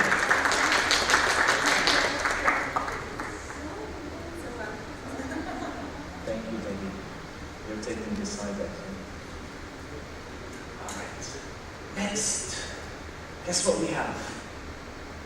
An amazing cloud momentum story delivered by AMD, enabling boundless innovation and scale. Please help me welcome to the stage Zaid Ghattas, commercial lead at Meta at AMD. Zaid is a commercial lead at AMD. He drives AMD revenues with enterprise customers, influence regions, top-notch customers, ICT strategy. Comes from a background of Intel, Epson, OKI printing. Some people say he's highly qualified. Others say he's a passionate entrepreneur. I say he's a driven professional. Thank you, Bassel. Zaid, you have 15 minutes. On the dot, 15 minutes. Let's do this. Good afternoon, or good evening. Assalamu alaikum. My name is Zaid Al-Qas. I'm the regional commercial lead for AMD across the region. We at AMD are extremely proud of where we came from. Right? If you look at the history, 10 years ago, we were a $10 million company. Today, we are a $199 billion company. We focus on two things, CPU, GPU. And recently, we've just done a $50 billion acquisition where we acquired a company called Xilinx, which is field programmable gateway arrays. If we look at our vision, I think everybody for the past 2.5 years has been working from home. Me, myself, I've been locked with 3 children. All of them are, learning from home, using PlayStation. Detailed report, not the email that you had sent us earlier. Bassel, you need to. That's a great example by me of remote working, right? Everybody has been consuming data, have been remotely working and making sure that we stay connected and collaborate with each other, and it's all remotely. And the semiconductor business has been really at the heart of that, right? Each and every household, we've seen a tremendous increase of devices being consumed. Each and every household uses 2-3 devices. We've just heard from the other colleagues, multiple mobile devices. I myself have a couple of devices. So with that increase, you need to make sure that you have the right CPU and the right GPU architecture to make sure that that particularly gets fulfilled. Our vision is really focusing on high performance and adaptive computing to transform our life. Right? We've talked about AI, we've talked about blockchain, we've talked about artificial intelligence and autonomous driving and so on and so forth. And at the heart of that, there is a CPU and a GPU that really powers everything that we've been talking about since the morning, right? From data all the way to the edge. High performance computing and adaptive computing, we really focus on multiple areas. From an AMD perspective, cloud is an extremely important pillar. 5G, communication infrastructure, AI and analytics, adaptive intelligent systems, gaming is an extremely important pillar. Any gamers in the room? No gamers? Okay, so I'm sure you've been exposed to AMD over the past few years and you've seen our growth in a gaming segment in particular. But in addition to that, the HPC clusters has been driving a lot of our growth, right? So, and then in addition to that, of course, smart client devices and edge devices that we briefly talked about. Financial momentum. Everybody in the past has been talking about AMD as small company that's just selling small amount of CPUs and GPU. But in reality, if you look at each and every indicator from an AMD perspective, we've been extremely effective, right? Because in the past, there has been some concerns that AMD was there for a period of time, and then we kind of went away and did a little bit of a research and development and redeveloped our products. So we came back to the market much more stronger. So today, from an industry architecture perspective, we are actually leading the market, driving the 7 nanometer technologies to be able to provide you a much better computing technologies and much better power efficiencies and most importantly, security. So if you look at revenue, gross margins, and profitability, all of them has been extremely profitable. I actually, I had our stock price back in 2010, 2011 was $2.3. Our stock price today is $114. So that can tell you the exponential growth that we've been living in. And that's primarily driven because of you, right? Because you have been really relying on AMD, and you've been, a lot of our customers has really been giving us a lot of that confidence. Acquisition, I've highlighted the acquisition, and the primary reason that we've been mastering the data center business from a CPU/GPU perspective, and we started thinking, how do we grow the other areas, right? We started thinking of going into the FPGAs to open up our data centers. So we want to make sure that we really grow our profitability and grow our footprint within the data center, right? We want to go beyond the CPU and the GPU and start looking at some of the other components within the data center. And that eventually opens up for us the 5G market, artificial intelligence market, analytics, and some of the other elements to really, expand the portfolio of AMD. Just to give you, again, you've been probably used to, procuring the competition, which is the blue guys and the green guys. I'm not going to mention specific names there. But from a high-performance computing perspective, we've got two elements, which is AMD Ryzen, which is Ryzen 3, Ryzen 5, and Ryzen 7, and then AMD EPIC, which is the CPU that actually goes into the data center business. From a graphics perspective, we've got also two, the Radeon and the Instant, and from an adaptive computing perspective, which is a completely new area that we're also focusing on. We've got the Vertex, Zenx, Versa, and some of the other areas. 50 years of innovation. We're not new in the market. We've been in the industry for 50 years, right? And we've been offering all of these innovations for a number of years. We're the first to really break the 1 gigahertz barrier. We created the 64-bit processor standards. We're the first to integrate the memory controller into the CPU. So we really have been bringing a lot of innovations to power a lot of the devices, the edge devices and the infrastructure devices in the market. World's most important customers and major hyperscalers run on AMD, from Amazon Web Services to Alibaba to Baidu, Meta, Google Cloud, IBM Cloud, Oracle, Azure, Tencent, Baidu, and then Twitter.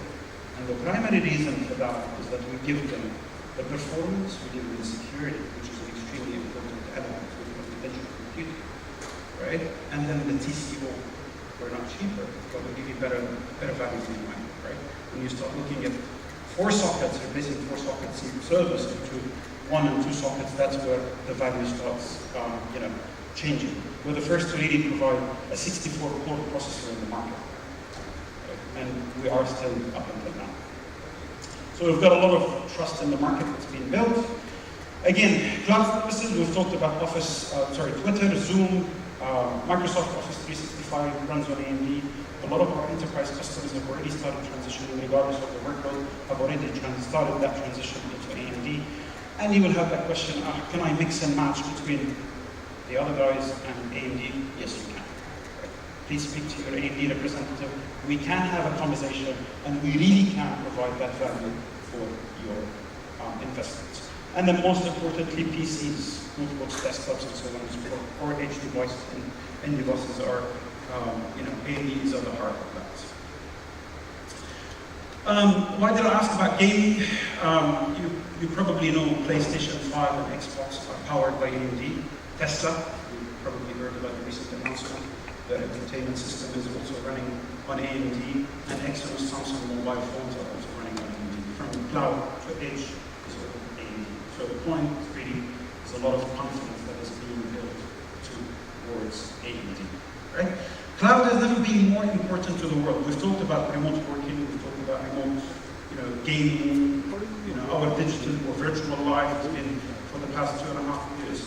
And really, a lot of the CIOs and IT decision makers have had a number of challenges with the increased number of devices, from security threats and attacks to, how do I maintain collaboration and how do I make sure that my employees are talking to each other. Anyway, so we've been talking about a number of elements that really, contributed to the growth of AMD, and we've also in parallel heard about the semiconductor shortages that happened, and that really increased the demand for CPUs and GPUs. Let's look at third-gen EPIC. Third-gen EPIC really AMD processors. We provide 19% increase in instructions per set. 250 world records, and when I joined, I think 2.5 years ago, we only had 100 world records. Today we have more than 250 world records across the globe. And the primary reason, again, performance and the 64-core part that we're providing in the market. Advanced security features, as well as attractive TCO and faster time to value. Leveraging TCO, we've talked about efficiencies, ease of migration, and security features. Ease of migration in particular is the one that I really want to highlight here. I think we've got about 6 more minutes to go. But regardless of your operating system, your application stack, your ISV, right? We're on an x86 architecture. So migration should not be an issue, right? But please speak to us. We will dig into a little bit more details into this particular topic. But most importantly is security, right? Secure memory encryptions. We are taking security to the CPU level, and we're trying to really embed a lot of the security features at the hardware level, right? We've heard about the attacks. You know, actually presented yesterday in the World Peace Summit talking about security attacks. And, you know, we've seen an increase. I think I was reading an article. I think the increase is more than 450% in security attacks. Hackers have been extremely innovative, right? As much as we are innovating into the IT industry, I think my colleagues, other vendors here, are in the same shoes. We've been innovating, but also attackers and cybersecurity attackers have been extremely innovative, you know, coming up with attacks, right? Either phishing, malwares, and so on and so forth. And really, we take that seriously when we design our products to the hardware level. Efficient solution for modern workloads, as I mentioned, regardless of your workload, whether it's big data, analytics, IT infrastructure, middlewares, databases, dev test, and HPC application. HPC in particular has been at the heart of AMD, right? I think our winning ratio is done probably more than 85% each and every HPC project that we get into, you know, from a genome sequencing all the way to research and academia, we are at the heart of it. And that's primarily, again, performance, rules of ownership, security, and a number of other elements. Ease of migration, I said, you know, from a hardware operating or hardware partners, we work with everybody, you know, the usual, I'm not going to name each and every one here, but we work with, you know, all of the hardware vendors in the market. Operating system, from Microsoft Citrix, VMware, Red Hat, and so on and so forth, we work with everybody. Application layer, again, you know, you shouldn't have that particular concern in your mind when it comes to application or hardware. In addition to the on-prem, the cloud story, we work very closely with Amazon Web Services, Microsoft Azure, and Google Cloud. You know, on AWS, we've got a pretty compelling story. It's a 45% better TCO. Azure, we've got a 24%, and then Google Cloud up to 70%. Right? And, you know, at the end of the day, you're getting a virtual machine. But I encourage you, when you're spinning your virtual machine or you're getting an instance, please speak to your account manager or your sales as to, you know, how do we potentially explore, you know, an AMD option? Because, you know, I've had several conversations and everybody wants to modernize, but at the same time, I want to make sure that I, you know, optimize my costs and AMD will potentially be your ideal option. Vertical advantages, multimedia, entertainment, retail, financial services, public sector, and manufacturing. And we've got cases across all of them, you know, where companies in those different verticals have done a tremendous savings when they started spinning machines and talking about an AMD option in the procurement, in their RFP, and so on and so forth. Those are, you know, some of the major customers that we've been working with: Jellyfish, Rego, Phoenix, and so on and so forth. One of the, I think I'll probably close with one more video and then one more slide, just to walk you through some of the, you know, win cases that we've had.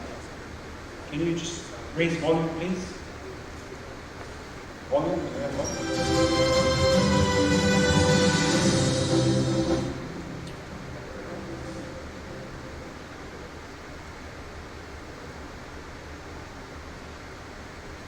Volume? Should I?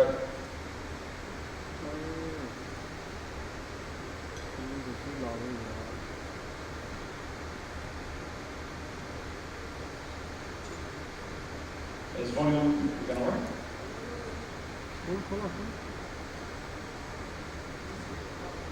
Do I need to do something or volume? No, but it was working now. Virtual animation VFX studios. We worked on 3 Star Wars movies, Rogue One, Solo, The Star Wars Story, The Last Jedi. We've recently completed full animated feature for DreamWorks Animation, and these are massive projects, thousands of shots, creative decisions having to be made hundreds of times a day. Before we moved into the cloud, the studio wasn't conducive to really good working ways. Working with Azure, we were able to create an environment through technology that really supported the creative elements within our business. When looking to build a studio around Microsoft Azure in a virtualized manner, it allows you to really flex up and down.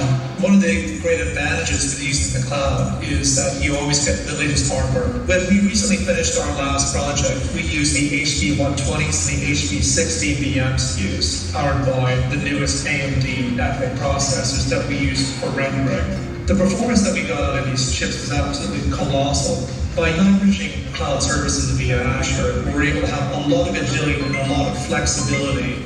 Microsoft Azure, via the HPC cache and via scale sets, helped us deliver a job that required massive computational resource on time. You want to be working with the best talent and you want to be working with the best technology. This architecture with Azure allowed us to reach out all over the world and onboard people in an instant as if they were in the studio.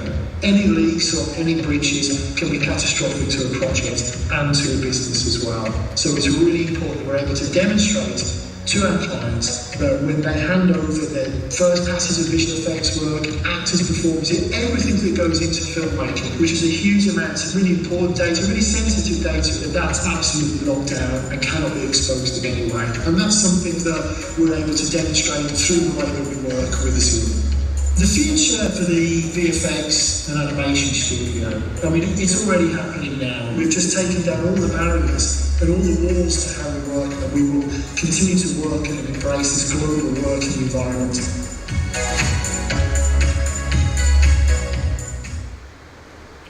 So that one more slide, I know, Bassel, I'm already running out of time. Okay.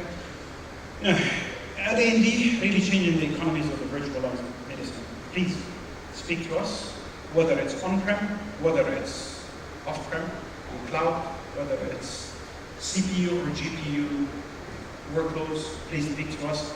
And you really hear a lot of interesting stories around the TCO, performance, and security.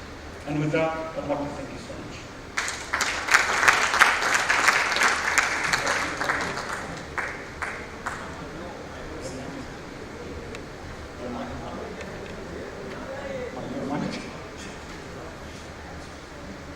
You were doing a remote working experience on stage. You know, Zaid, you're trying to escape because I know you went overtime. But your good looks, your cloud message, it's convinced me. Thank you, sir. We'll give you a momentum. Thank you. Big hand of applause for Zaid Khattas. AMD has been doing great strides in the region. I recently looked at an ITC server report of the UAE, and I noticed that your market share has more than tripled over the past year. So it's amazing the speed of growth that we've seen with AMD in the region. Yes, sir. You have a question? Mining machines? Yeah. So AMD, he wants mining machines. Yeah. Get some cryptos and NFTs minted to use. Thank you so much, and thank you for your time. All right, we're next. Our next speaker is ready and smiling and ready. Please, as an IT senior leader, Manab Alam, IT head of Merck Group Middle East, has a craft of enabling a business to achieve their strategic objectives via, guess what? Technology. In her capacity, she partners with senior business stakeholders to create business digitization in IT strategies, prioritize the pipeline, lead the delivery of initiatives, support change management, and ensure adequate services. Please help me welcome Manal Alam, IT head of Merck, onto the stage for the next presentation.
because it allows people to live longer, and not just live longer, but also with quality of life.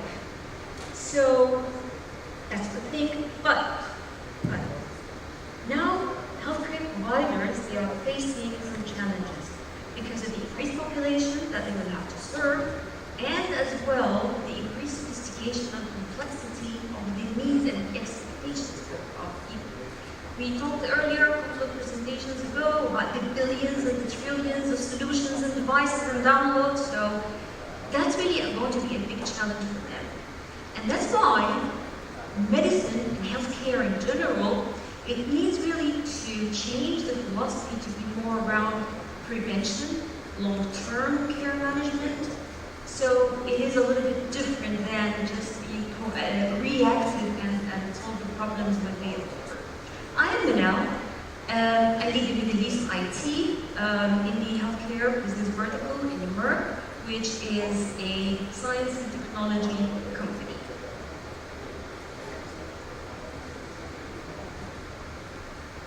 The modern doctor, once we, Now, the modern doctor, they have at their disposal a lot of data, and this is thanks to the digitalization of the health medical records. So that's one data set with the language of AI.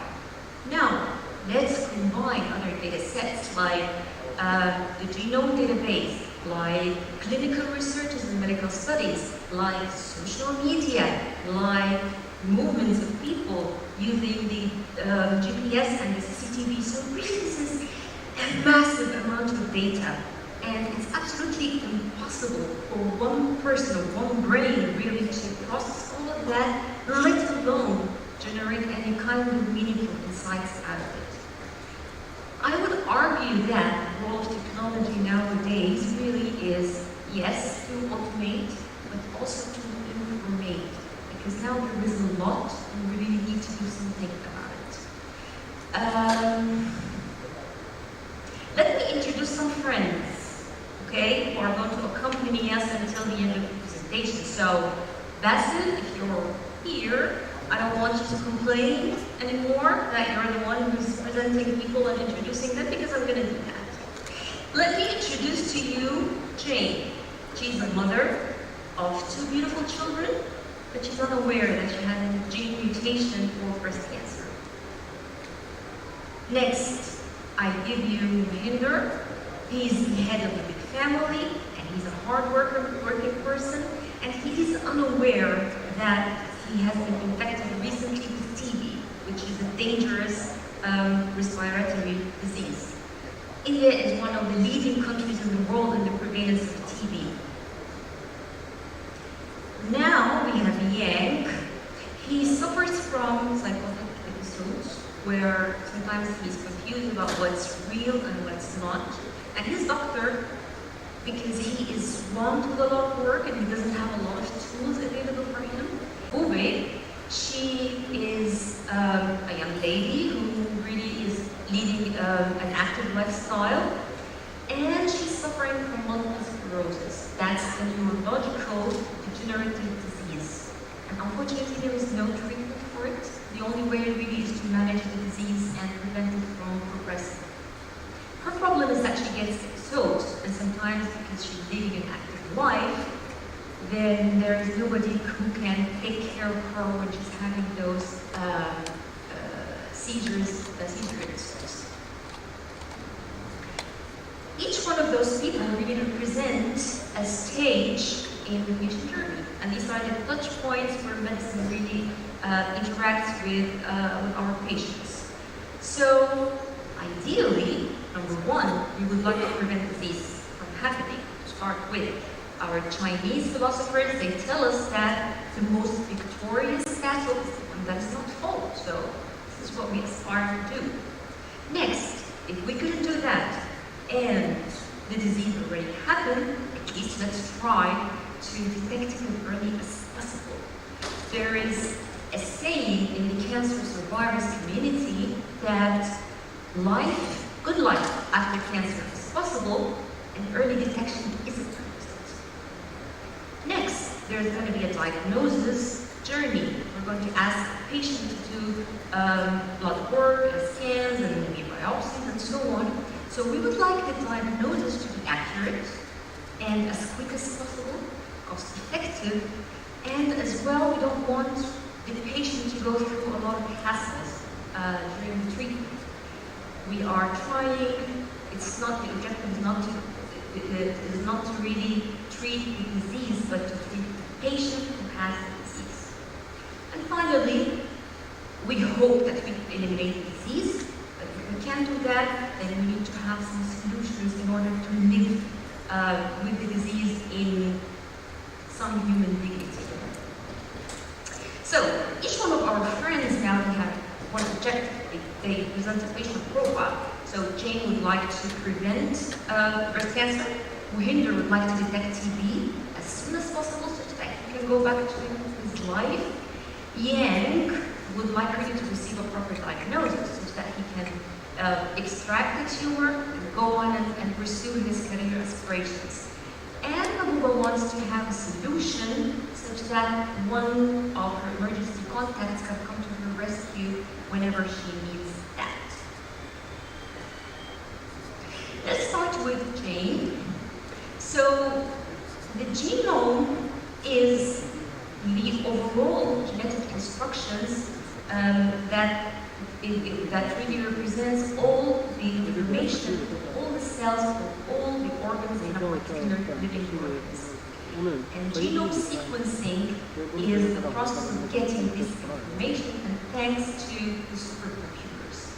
Now, if we have all of the genome information in a model, then we would be able to predict people who are at risk of infection, people who are at risk of having the gene mutations.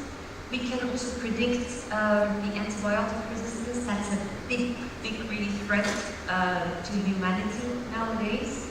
So all of this really is going to be good news for Jane. Let's try to bring in some other good news.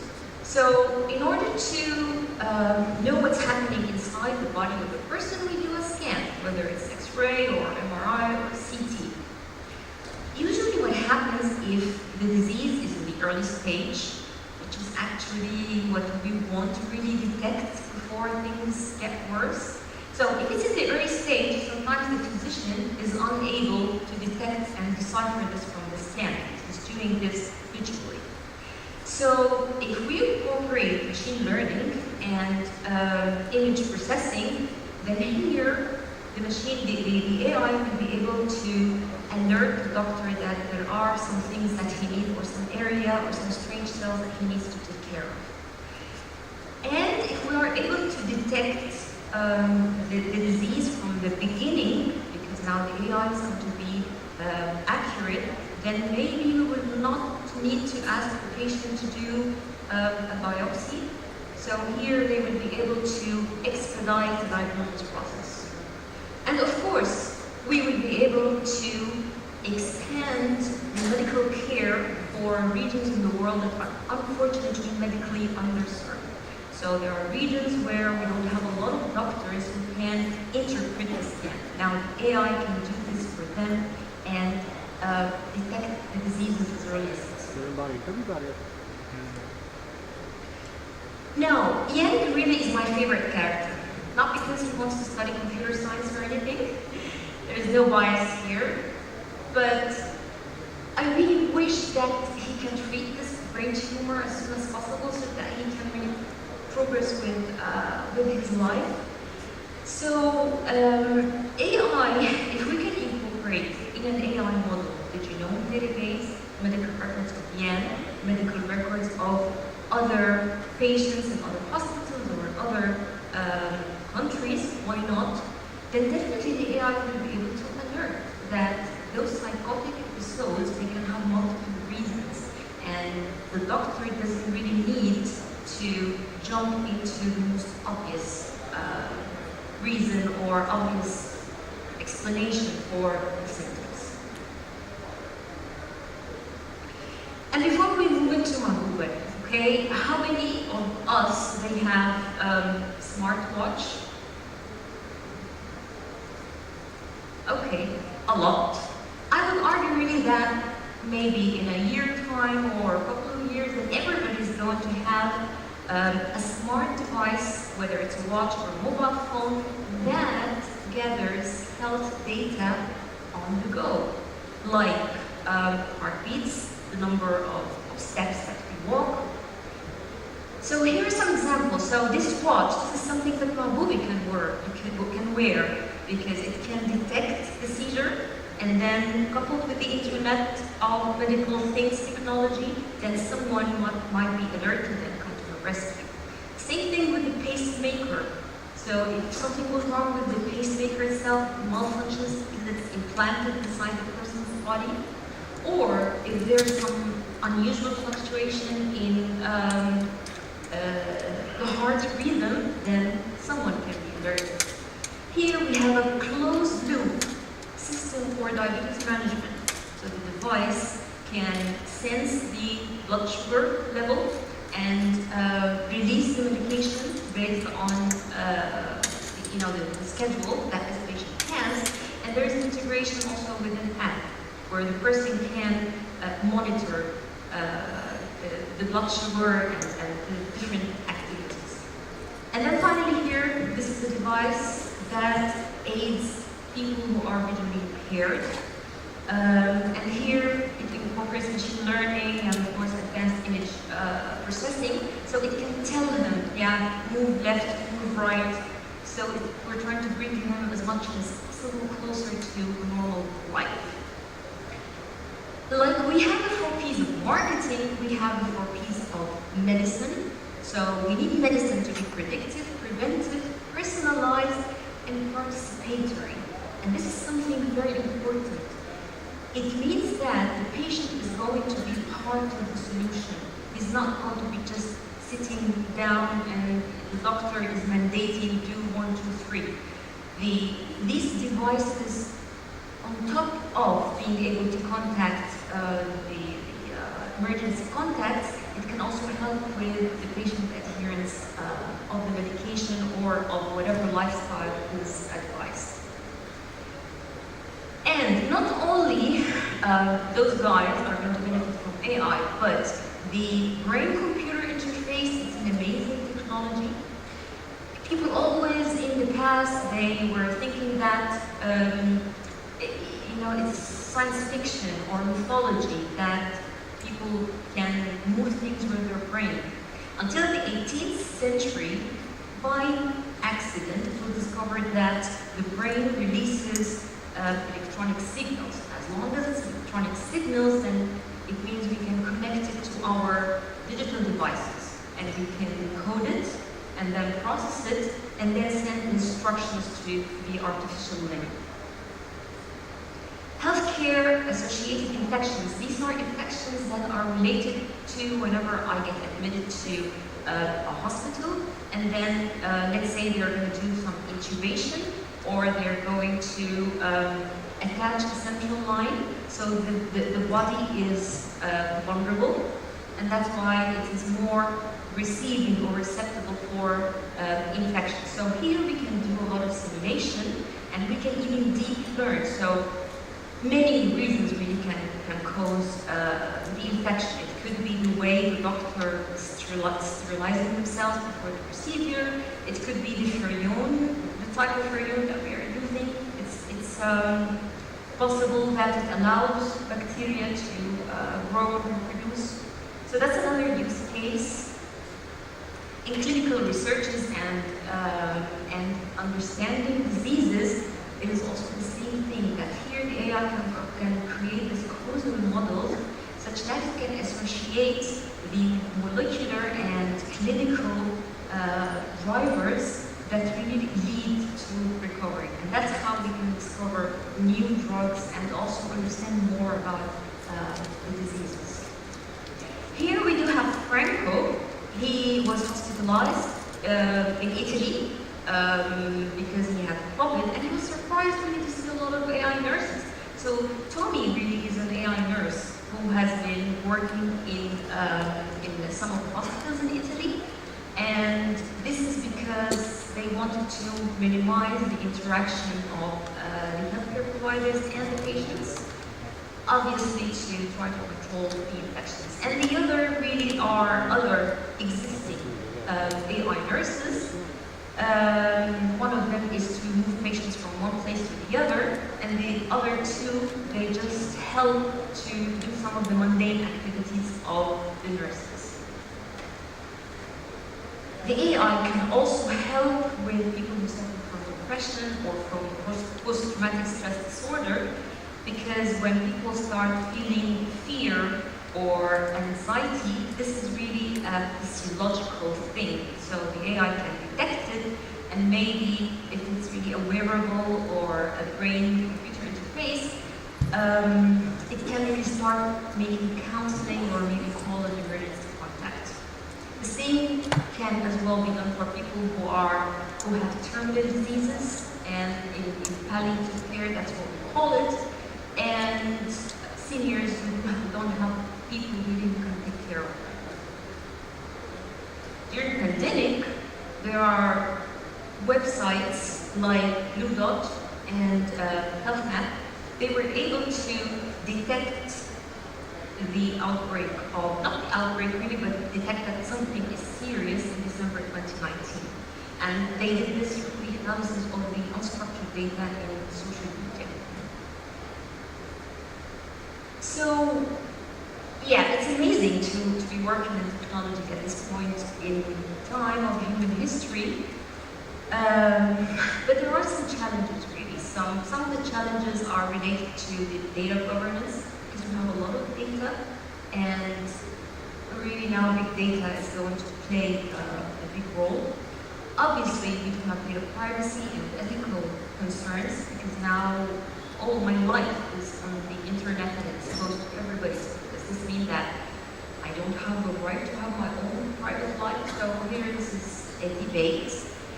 And then, in my point of view, the biggest challenge for AI really is maturity of humanity. So how are we going to handle this powerful tool? Are we going to go and use the data to do surveillance over people and try to control them? Or are we going to use it for the greater good? The AI tools themselves, are we going to monopolize them and try to make money out of people's misery? Or there is going to be a fair use of these technologies across everybody? So the question really, are we going to weaponize these kind of things while we continue fighting over lines thrown on the sand? Or we are really going to focus on true issues that is facing humanity such that we can move it to the next stage of evolution? I will leave you with that question. Thank you. I'm sorry. Thank you so much, Anel. It is a really deep topic, and it's amazing the power of AI in the medical field. The one statistic that scared me personally, I don't know if you saw it, but I was really scared.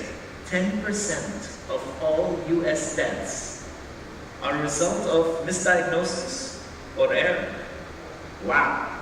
So how can we really help overcome that gap of human error, misdiagnosis using some technology? Lovely. Thank you so much for your time. No. We have a small token of appreciation. Okay, take this for you. Here. You want to be on this side? So you can do that. All right, perfect. There you go. Thank you.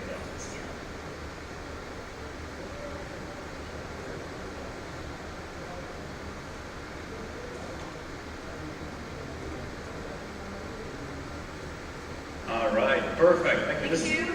Yeah. Excellent. Next. Are you ready? You guys are looking tired.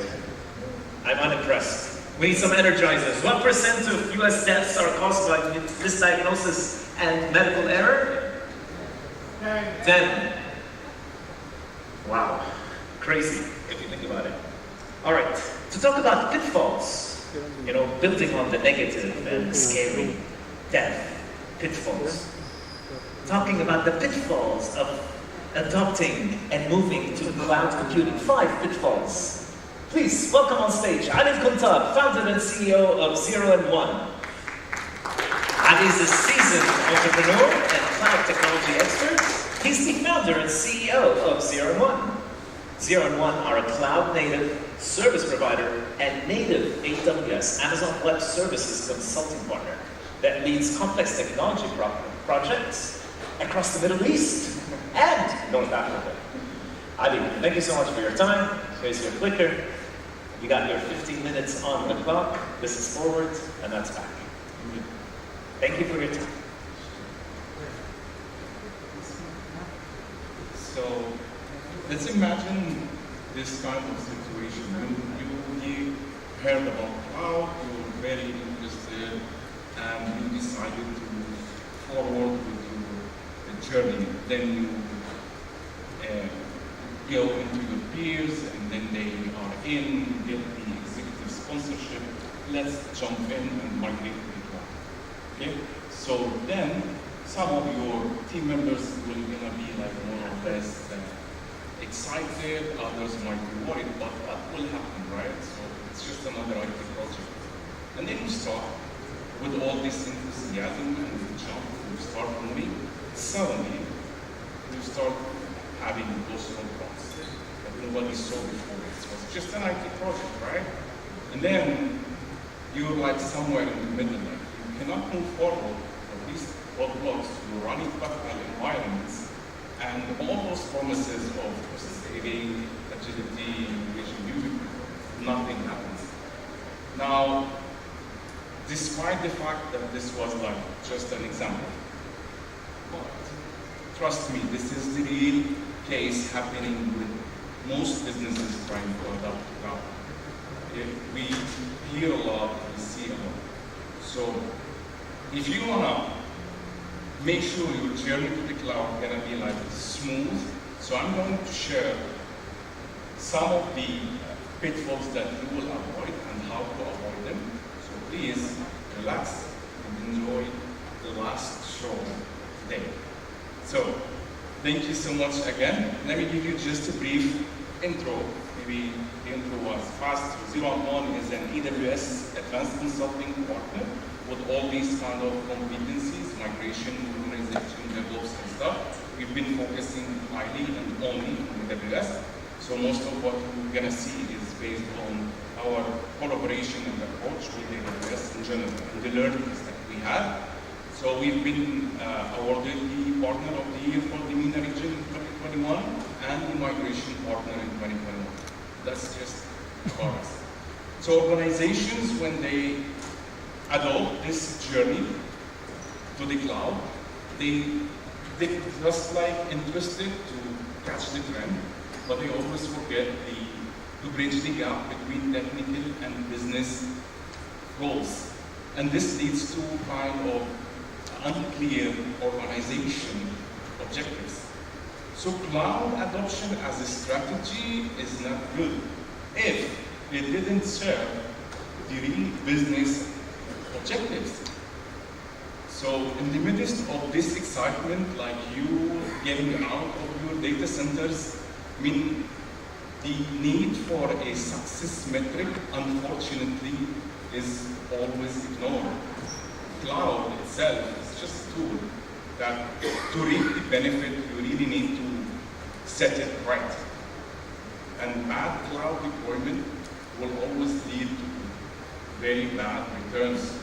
They even, like, it will cost you even way more than running your classical IT infrastructure. So, having said that, treating your cloud project or cloud migration or the move to the cloud as a cure for your current data center whose mindset will not help you achieve what you are trying to get. So you need to understand that adopting cloud is adopting to a new norm of thinking, the operation. You're consuming IT to serve, it's a new way of consuming IT to serve the business objectives.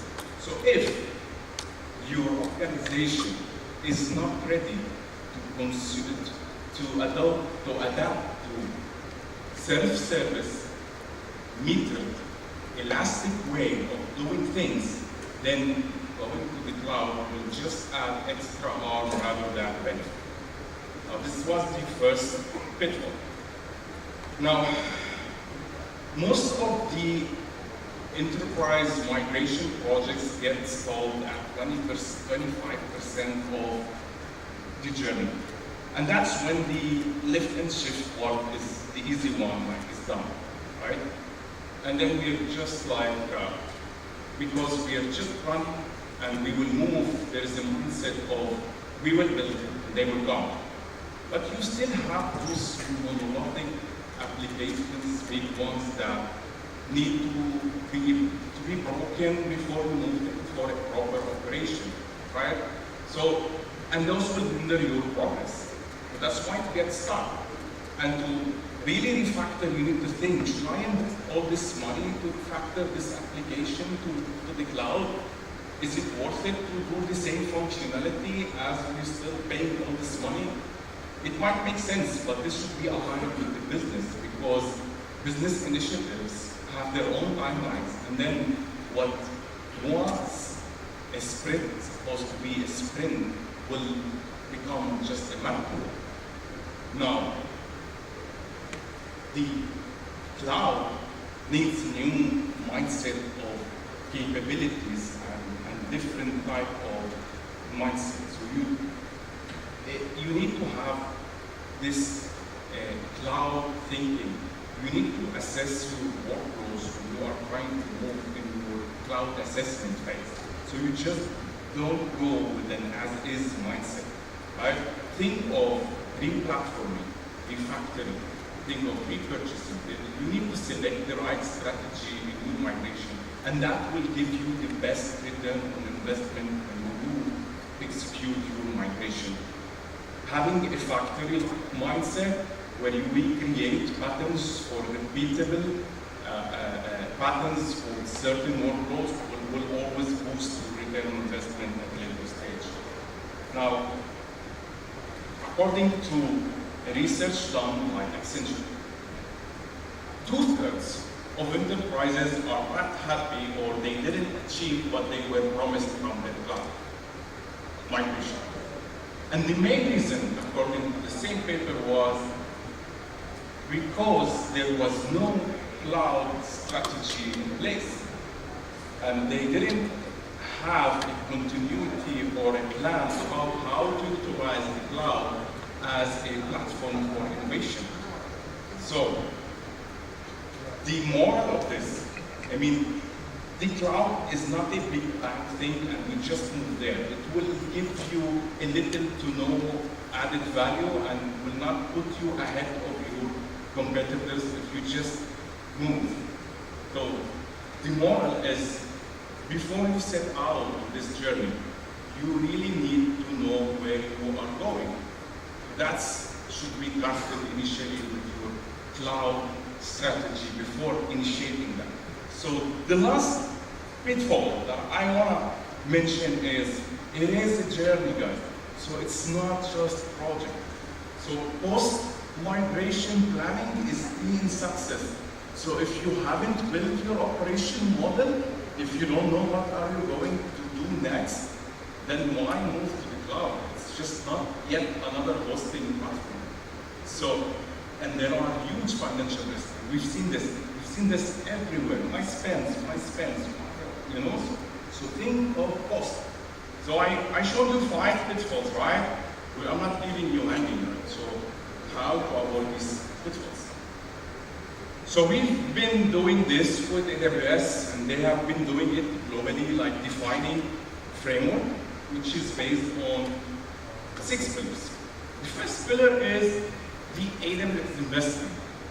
Everybody knows that there is a cost, what we call the migration bubble, running multiple environments, professional service, so this cost is covered by AWS, and there are different programs to help customers in migration. Now, the second pillar is defining a proper migration methodology, which I will show it to you in the next slides. Availability of relative tools for migrations. I'm not going to deep dive, but there are so many set of tools. You don't have to learn them. We consolidate them in a way that makes it easy to build and maintain. And the fourth pillar is partners, for sure, like that they can help in this journey. And the fifth one is adopting a different mindset, which is more of a managed service thinking, because we're not in data center now, we are in the cloud. And the last part, which I've heard a lot of CIOs highlighting, which is upskilling. So trainings are also provided to upskill, and we have a proper way of doing learning need analysis, which is an amazing tool where we identify the trainings requirement for every role within the organization. Now, going to the methodology itself, it's a three-phase approach. The first approach is doing proper assessment. Proper assessment means discovery, means creating the TCO so you can get into the next phase, which is the mobilization. Mobilization is preparing the capabilities and experience, and then the last phase would be executing the migration. So you see, we don't jump to migration. We do certain preparation, warm-up, right? Soft play.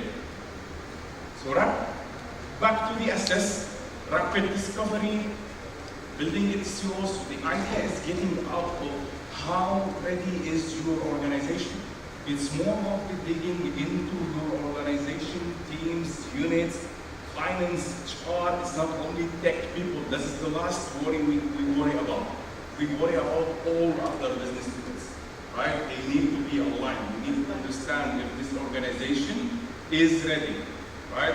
So the outcome of the first phase is creating a case for change. So we get out with the business case, detail, with the scoring for the readiness and different pillars. So it's a proper process. The next stage, which is the mobilization, is where we work under 4 accelerators. So the accelerators are people, of course, upskilling, building cloud center of excellence. The platform, which is about building the landing zones, preparation, like the governance, compliance, all these things that matters from an operation perspective, post-migration. And then the portfolio, which is identifying your workloads, dependencies, or what strategy we are going to follow for every different workload. It's not all like as is, right?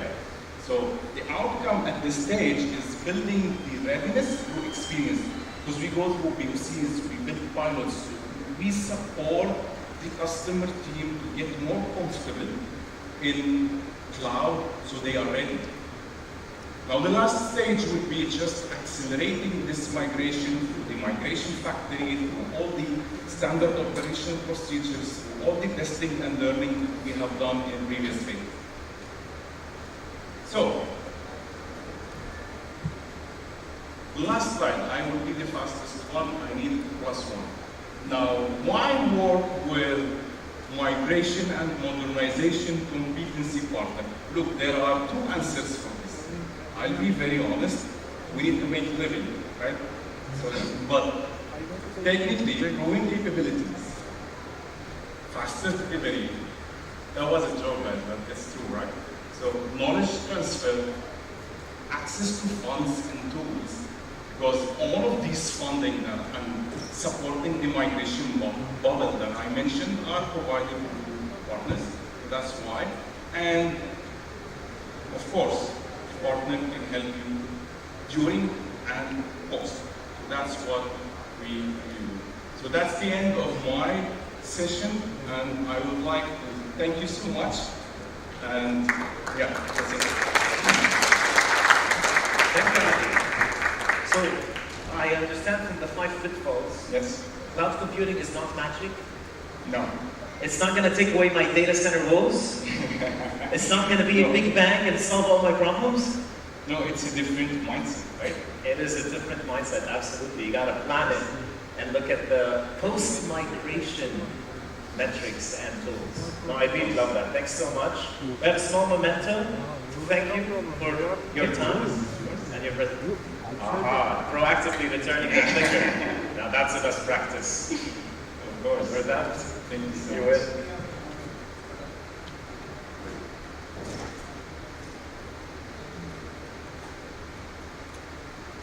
All right, thank you so much.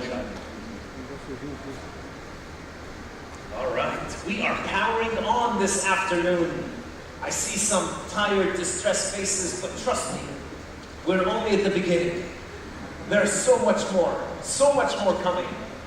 And if you survive till the end, you'll receive an award. This is how we test your fitness and resilience. Next, we get a CIO keynote around digital transformation and strategy, cloud adaptation and analytic initiatives. So Shrenik Jain, CIO and Senior Vice President of IT at Siemens, will be on stage talking to us as a trusted advisor and partner for CXOs, for technology, strategy, and business transformation. Over 13 years of experience in project management, consulting, digital strategy, and data analytics. Hands-on, practical experience designing IT roadmaps, building and delivering transformational projects, and working with experienced professionals across different geographies. Please, let's provide a warm welcome to Shrenik Jain. First of all, thank you, because I think I walked in a little faster. I'm more excited for you guys to end these sessions than for anybody else. And that picture, probably I need to change it because I probably look nothing like it anymore. That's what probably aging does to you. First of all, thank you everyone for having me. Good afternoon, ladies and gentlemen. It's an absolute delight talking to you. When Future IT Summit reached out to me and said, do you want to talk about cloud? I said, why not? I probably talk about cloud all the time. But I realized something, and that was just last night, and that's where you can see the presentations probably being prepared mid of the night. I realized what I was doing all this while is I would typically present to my non-IT counterparts. But when I now think about talking about technology with a bunch of really smart IT people all sitting in one room, yeah, that's a bad idea. I'm just not that technologically sound. So I changed it last minute and I said, you know what, Ali from 0 and 1 talks to you about cloud, and I give you a perspective of CIO challenges related to cloud. Just a little picture out there. I'm not sure how many of these times you've been in a meeting when you start talking about cloud and somebody's looking outside the window, it's like, oh, it's a nice sunny clear day, what are we talking about? I think I have been. And you know, this is the challenge. We have people who are defining and deciding the strategy for when you adapt to cloud who potentially know very little about cloud. And this is where we as IT leaders have to come into place, help them understand probably what Ali mentioned, the pitfalls, in some cases challenges, in some cases solutions on what we do when we are managing cloud. Now, cloud is not something that we have just started to talk about. I remember cloud was a part of company strategy in 2017, 2018, 2019. But then something drastically changed in 2020. My cloud adoption was planned for 2025. March 2020, it was now planned for 2020 March itself. It was planned for yesterday. With people now working from home, working hybrid, working remotely, having no access to intranet, everything changed. With a show of hands, I'm going to make you one small exercise. Raise your hand if you are a part of an organization where one or more apps have changed from an on-premise to a cloud solution in the last 2 years?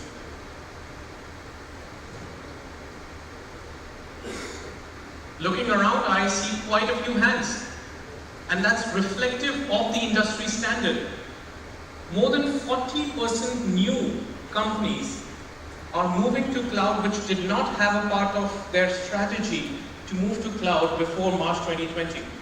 Another show of hands, and I promise this is the last exercise that I do with you guys, because basically what I'm doing is I'm outsourcing my job to you guys. So last activity that I make you guys do, show of hands, if you think you receive the exact positive benefits, cost benefits of cloud the way it was promised.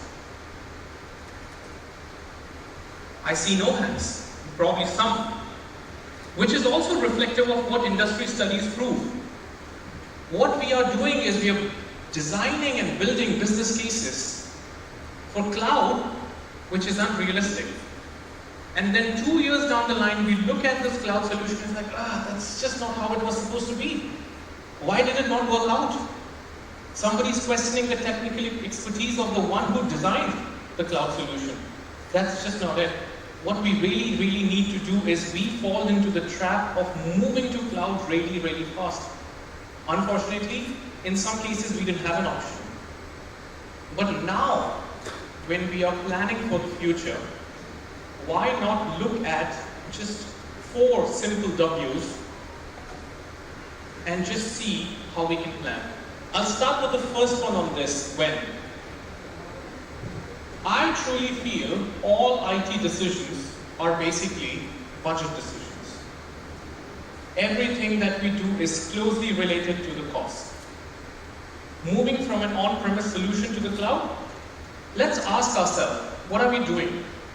When is our hardware ready for renewal? When is the lease contract coming to an end? When is the support contract coming to an end? Do we all need to move it to the same time? Exactly as Ali said, no big bang is needed. You have a rack coming to the end of life, let's just move it to the cloud. The timing is really, really important if you want to make the best of your cost. Why? Why are you moving to the cloud? Is because the CEO thinks it's a nice tool? Probably for some of us, yes.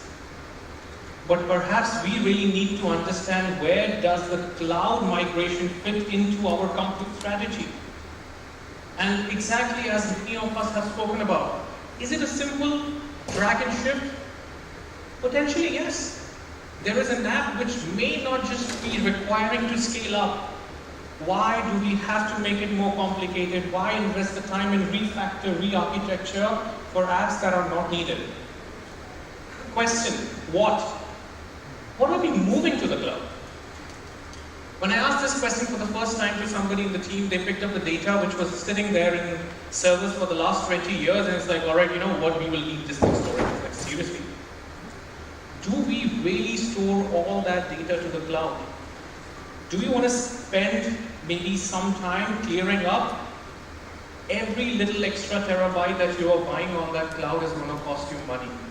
And that's what challenges your cloud budget. So perhaps check what is that you want to move to the cloud. And for many of us, now this is going to be a really, really interesting topic, where data privacy rules are changing in the world everywhere. And we all have to need to adapt it. We're the governance owners. Where is your provider going to host your cloud? Inside the country, outside the country? Have you asked those questions to yourself? Have you checked with your data owner if the data has to be inside the country limits, outside the country limits? So perhaps check that. And the last most important part, which I think many of us already know, this all will be unsuccessful if we don't have the right team. Have the right mindset, have the right training, and know that sometimes moving to cloud can come with difficult decisions. Ask your team to be trained already. If you have team members who are doing still patchworks, it might be a difficult transition for them to doing what they were doing for the last 15, 20 years to perhaps either not do it with your organization or find a new skill sets. So that's something that you really need to also look at. My last 5 cents, I'm really inspired by Elon Musk. And Elon Musk says every technical difficulty can be challenged as long as you spend enough money. Which is true, but that's not probably what fits into my IT budget. So that's not the optimized way of doing it. Plan early, plan better, and perhaps have a real positive business case of your cloud migration before you really take it up. Thank you so much. That's all.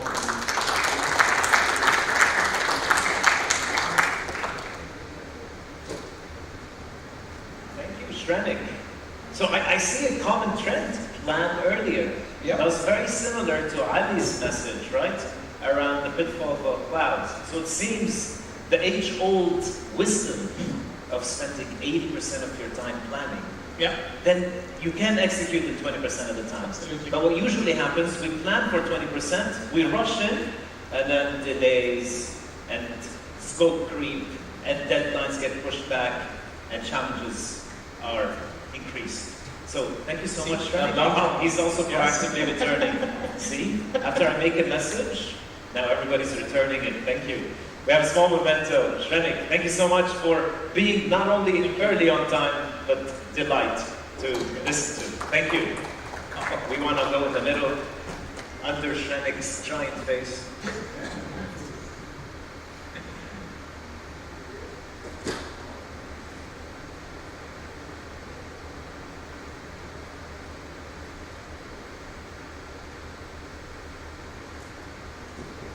Thank you so much. We have, you know, in soccer, when you score 3 goals, what is it called? Hat-trick. Now, for the second time on stage, it's not a hat-trick yet. Please, let's welcome back Debbie Botha, Global Chief Partnership Officer at Women in AI. Debbie is going to talk to us about how to delight your customers and super streamline your operations. I love the super part. Super streamline your operations with a cognitive enterprise. Wow. I can't wait to hear about it. Debbie, you've got the controller, you've got your iPad as well. Yeah. I don't know what you're going to do with that, but it looks very interesting. The stage is yours. Thank you so much. So, I had a knee replacement 3 months ago, so not too mobile. Most of last year, I was not too, I didn't post much on LinkedIn, but I was very active. I was reading a lot, I was liking a lot, and you know, lots of comments and so on, but not posting a lot. And my daughter was created this beautiful digital art, and she asked me what she could do with it. And I decided that I could actually use it as a background to my work that I do. You'll see I use lots of pictures and maybe a bit of childish graphic presentations. But we decided that she will create an NFT for the first time, and then I will combine our artwork into a LinkedIn post. And I was really surprised at the number of views and the likes and the reactions and comments was so cool. The collaboration was amazing. And the reason why I tell you this is I'm using the same background in one of my graphical presentations. So I'll show you just now. Okay, so Amazon recently revealed that how big their advertising business actually is. Their chief of finance, Brian Olofsky, says they managed to report $31.2 billion in revenue in 2021. And he said, we can only do that if we really delight our customers. Advertising is only useful when we manage to create this environment where we grow our output and make it useful for the customers. So it is companies that actually realize the value that data and AI brings in terms of economic value to survive during COVID or the pandemic, as well as thrive post-pandemic. And it's really those companies that become digital and data first. And leaders of these data and digital first companies really drive these digital, how to become data driven, how to determine the economic value of data in their organizations.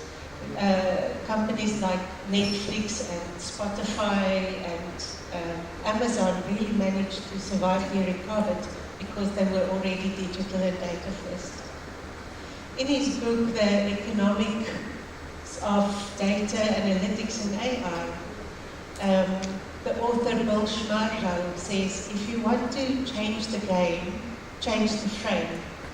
And if you want to create a cognitive enterprise, you really have to entrench data, analytics and AI in all your decisions, in all your business processes, in your product innovations, as well as how you sell and market and engage with your customers.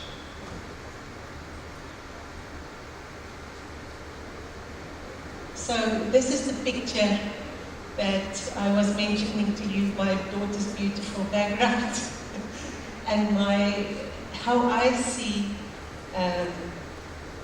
data and AI travel through the cognitive enterprise.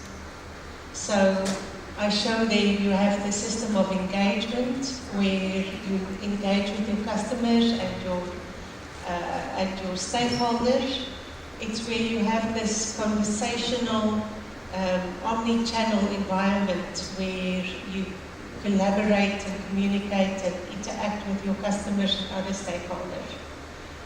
The system of record is where you have your back-end systems. And the system of things is where you have things talking to each other as well as to the enterprise.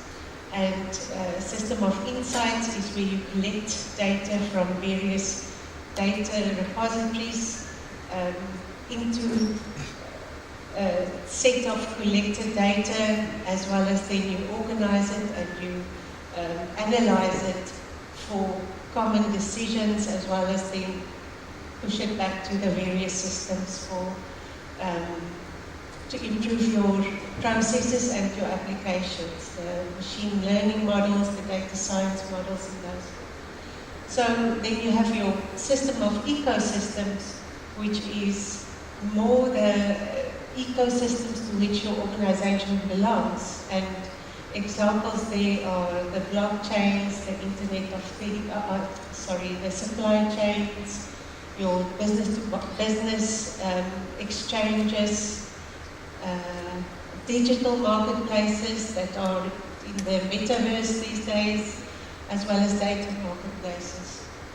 And then in the middle you have your system of automation, integration and exchange, which is where your data and your AI travel through the organization through this central abstraction layer, which has standards and shared services to really enable the fast-changing system of engagement, development and innovation to happen on top of your more slow-changing system of record, which and if I can just give you one example quickly of how I see the data travel, I'll explain with a very simplified example of the airlines systems.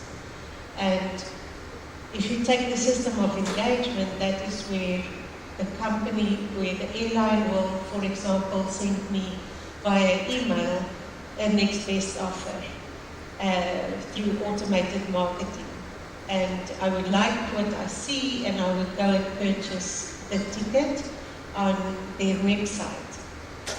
And when it's time to book, to check in, I check in maybe through the mobile app.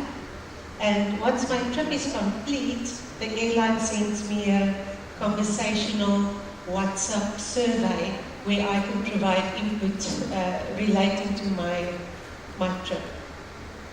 And then when you move over to the system of record, that is where the airline actually stores my transactions and my events in a reservation and booking applications.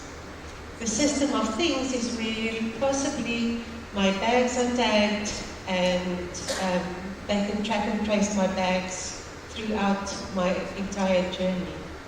And the system of ecosystems is where the airline can possibly belong to a digital marketplace with partners, for example, the airports, where they can cross-sell and upsell and really provide personalized offers on the spot.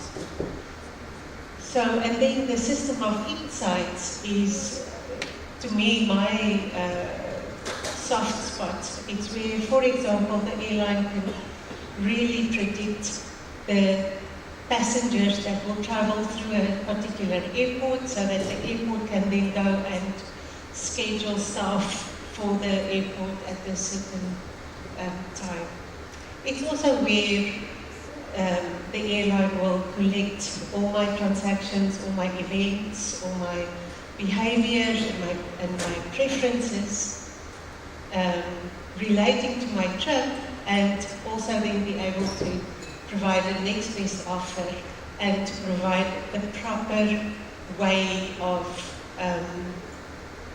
a proper survey in a WhatsApp to me, because you can just imagine the marketing and the sales and the revenue management, the operations and the data and AI teams are collecting data and have different applications across their various systems.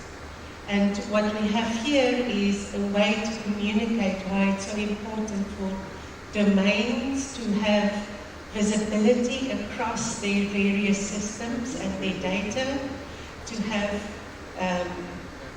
insights into their, or visibility into each other's insights, so that, for example, when I receive my survey WhatsApp from the airline, that they already know, you know, what trip I booked, where did I get my marketing and sales from, what was my preferences and my trip, so that they can really ask relevant questions in a conversational way relative to that particular trip. So data and getting insights out of data is not new. When I was 5 years old, I built the first data warehouse in South Africa in 1995. So then we already created very actionable reports and dashboards, and we used data mining techniques to predict fraudulent claims and so on. So the last 10 years, what was new is big data, and executives really started to get a way to think differently about data, the questions that they can ask about data. And our approach is different. The technology has matured tremendously. And then there's this book written by Randy Bean. He's written Fail Fast, Learn Faster. And that book really provides tremendous insights into lessons learned, pitfalls to avoid, and really sound guidance, how to develop how to build a data-driven enterprise and make sure that you have economic value of your data.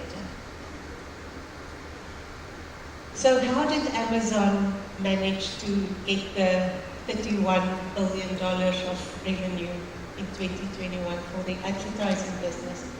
So there's this book, Working Backwards, with a lot of insights into how Amazon, their stories and secrets and, their approaches. One of the things that they use is this DMAIC metrics life cycle, which is a Six Sigma process improvement method. And it stands for define, measure, analyze, improve, and control. And the order really matters. So they define this flywheel, which shows how the various input metrics drive the output metric called growth. And they say, if you have good customer experience, it will drive more traffic. And if you have more traffic, it will drive more sellers. And if you have more sellers, it will provide more selection. And that will provide better customer experience. And that's how the circle is completed. But that cycle also improves or increases growth. And when you grow, you decrease your cost, and the decreased cost lower the prices, and that's how the triangle spins faster. And then just quickly from my side, this is how I see the economic value of data in an organization being realized, and that is the sweet spot is in the middle. When we learn from the user, when we really focus and be obsessed about the customer and not just use machine learning to predict what the customer will do, but really get more information about that user. There's different terms for it. Some people will call it atomic or the Hola effect or whatever. So, but getting more information about your customer and putting the customer first with design thinking and all those types of methods. And there's a couple of ways to do it. The one is to really infer customer information from the different brands in your organization. The other one is to actually ask the customer yourself and they then tell you. And the other one is to buy customer information from data marketplaces and data brokers and so on. So with that, one final thing, I think Amazon should have tick boxes next to each product recommendation that allows me to say, yes, I want this, or just wait a bit, keep on promoting, or no, I'm not interested, or I already have this thing. So yes, that's me. Thank you. Thank you so much, Debbie. I like that last tick because I'm in the market for a projector. I buy a projector, and now for the next 3 months, I'm seeing projector advertisements. I'd love to give that tick and say, please stop trying to sell me projectors. I got one already. You get a second memento. Thank you. So thank you so much. I love the cognitive enterprise, systems of record, how they change. And similar to our earlier panel, we talked about the data supply chain and how it flows, right? So thank you so much. We have a small memento. We have a videographer, a photographer, and a photographer. To triple capture it, just in case. Thank you so much.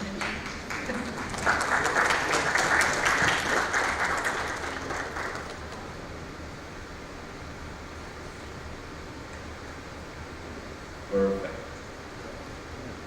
Thank you so much. Excellent. Ladies and gentlemen, I have good news. I have bad news. What do you want to hear first?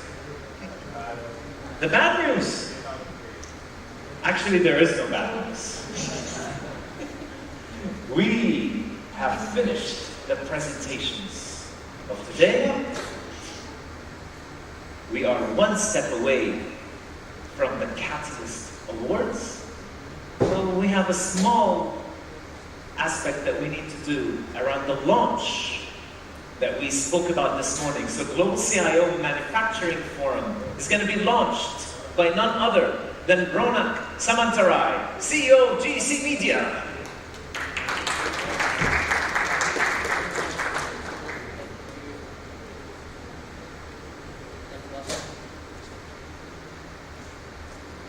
Hello,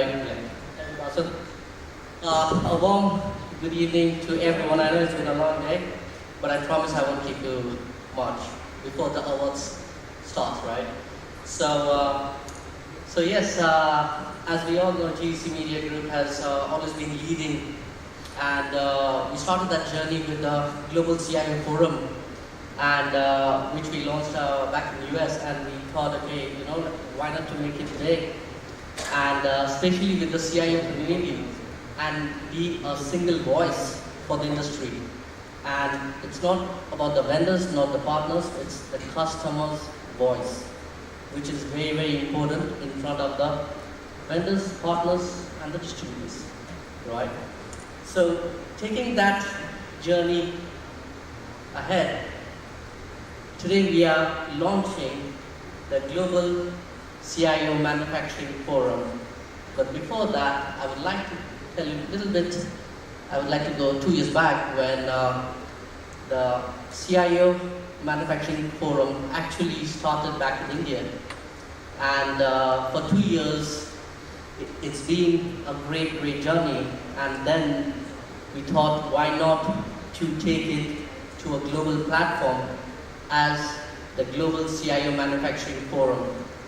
And as we all know, manufacturing is one of the key elements in the industry and in the globe at the moment. But we all the West, across the globe, we talk about the carbon footprint that the manufacturing companies are getting to. But as a CIO, nowadays it's being very, very responsibility on their shoulder to see how technology can help and boost and lower the carbon emission, but at the same time catering to the market. So to launch this, I might take up your permission to invite Mr. Pratap Pajoshi, Mercedes-Benz CIO, Ms. Denita Prasad St. and Subodh Somanandran.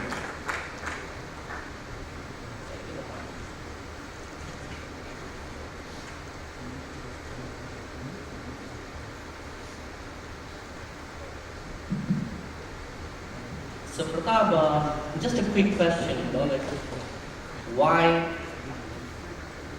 Global CIO Manufacturing Forum?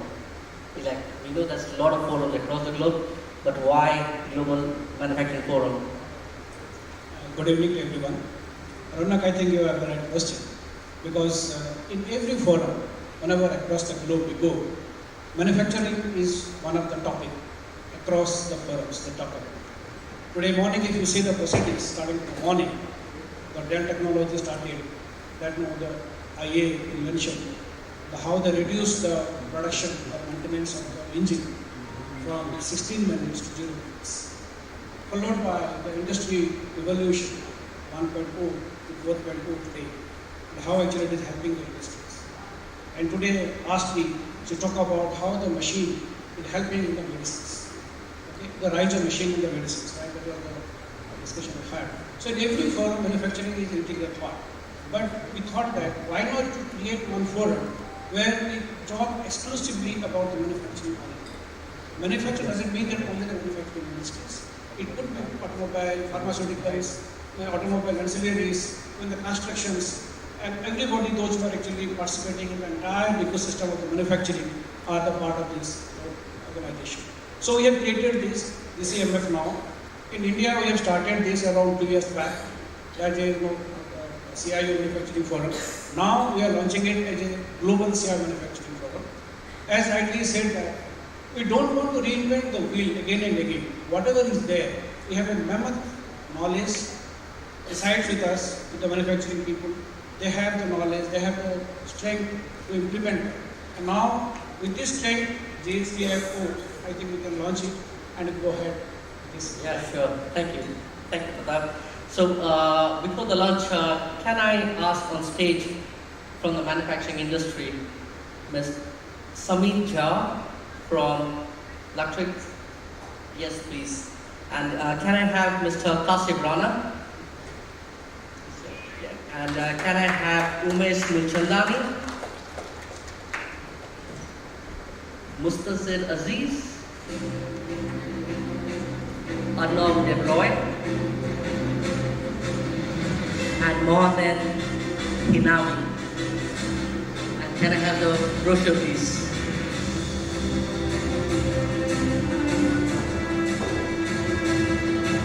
And can I ask Tushar if he's there to join, please?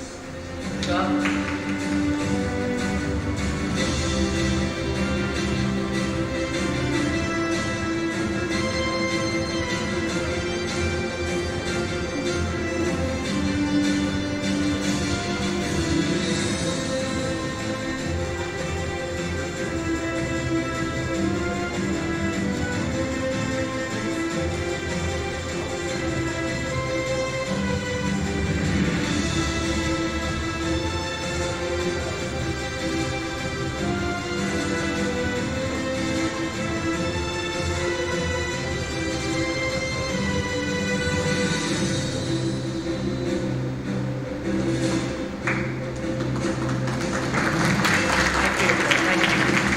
The last and the GC award can start now. Sorry, no, not GC. We still have October, yeah? So the Catalyst Award starts now. Thank you, gentlemen. Thank you. Thank you. GCIOMF.com. Remember that website. G Global CIO MF. I'm not going to tell you what that stands for. Manufacturing Forum. Now, we have a lucky draw from one of our exhibiting sponsors. Thank you so much for HTP Global Technologies. They collected business cards for those of you that visited their stand, and we have 3 lucky winners. The prize is a smartwatch. So when I call your name, please come up on stage to receive your prize by HTP Technologies. The first winner is Mr. Muhammad Naufal from Royal Continental. Is Muhammad Naufal with us today? Yes, he is, with a big smile on his face. Congratulations!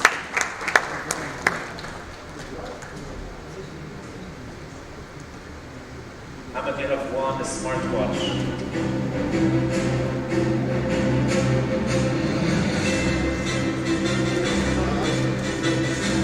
Next winner, from AIESEC, Miss Divya Singh. Is Miss Divya with us? Yes, she is. Excellent, even larger smile. Congratulations on your smartwatch.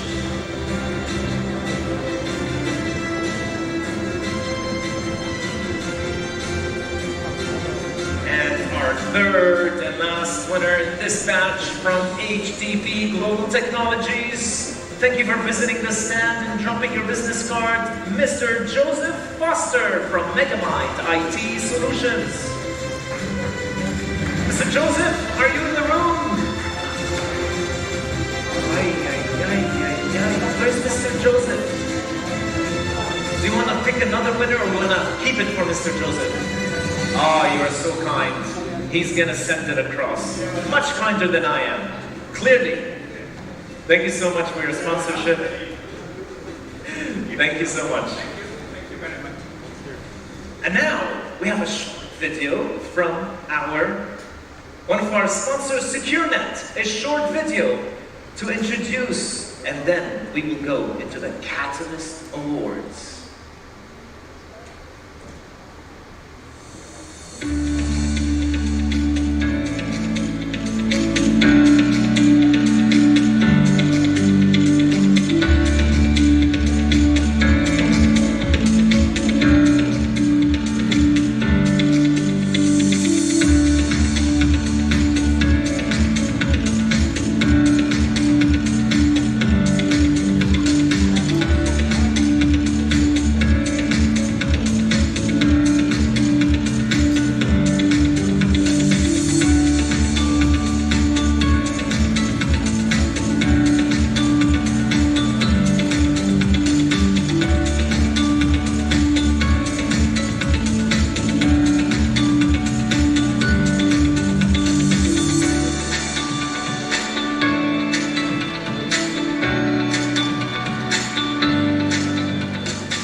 We have a technical difficulty. Microphone died of battery. It gave up. The battery is weaker than I am. I am still going strong, yet the battery has given up. I have a red light on my microphone, flashing orange, so I need a new remote microphone. While the team is preparing that, big thank you to SecureNet for sponsoring of this event. Without further ado, as I'm getting the microphone fixed, just about.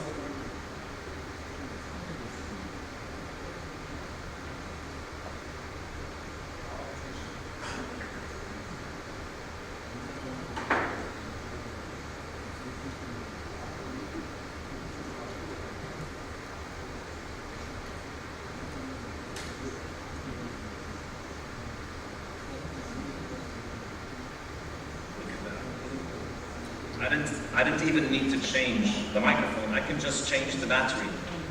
But with such an amazing audience, I think it's time to take the inevitable selfie. Are you ready? I want a big hoo-ha selfie with everyone in the room. Put your hands up in the air and say, Catalyst Awards!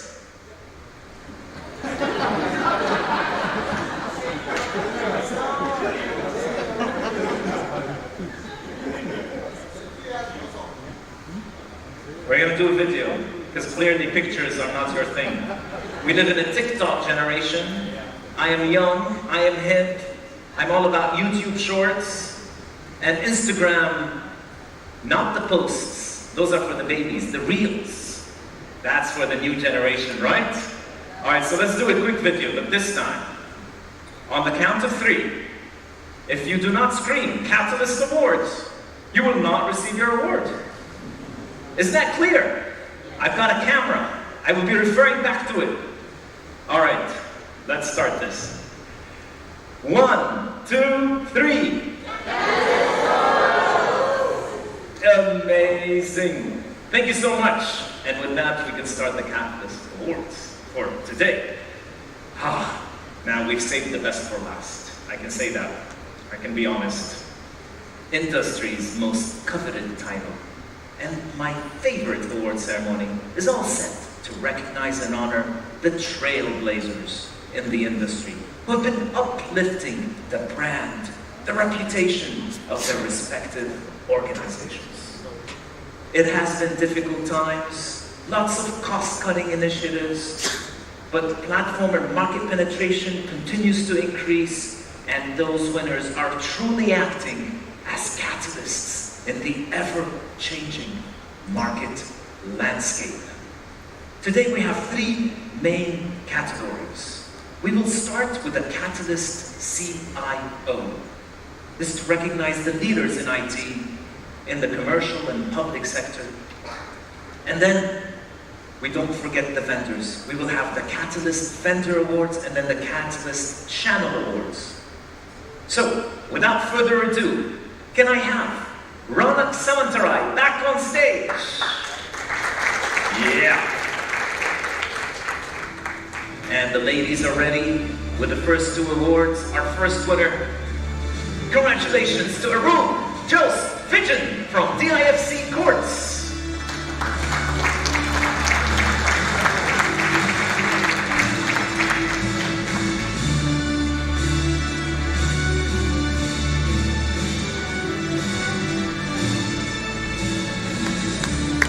Big smile for Arul. Thank you, Arul. Next winner is Lieutenant Colonel Director Hamad Khalifa Al-Nuaimi from Abu Dhabi Police General Headquarters. Congratulations, Lieutenant Colonel.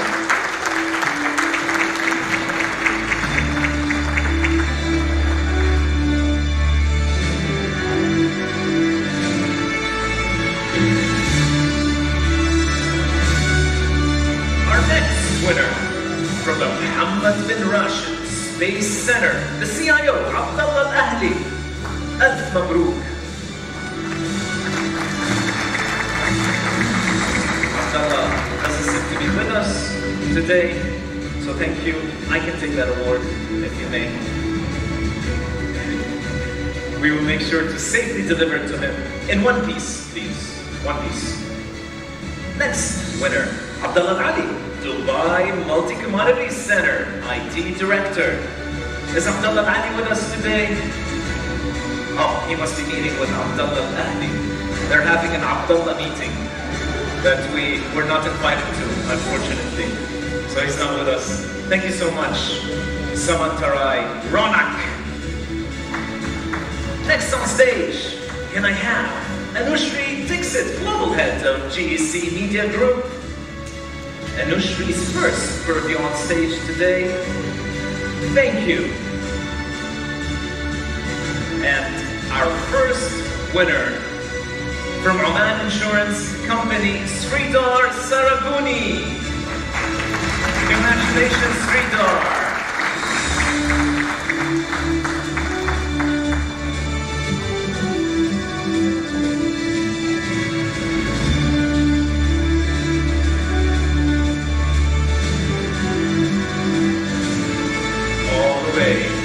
From Abu Dhabi, from First Abu Dhabi Bank, Senior VP of IT Strategy, Transformation and Digital, Suhail Kajani. Congratulations, Suhail.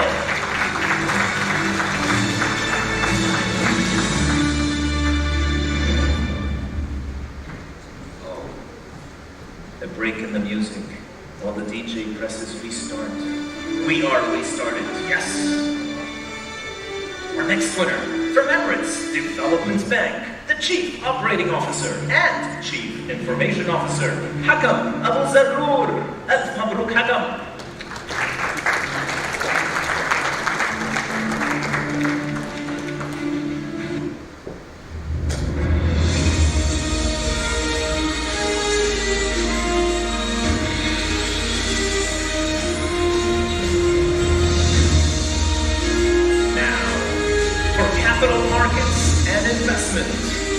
The CIO of Mubadala Capital, Gogem Artuk. Congratulations. Gogem is not with us today, believe it or not.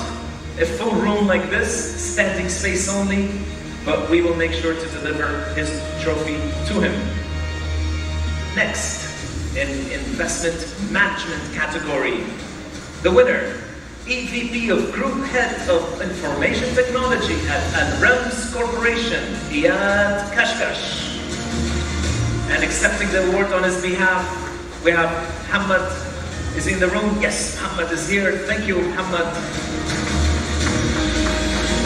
Hamad's excellent employee loyalty, accepting award on behalf of your manager. Thank you, Hamad, for your help. And congratulations on your prize earlier today. In the education category, we have to thank Anushri for her time on stage and ask our next presenter, Ali Kuntar, CEO of 0 and 1. Ali, please center yourself on stage. Give me your best smile, your best posture, because you are presenting the education category. And our first winner Srijit Chakrabarti, again from GEMS Dubai American Academy. Srijit is the Director of Artificial Intelligence and Robotics at DAA. Well-deserved win. Congratulations. Our next winner. Not a school, but a university this time. More specifically, Al-Falah University. IT Director at Al-Falah University, Sunil Kumar Nair.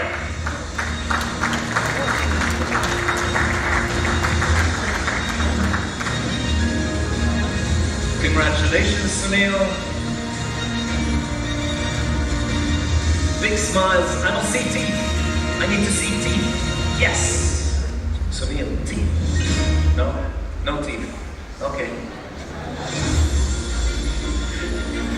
Next from Sheikh Nasser Center in Bahrain, the Executive Director, Dr. Abdullah Nasser Al-Naimi. Congratulations, Doctor. And thank you for making it all the way from the Kingdom of Bahrain.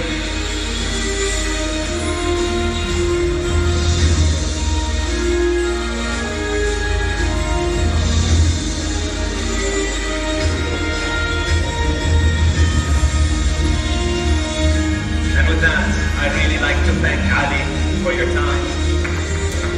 Next on stage, can we have Mario back on stage? Mario Veldkovic, GM of VAD Technologies.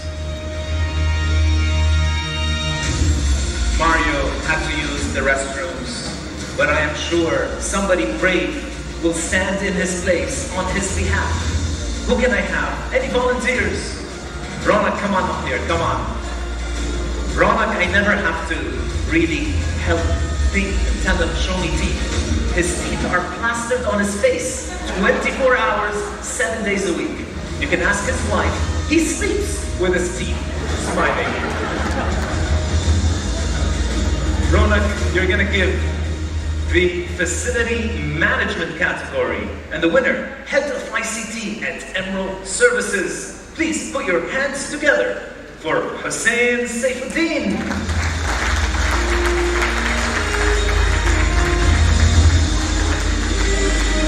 In the meantime, if anybody finds Mario walking the halls, dazed and confused, please direct him back into the ballroom, where he can resume his official duties. In the category of FMCG, fast-moving consumer goods, the winner, Americana Foods CIO, Taha Titu. Congratulations, Taha. Taha seems to be hanging out with the Abdullahs, so he's not with us. Thank you, Mario. You're a bit shorter than Mario, but you shrunk a bit since your presentation earlier this afternoon. Next on stage, can we have, is Ben McDonald from Dell Technologies in the room? Oh, yes, he is. And he's following best practices. Thank you, Ben, for the mask wearing. I'm impressed by your resilience and due diligence. And teeth, yes, teeth are a good thing. Not now, for the photo. You look kind of creepy with those teeth looking at me right now. All right. Our category is healthcare. Our first winner from Hamad bin Khalifa bin Salman Al Khalifa, Specialist Cardiac Center, Head of Information Technology. Congratulations, Nawab Muhammad Abdul Rahman.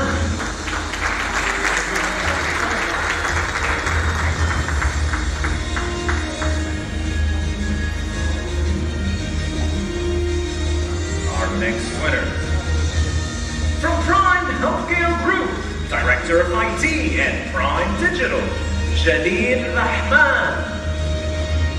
Is Jalil Rahman with us? I think the Abdullah's meeting must be a conference. We will make sure to deliver his trophy to him. Next, Group CIO of Saha, Abu Dhabi Health Services Company. Congratulations, and please put your hands together for Badr Al-Qubaisi. And on behalf of Badr, we have a very loyal team member accepting the award on his behalf. Thank you so much. Big smiles. Now is the time you show your teeth then. Yes, not when you're staring at me cryptically. I'm not supposed to laugh at my own jokes. I will take note for my next MC job. Our next winner, Pradeep Kumar Nair. Congratulations from Base Dental Clinics. Pradeep Kumar is the IT manager.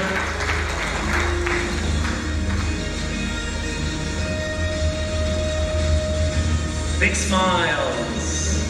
Yes, I love it.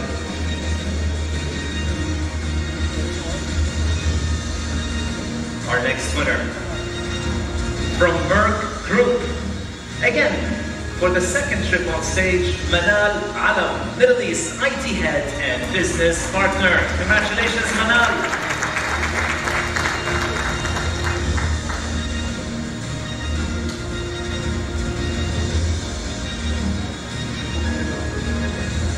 And to round up the healthcare category, our last CIO winner in healthcare from Zuleika Hospital, Ali Asghar Buhairi, Senior Director of IT. Ali Asghar had to leave early to make it back to Sharjah and miss the Dubai-Sharjah traffic. So he had already accepted his awards. We do not need to ship it to him. It's already in his possession, I guarantee you. Thank you so much, Ben. You've done an excellent job. Let's see if the other presenters can match your charisma and smile. Absolutely. Next, can I have Lubna Emanshah from Logitech to present the next set of awards? Lubna, thank you for hanging out with us this late into the evening. This category, Lubna, is hospitality. And the first winner is Cluster IT Manager at Royal Continental Hotels and Suites, Hamad Naufa. Congratulations, Hamad.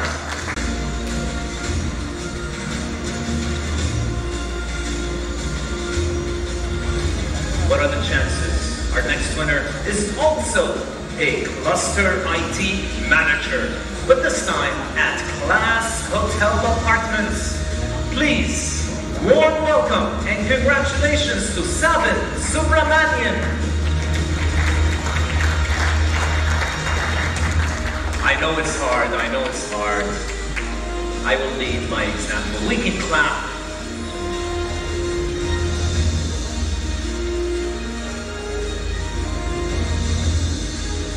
Our next winner, all the way from the Red Sea Group, Senior Director of Smart Destinations. Congratulations to Najwa Hamza.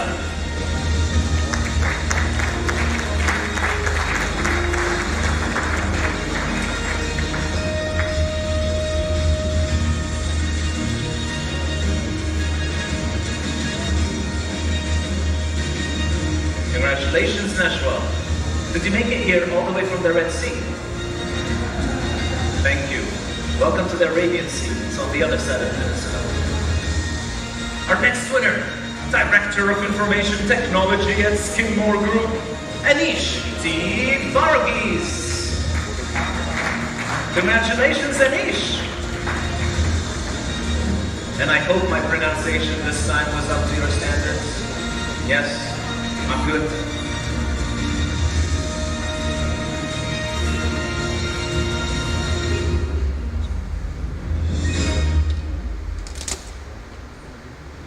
Thank you, Anish.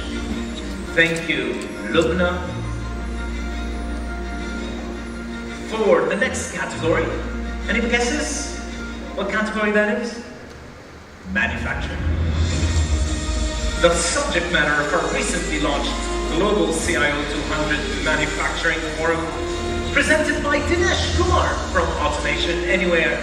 Can I have Dinesh back up on stage? And the first winner that Dinesh will present the award to when he gets perfectly centered on stage, posture, chest up, angled. Left side or right side is better? Your left side, I'm guessing? Yes, that way, perfect. Our first winner in this category, manufacturing, from Laticret International, Director of IT, Samit Jha. Congratulations, Samit.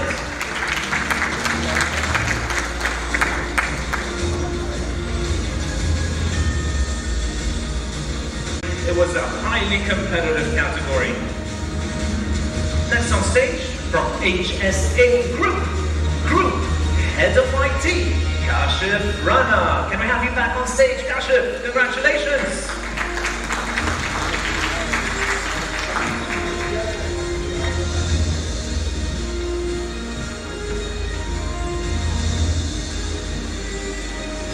Our next manufacturing CIO to win, from Bin Dismal Group, Umesh Mulchandani. Congratulations.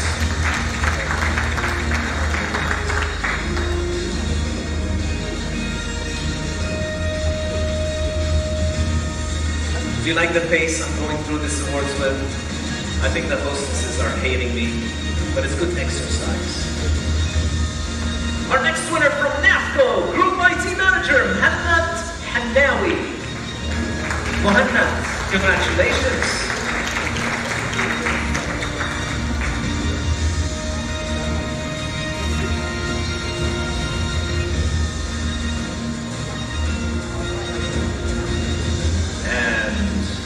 No strangers to the stage. Back on stage, Head of IT of Automec Group, Mustansir Aziz. Congratulations.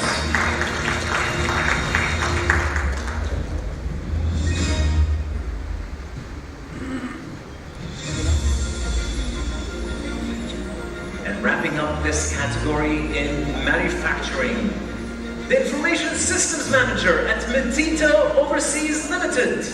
Congratulations, Arnab DeRoy!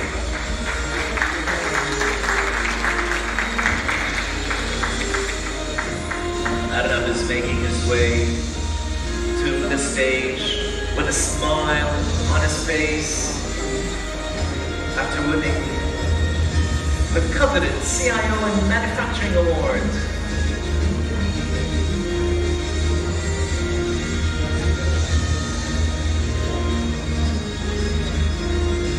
Thank you so much, Dinesh. You have been a pleasure to work with.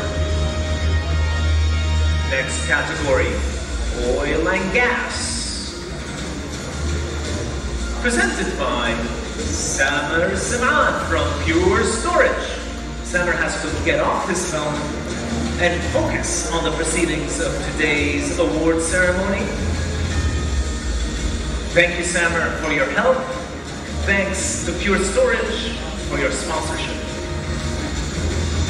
The winner of oil and gas, Head of IT at Adyard Abu Dhabi LLC. Can we have Aditya Koshik back on stage? Congratulations, Aditya.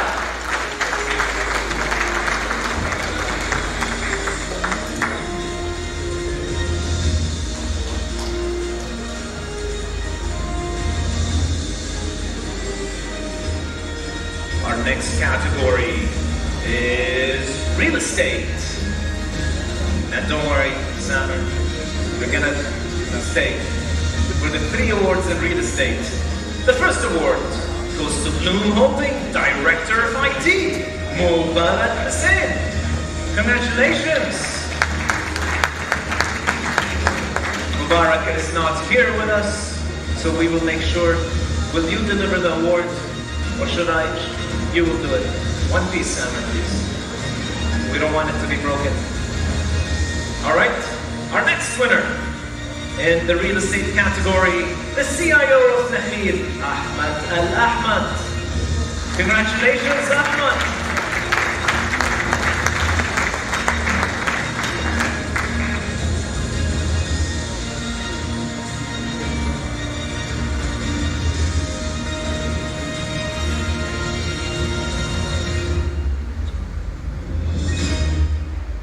Wow, that's a nice picture. I like the symmetry in Ahmad's Spain. Our next winner from Subha Realty, Group Head Process and IT, Fahad Deshmo. Congratulations, Fahad.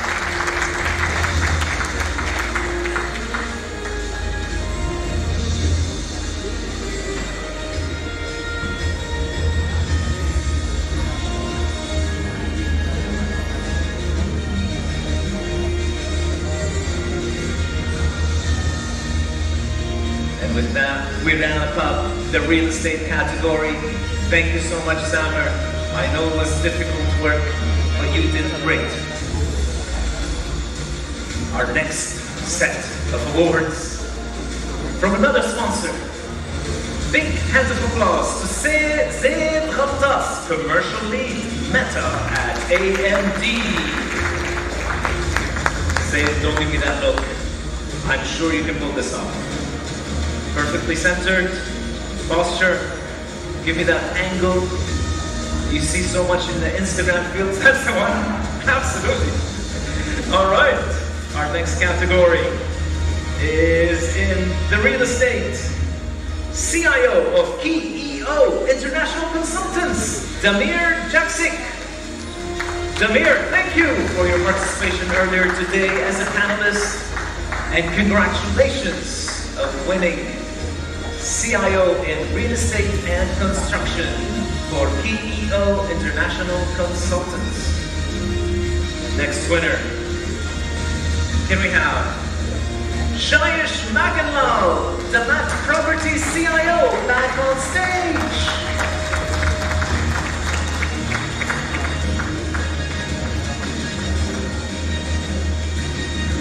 Congratulations, Shayish.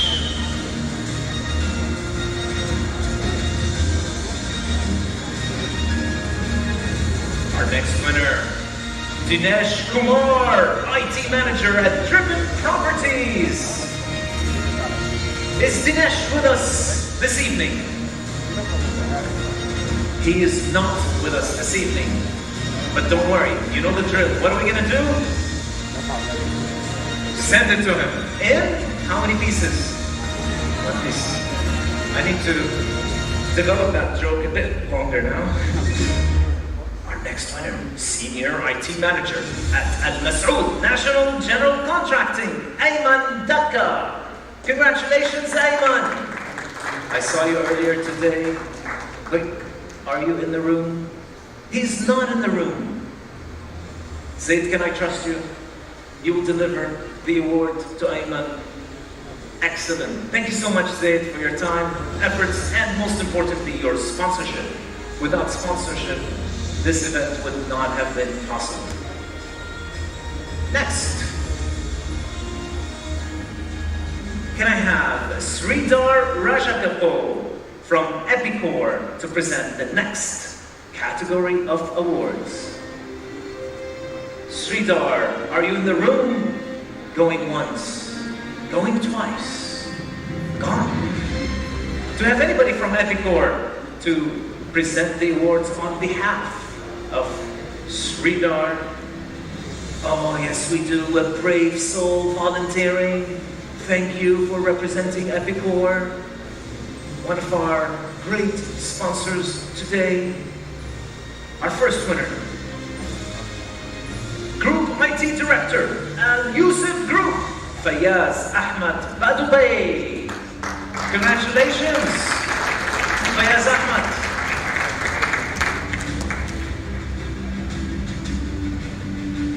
Our second winner in the retail category, from Tips and Toes, part of the Ben Suhail Group, Head of Technology, Hemant Kumar Shetty. Hemant, congratulations.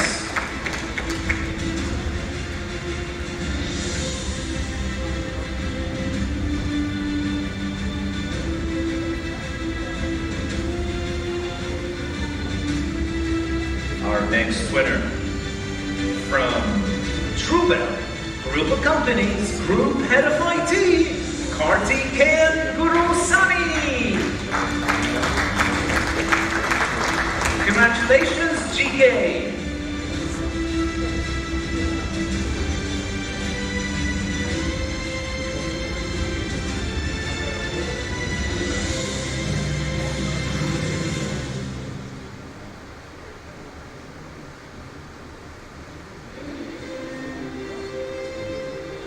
And thank you so much for the award presenter who valiantly sacrificed and volunteered to stand in for Sridhar today to help me present the next set of awards. Can we have Arun Shankar, editor at GEC Media Group, to present the next set of awards? Ronak is telling me Arun is not available. Has some breaking news from one of our sponsors. They have a press release and it has to hit the wire hot. So, standing in for him, who am I gonna have to volunteer? Anushri, please, back on stage. Anushri is gonna help me present the awards in the services industry, and our first winner in the services category, Head of IT at Dulsco, Vijay Jain.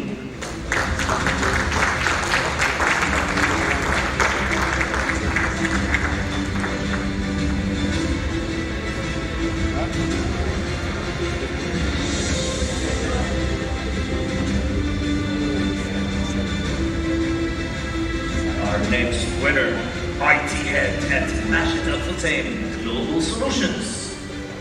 Congratulations to Gregory Naidu.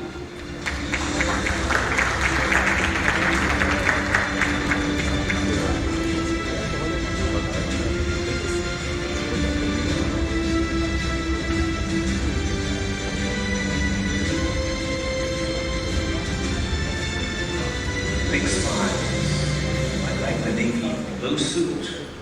It's the power suit of choice at the moment. Navy blue. Thank you, Gregory. Our next winner, Director of IT at HLB HAT, Vimal Ramachandran. Congratulations, Vimal.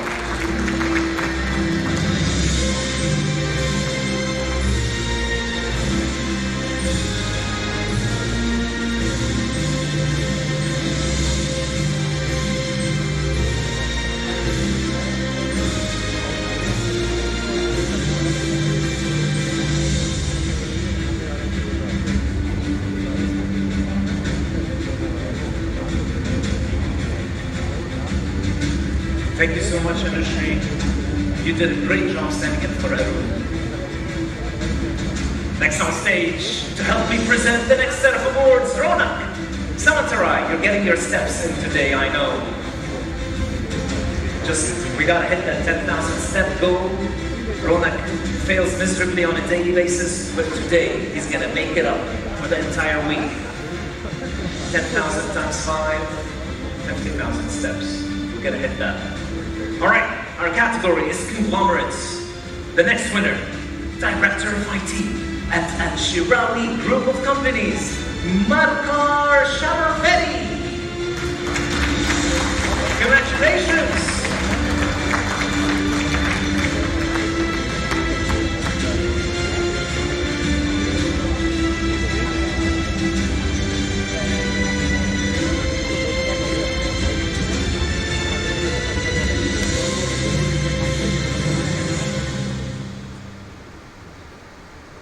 Next winner, Chief Technology Officer at Arada, Shrikant A. Kapoor. Congratulations, Shrikant.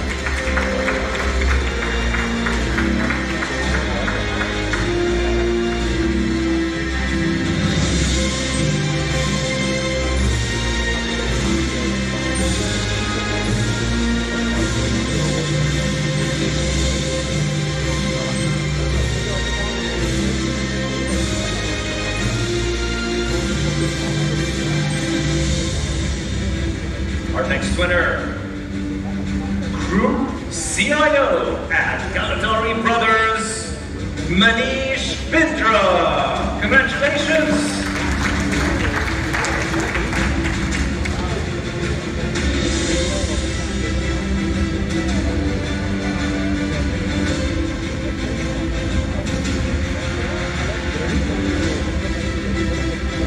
one winner in the telecom category. Can I have the Director of Technology at Axiom Telecom, Ken Maas, up on stage? Congratulations, Ken!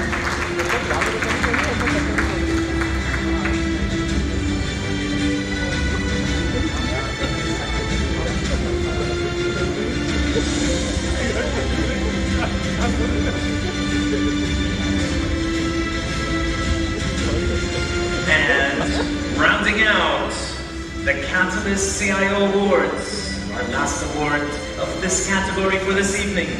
Please, let's re-energize. Let's give a big clap to IT Director at DMCC, Abdullah Ali. Congratulations, Abdullah.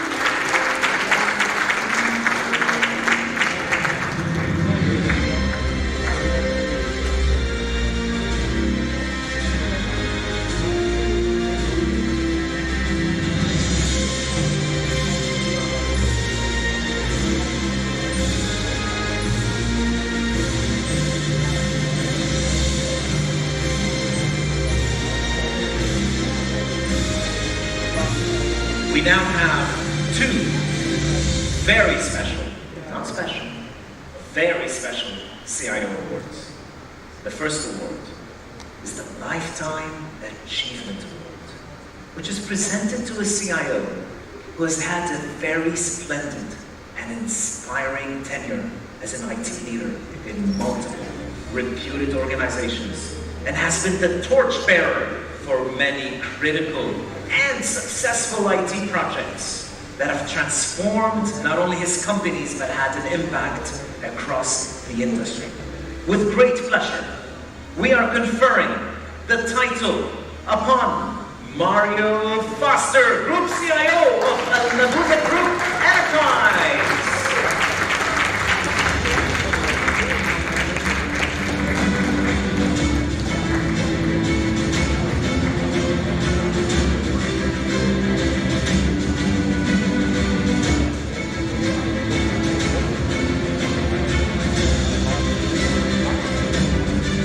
Congratulations, Mario.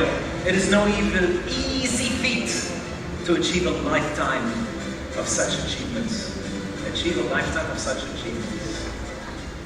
It happens. It happens. Thank God I'm not an editor.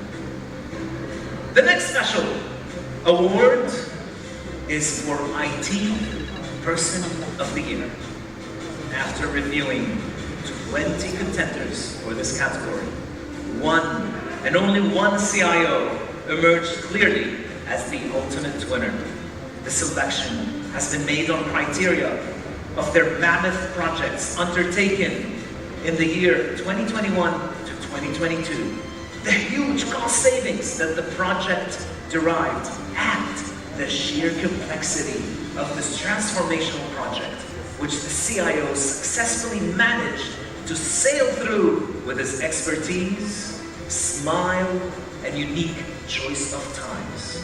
Brace yourself. The award goes to Venkatesh Mahadevan, CIO of Dubai Investments. Mahesh, yes, it's you. Why are you looking left, right, in disbelief? Congratulations, IT Person of the Year. Venkatesh, you failed me. Where's your trademarked tie, Venki? It's off already. For those of you that don't know, at the conclusion of today's ceremony, we will be having cocktails outside. That's when we take off the tie. Congratulations, Venkatesh. Now, let's shift gears. It's time for Vendor and Channel Catalyst Awards. Are you ready? Yes. As much hard work it is to run from the end user, customer side, vendors and channel put in a lot of time and effort, and they deserve awards too. I love how he tries to interrupt me when I'm talking. It's amazing how I can continue my thoughts and my speech, even when somebody is speaking to me on the right side. So, for the Channel Awards, presented by Venkatesh. Can I have you back on stage? And thank you so much, Ronak Samantarai. Let's get those steps in. Venkatesh, are you ready? Yep. He is always ready is the right answer. Always ready. For the channel, in the category of partner programs. From Asmus Middle East, congratulations, Faraz Ali Khan. Faraz Ali Khan is not here. He is here. He's just hiding behind the lights.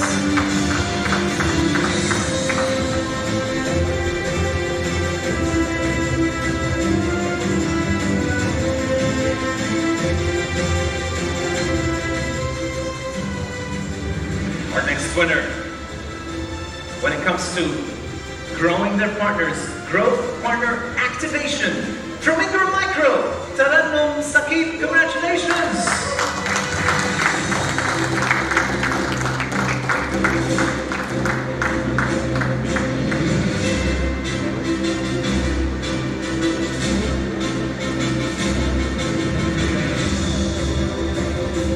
Ingram Micro, excellent partner activation program.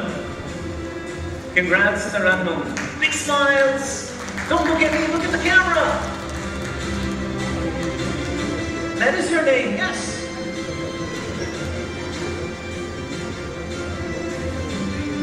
Thank you, Tarannum. Venkatesh, two more. You're doing great. Keep up the great work. Our winner from Mindware Distribution for their strategic marketing initiatives. Congrats to Maha Kibrit. Congratulations, Maha.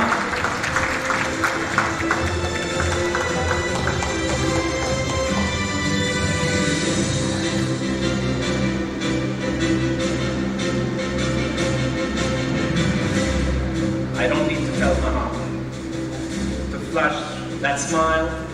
It's natural. Thank you so much. And our next winner, another distributor for their brand development efforts this year. Can I have Varsha Krishnamurthy from EMT Distribution up on stage? Congratulations, Varsha! And huge congrats to EMT Distribution.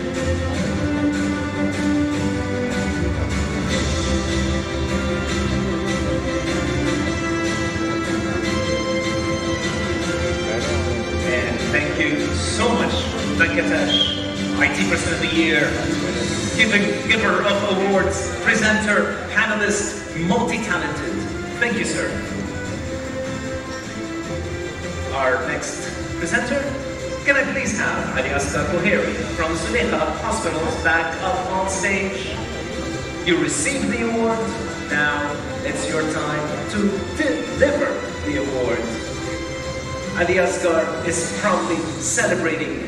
He's on a Zoom call with his family, showing them his award, and he will not be able to deliver awards. Anybody wants to deliver awards on behalf of Ali Asghar? Yes! Thank you for volunteering. Please, go ahead. This category of awards.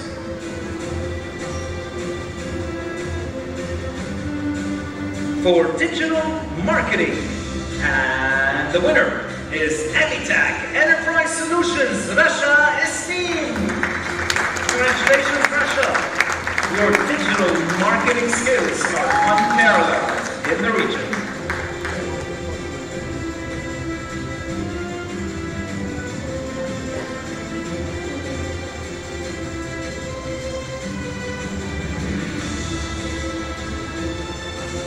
Our next winner for their strategic alliances work. The winner is BITS Secure IT Infrastructure, Mohan Babu Murigesan. Congratulations, Mohan!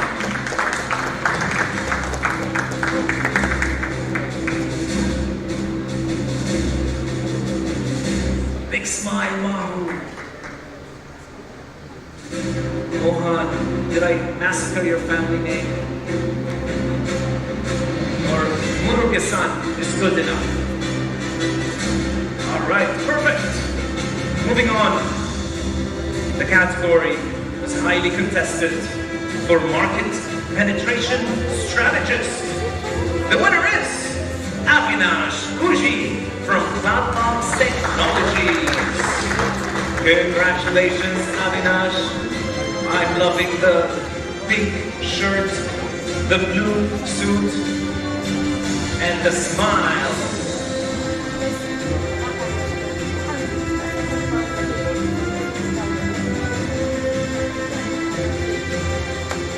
With a tie like that, your market penetration strategies cannot go wrong.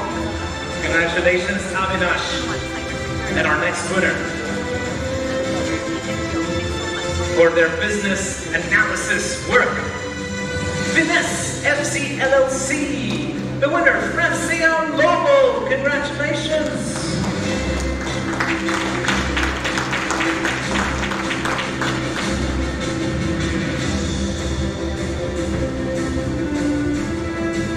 Finesse, a constant presence at all award ceremonies and IT events in the UAE. Always nice to see your work in business analysis being recognized. All right, thank you so much for your volunteering. You did a great job. Our next presenter, are you ready to count those steps? Are you ready to stop that discussion? Guess who we have back on stage? You can tell me their name. Ronak Santarai! Okay, started jogging now.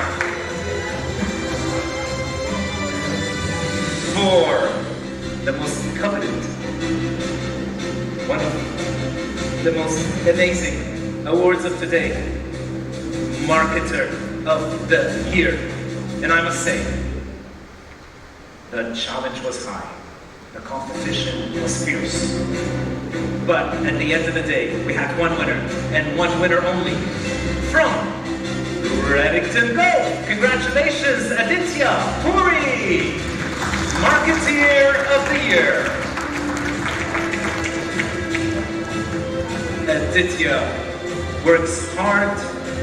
Aditya works overnights to make sure that Reddington Golf's brand shines bright and high in the UAE.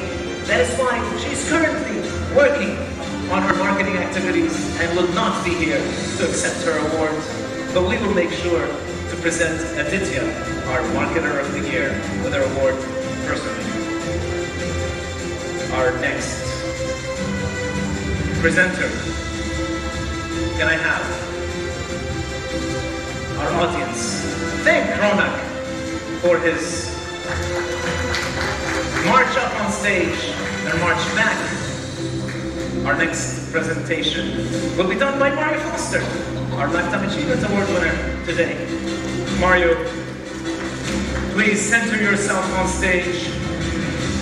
Give me your best side. Left, suck in. Yes, Johnny Bravo. Look, I always go for that one. Works wonders on LinkedIn. Our channel marketing champion. And this winner is a champion like no other. I personally know the efforts, the time, the energy, the limitless supply of positivity. The winner from Dell Technologies, Kaldish Love, congratulations! Channel marketing champion, dressed all in black. Always all in black, always ready for a challenge thrown his way. A well-deserved recognition of your efforts throughout the years.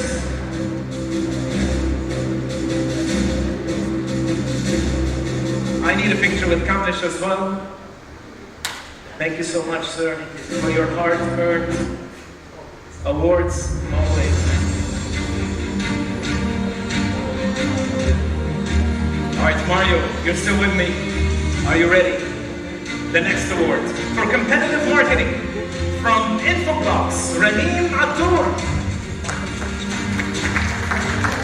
Renine is not with us, she is with us, but she had to give her smartphone to her colleagues to make sure we capture this special moment forever. Renine, congratulations on your competitive marketing efforts and Infoblogs, a well-deserved recognition of your efforts. Our next winner for influential marketing from the vendor Automation Anywhere. Congratulations to Niraj Kumar.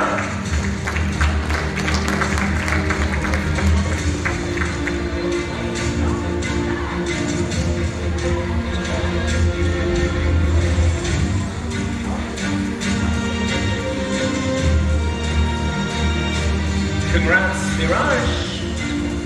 Our next winner from Pastor AG, Suresh Venkataraman. Let me try that again. Suresh Venkataraman. Venkataraman, Suresh, congratulations on your channel empowerment initiatives at Pastor AG.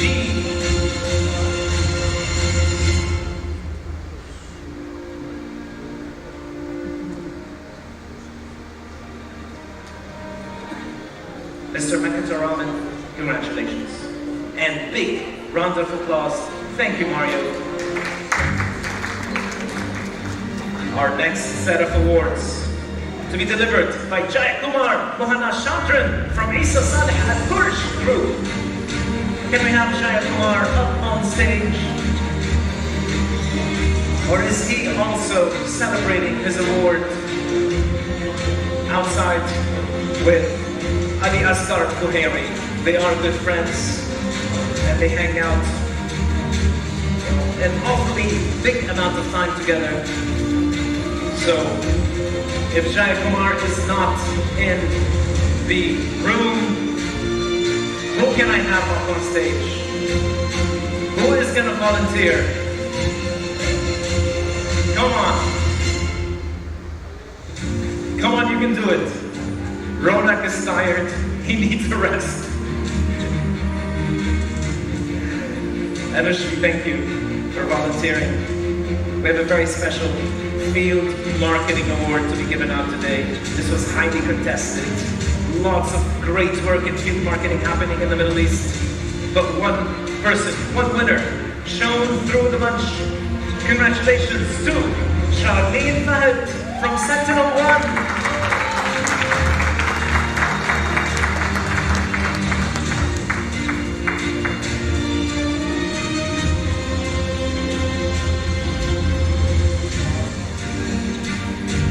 I like how Charlene's shoes, her heels, their soles match her top.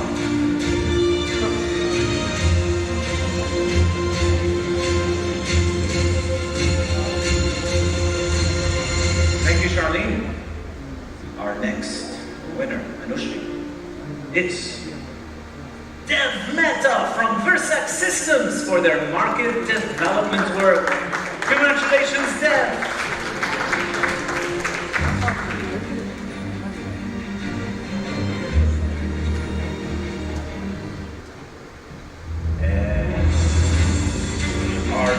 Winner from Pure Storage for their strategic account-based marketing initiatives, ABM for short. Please put your hands together and clap for Hassan Hamadani.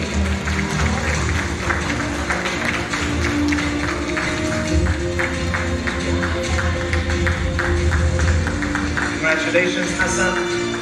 Hassan always rolls around with orange ties. Even his photographer wears orange everywhere he goes. We don't know what else is orange, but that's a true sign of a marketeer loyal to their brand. Congratulations, Hassan, and for Pure Storage.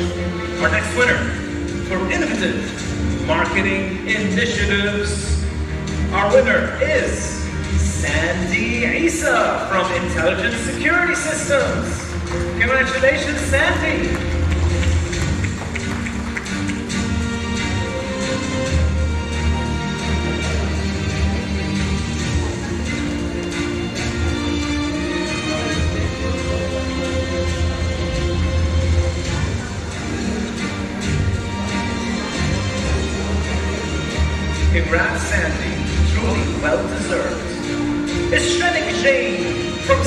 It's in the room.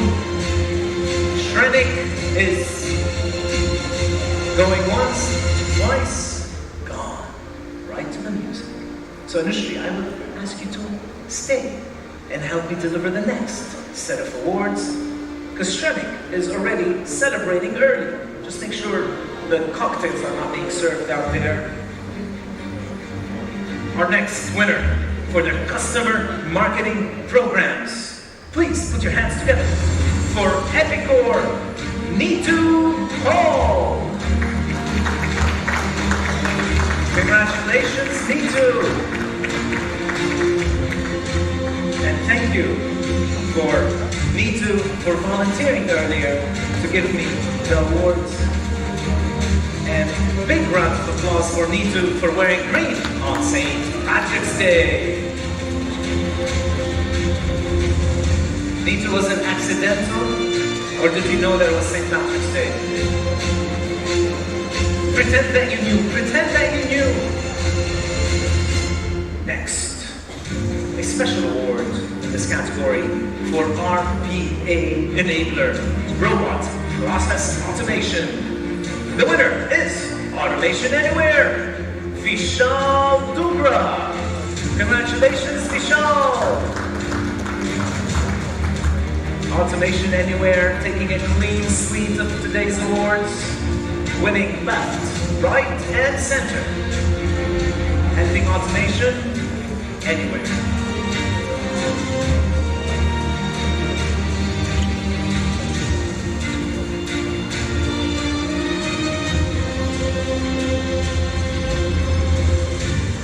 For brand empowerment, the winner is Rajiv Dut from Infinite Blue. Congratulations, Rajiv!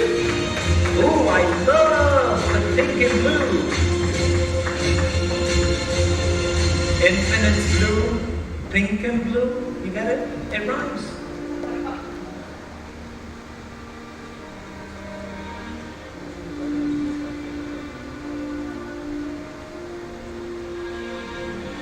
Nice touch. Can I ask if Sheridan Moodley is in the room? Sheridan Moodley from Wasafi, your chance to song. No, Sheridan is not in the room, so I will keep Anushri standing up on stage doing such a great job. It's called speaker retention, speaker retention. Our next winner in the vendor category for consultative sales, Archon Tech Solutions, Nikhil Sanjeev. Nikhil Sanjeev, are you here? Nikhil is here. Mr. Sanjeev, congratulations. The spelling is wrong.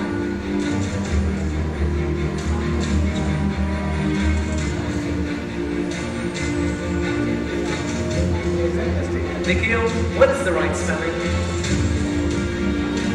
No, that's right. We corrected it. I'm glad. Next winner.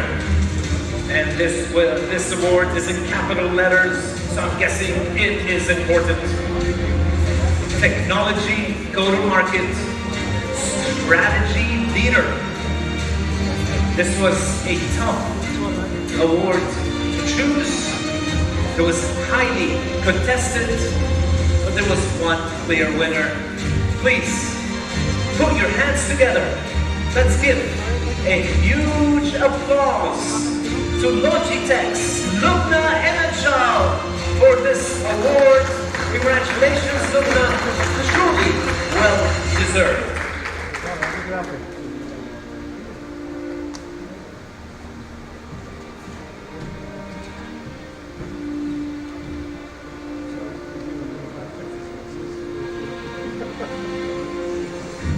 Loving the shoes, Lubna. I need one of those. Very comfortable, yes, I can tell. Our next award, special award for influential marketing. The winner is from Convolt, Lina Halborian. Lina, congratulations.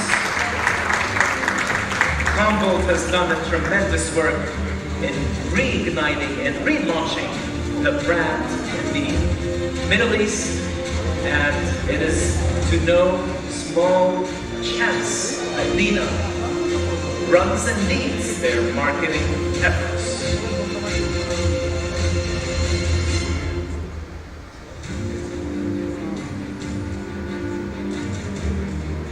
And now, it is time to award.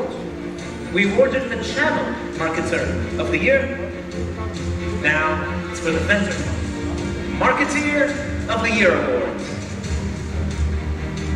I think this is not the first, but the second time this individual has risen to the occasion, has clearly differentiated their marketing from everyone else's.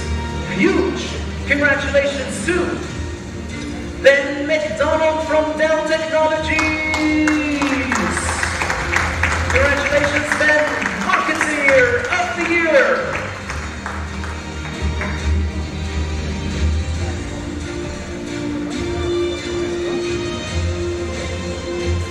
Let me just remind everyone while Ben is flashing that lovely toothy smile,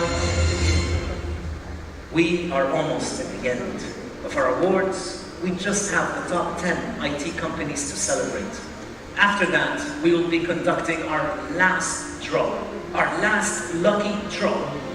And the last lucky draw, Anushri, is for an all-expense-paid trip to Armenia for two.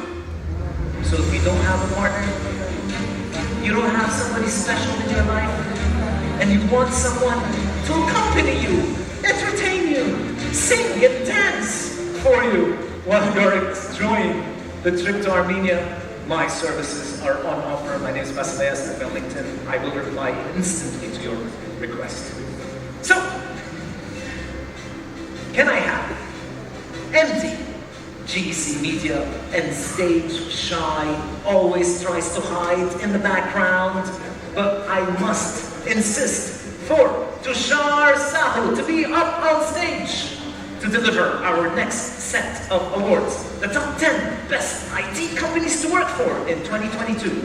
This was a result of an employee engagement survey that we ran to find out who are these employers that provide a special IT fraternity, a one-of-a-kind recognition to celebrate the exuberance of the people working in the organization. This special recognition felicitates and recognizes both fast-growing and established companies in the UAE that offer tremendous career advancement opportunities together with leading-edge employee perks and benefits, and most importantly, valuable employee engagement.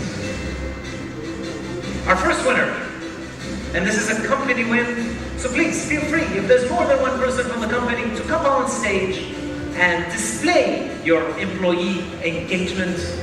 The winner is TP Link, Middle East and Africa. Congratulations, TP Link.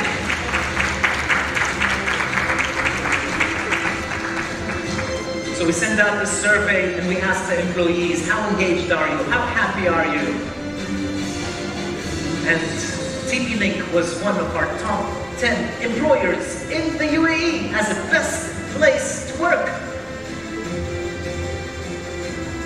Our next winner, anybody wants to guess? Where is a good place to work? Infoblox! Congratulations, Infoblox! Please come up on stage to accept your award!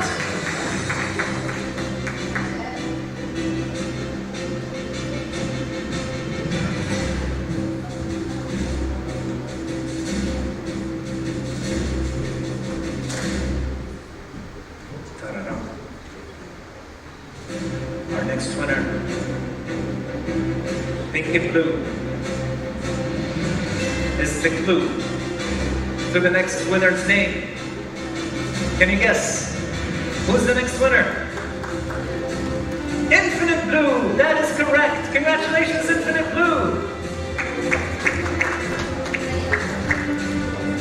Is it the lights or are you wearing a blue shirt? Oh no, he's not. I thought it was fake. I'm sorry. my joke didn't make sense. Now I realize it was the lights. It was a white shirt. Congratulations, Infinite Blue. Your work in recognizing fast-growing talent in your company has not been forgotten or ignored. All right, next. We have a distributor here. A company that wins Best Place to Work in 2022. Aptec, Ingram Micro Company. Congratulations, Aptec. Can we have representatives from Aptec up on stage? Don't be shy.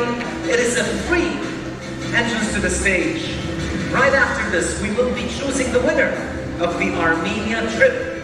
So if you are walking out of the room as I speak, you might be letting go of a chance to win an all-expense paid trip to Armenia. Only a few more minutes. Come on, all of Aptec. Aptec, for those of you that don't know, is an Ingram Micro Company, and they do an amazing, unparalleled job. Congratulations on being voted a top 10 best place to work in the UAE.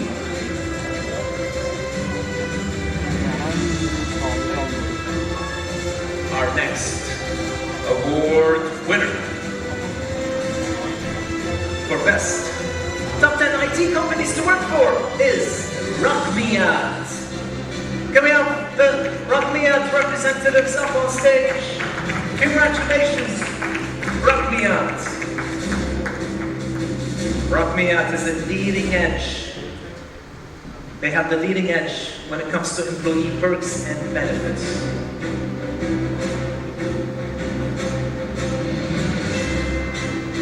Next on stage, we have an IT company that is on a huge roller coaster ride. They are re-emerging and growing, accelerating their market share. Growth in the UAE is the clue.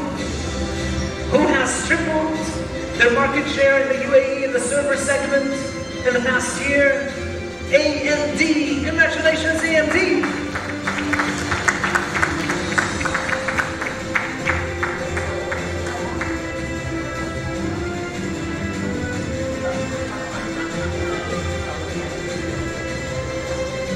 Looking for a job, I would be targeting these top 10 companies. Don't waste your time anywhere else. AMD, a great place to work. They even match their handkerchief with their heels. It's amazing. Baby blue, all the way for the win. Our next winner in this category. Please, put your hands together. I know you're getting tired, but clapping vigorously and smiling releases endorphins. The winner is Dell Technologies. Clap and smile, clap and smile. Gives you that extra boost of energy. Kamlesh, come up, everybody from Dell Technologies, up on stage. I will not have it any other way. Lose the mask, yes.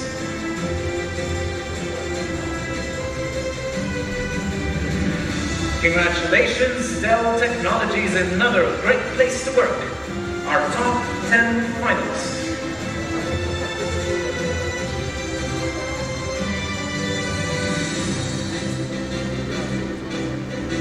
Our next winner. You know the drill, top 10. Place to work. Aspis. Congratulations.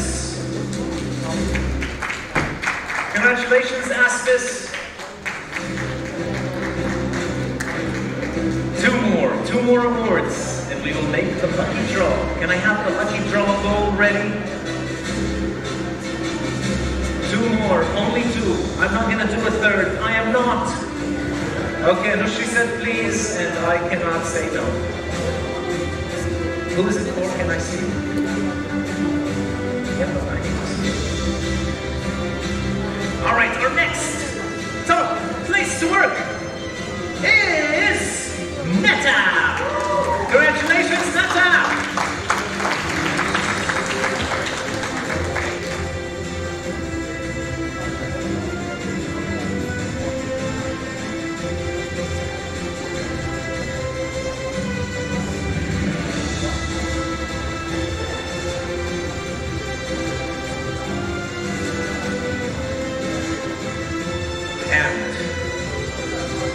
Rounding up our top 10, this is a special mention for an emerging company in the UAE. They grew from 40 employees last year to 400 this year. That's 10x growth. Congratulations to Techni Plus.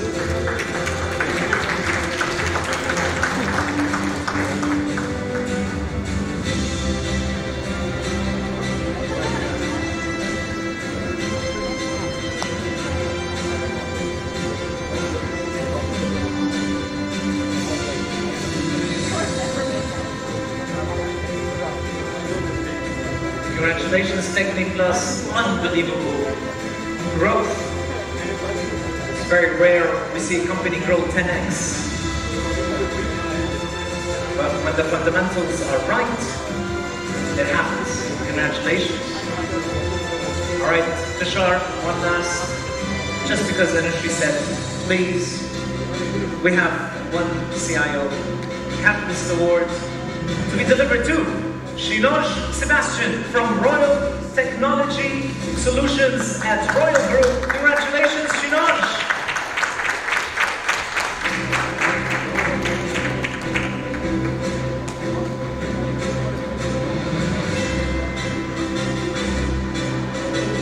And that brings us to our last lucky draw. Tushar, will you do the honors to select our winner of the all-expense-paid trip to, what's the country? I can't hear you. Oh my God, it's like you're half asleep. You've been sitting on your seats all day. I'm the one doing the talking. Armenia is the right answer. And, ooh la la. We are not going to give this award if the person is not in the room. The winner is, provisionally, if in the room, Kashif Rana from HSA Group. Everybody say, oh. I do have a sadomasochist side, yes. I love to deliver pain. But it happens. People don't have the stamina you do. It happens. The people that survived till the end will be the winner of this all-expense-paid trip. Let's see if Manju Nair from Fine is here. No, they are not. You guys should be smiling. That's actually good news for the people in the room. Bad news for Manju and their partner. Do we have Hamad Yusuf from Emirates School Establishment? We do not. I love it. I love it. Yes! We get to draw yet another name. Keep the faith. Keep the faith. Alright, I think this person also did not make it. Amity University, Nitin Geo Thomas. Nope. Hey! Our chances are increasing. You know, I just discovered a logical flaw in my thinking.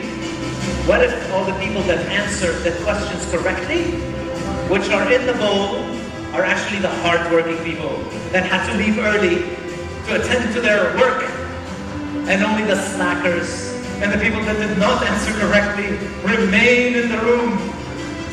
Then we are stuck in an infinite loop. There are no slackers in the room, right, Tushar? Tushar was almost gonna punch me for saying that, but it's all in jest, and I know how hard you work. Is Shayish Maganlal from Demat Properties in the room? He is not in the room. We go for another.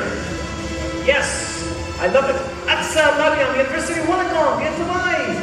Yes, congratulations! Huge round of applause, Aksa! All expense-paid trip to Armenia. Congratulations. Do we have the voucher here? It will be delivered. APSA, congratulations. Can I please ask everybody in the room that has won an award to come up on stage for a group photo? And then the bars will be open and we can have our cocktails outside and network for the rest of the evening. Thank you very much for your time. Thank you very much for your patience. Thank you very much for your energy. And congratulations to the award winners. Congratulations.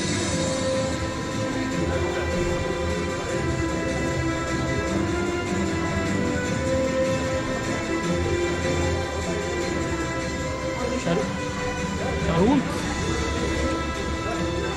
Right, for the award winners, can we have 2 rows? 1 row on the floor and 1 row on the stage. That makes it easy to fit everyone in one picture frame. So yeah, another row right by the front. There we go. Yeah, we can have the GC team, also the sponsors, the attendees, everyone, please join us up on stage.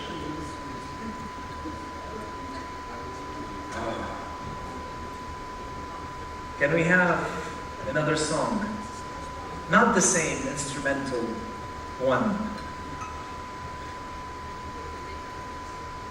Can we fit? Are we fitting in the frame, photographer, or do you want 3 rows? You want 3 rows? Maybe. Yeah, come up, jump up. Maybe we do a 3rd row for the shorter people in the room can come down this way. Please, you can come up on stage if you want. No? It's difficult. Yes, I understand. Ladies, please come up. All the ladies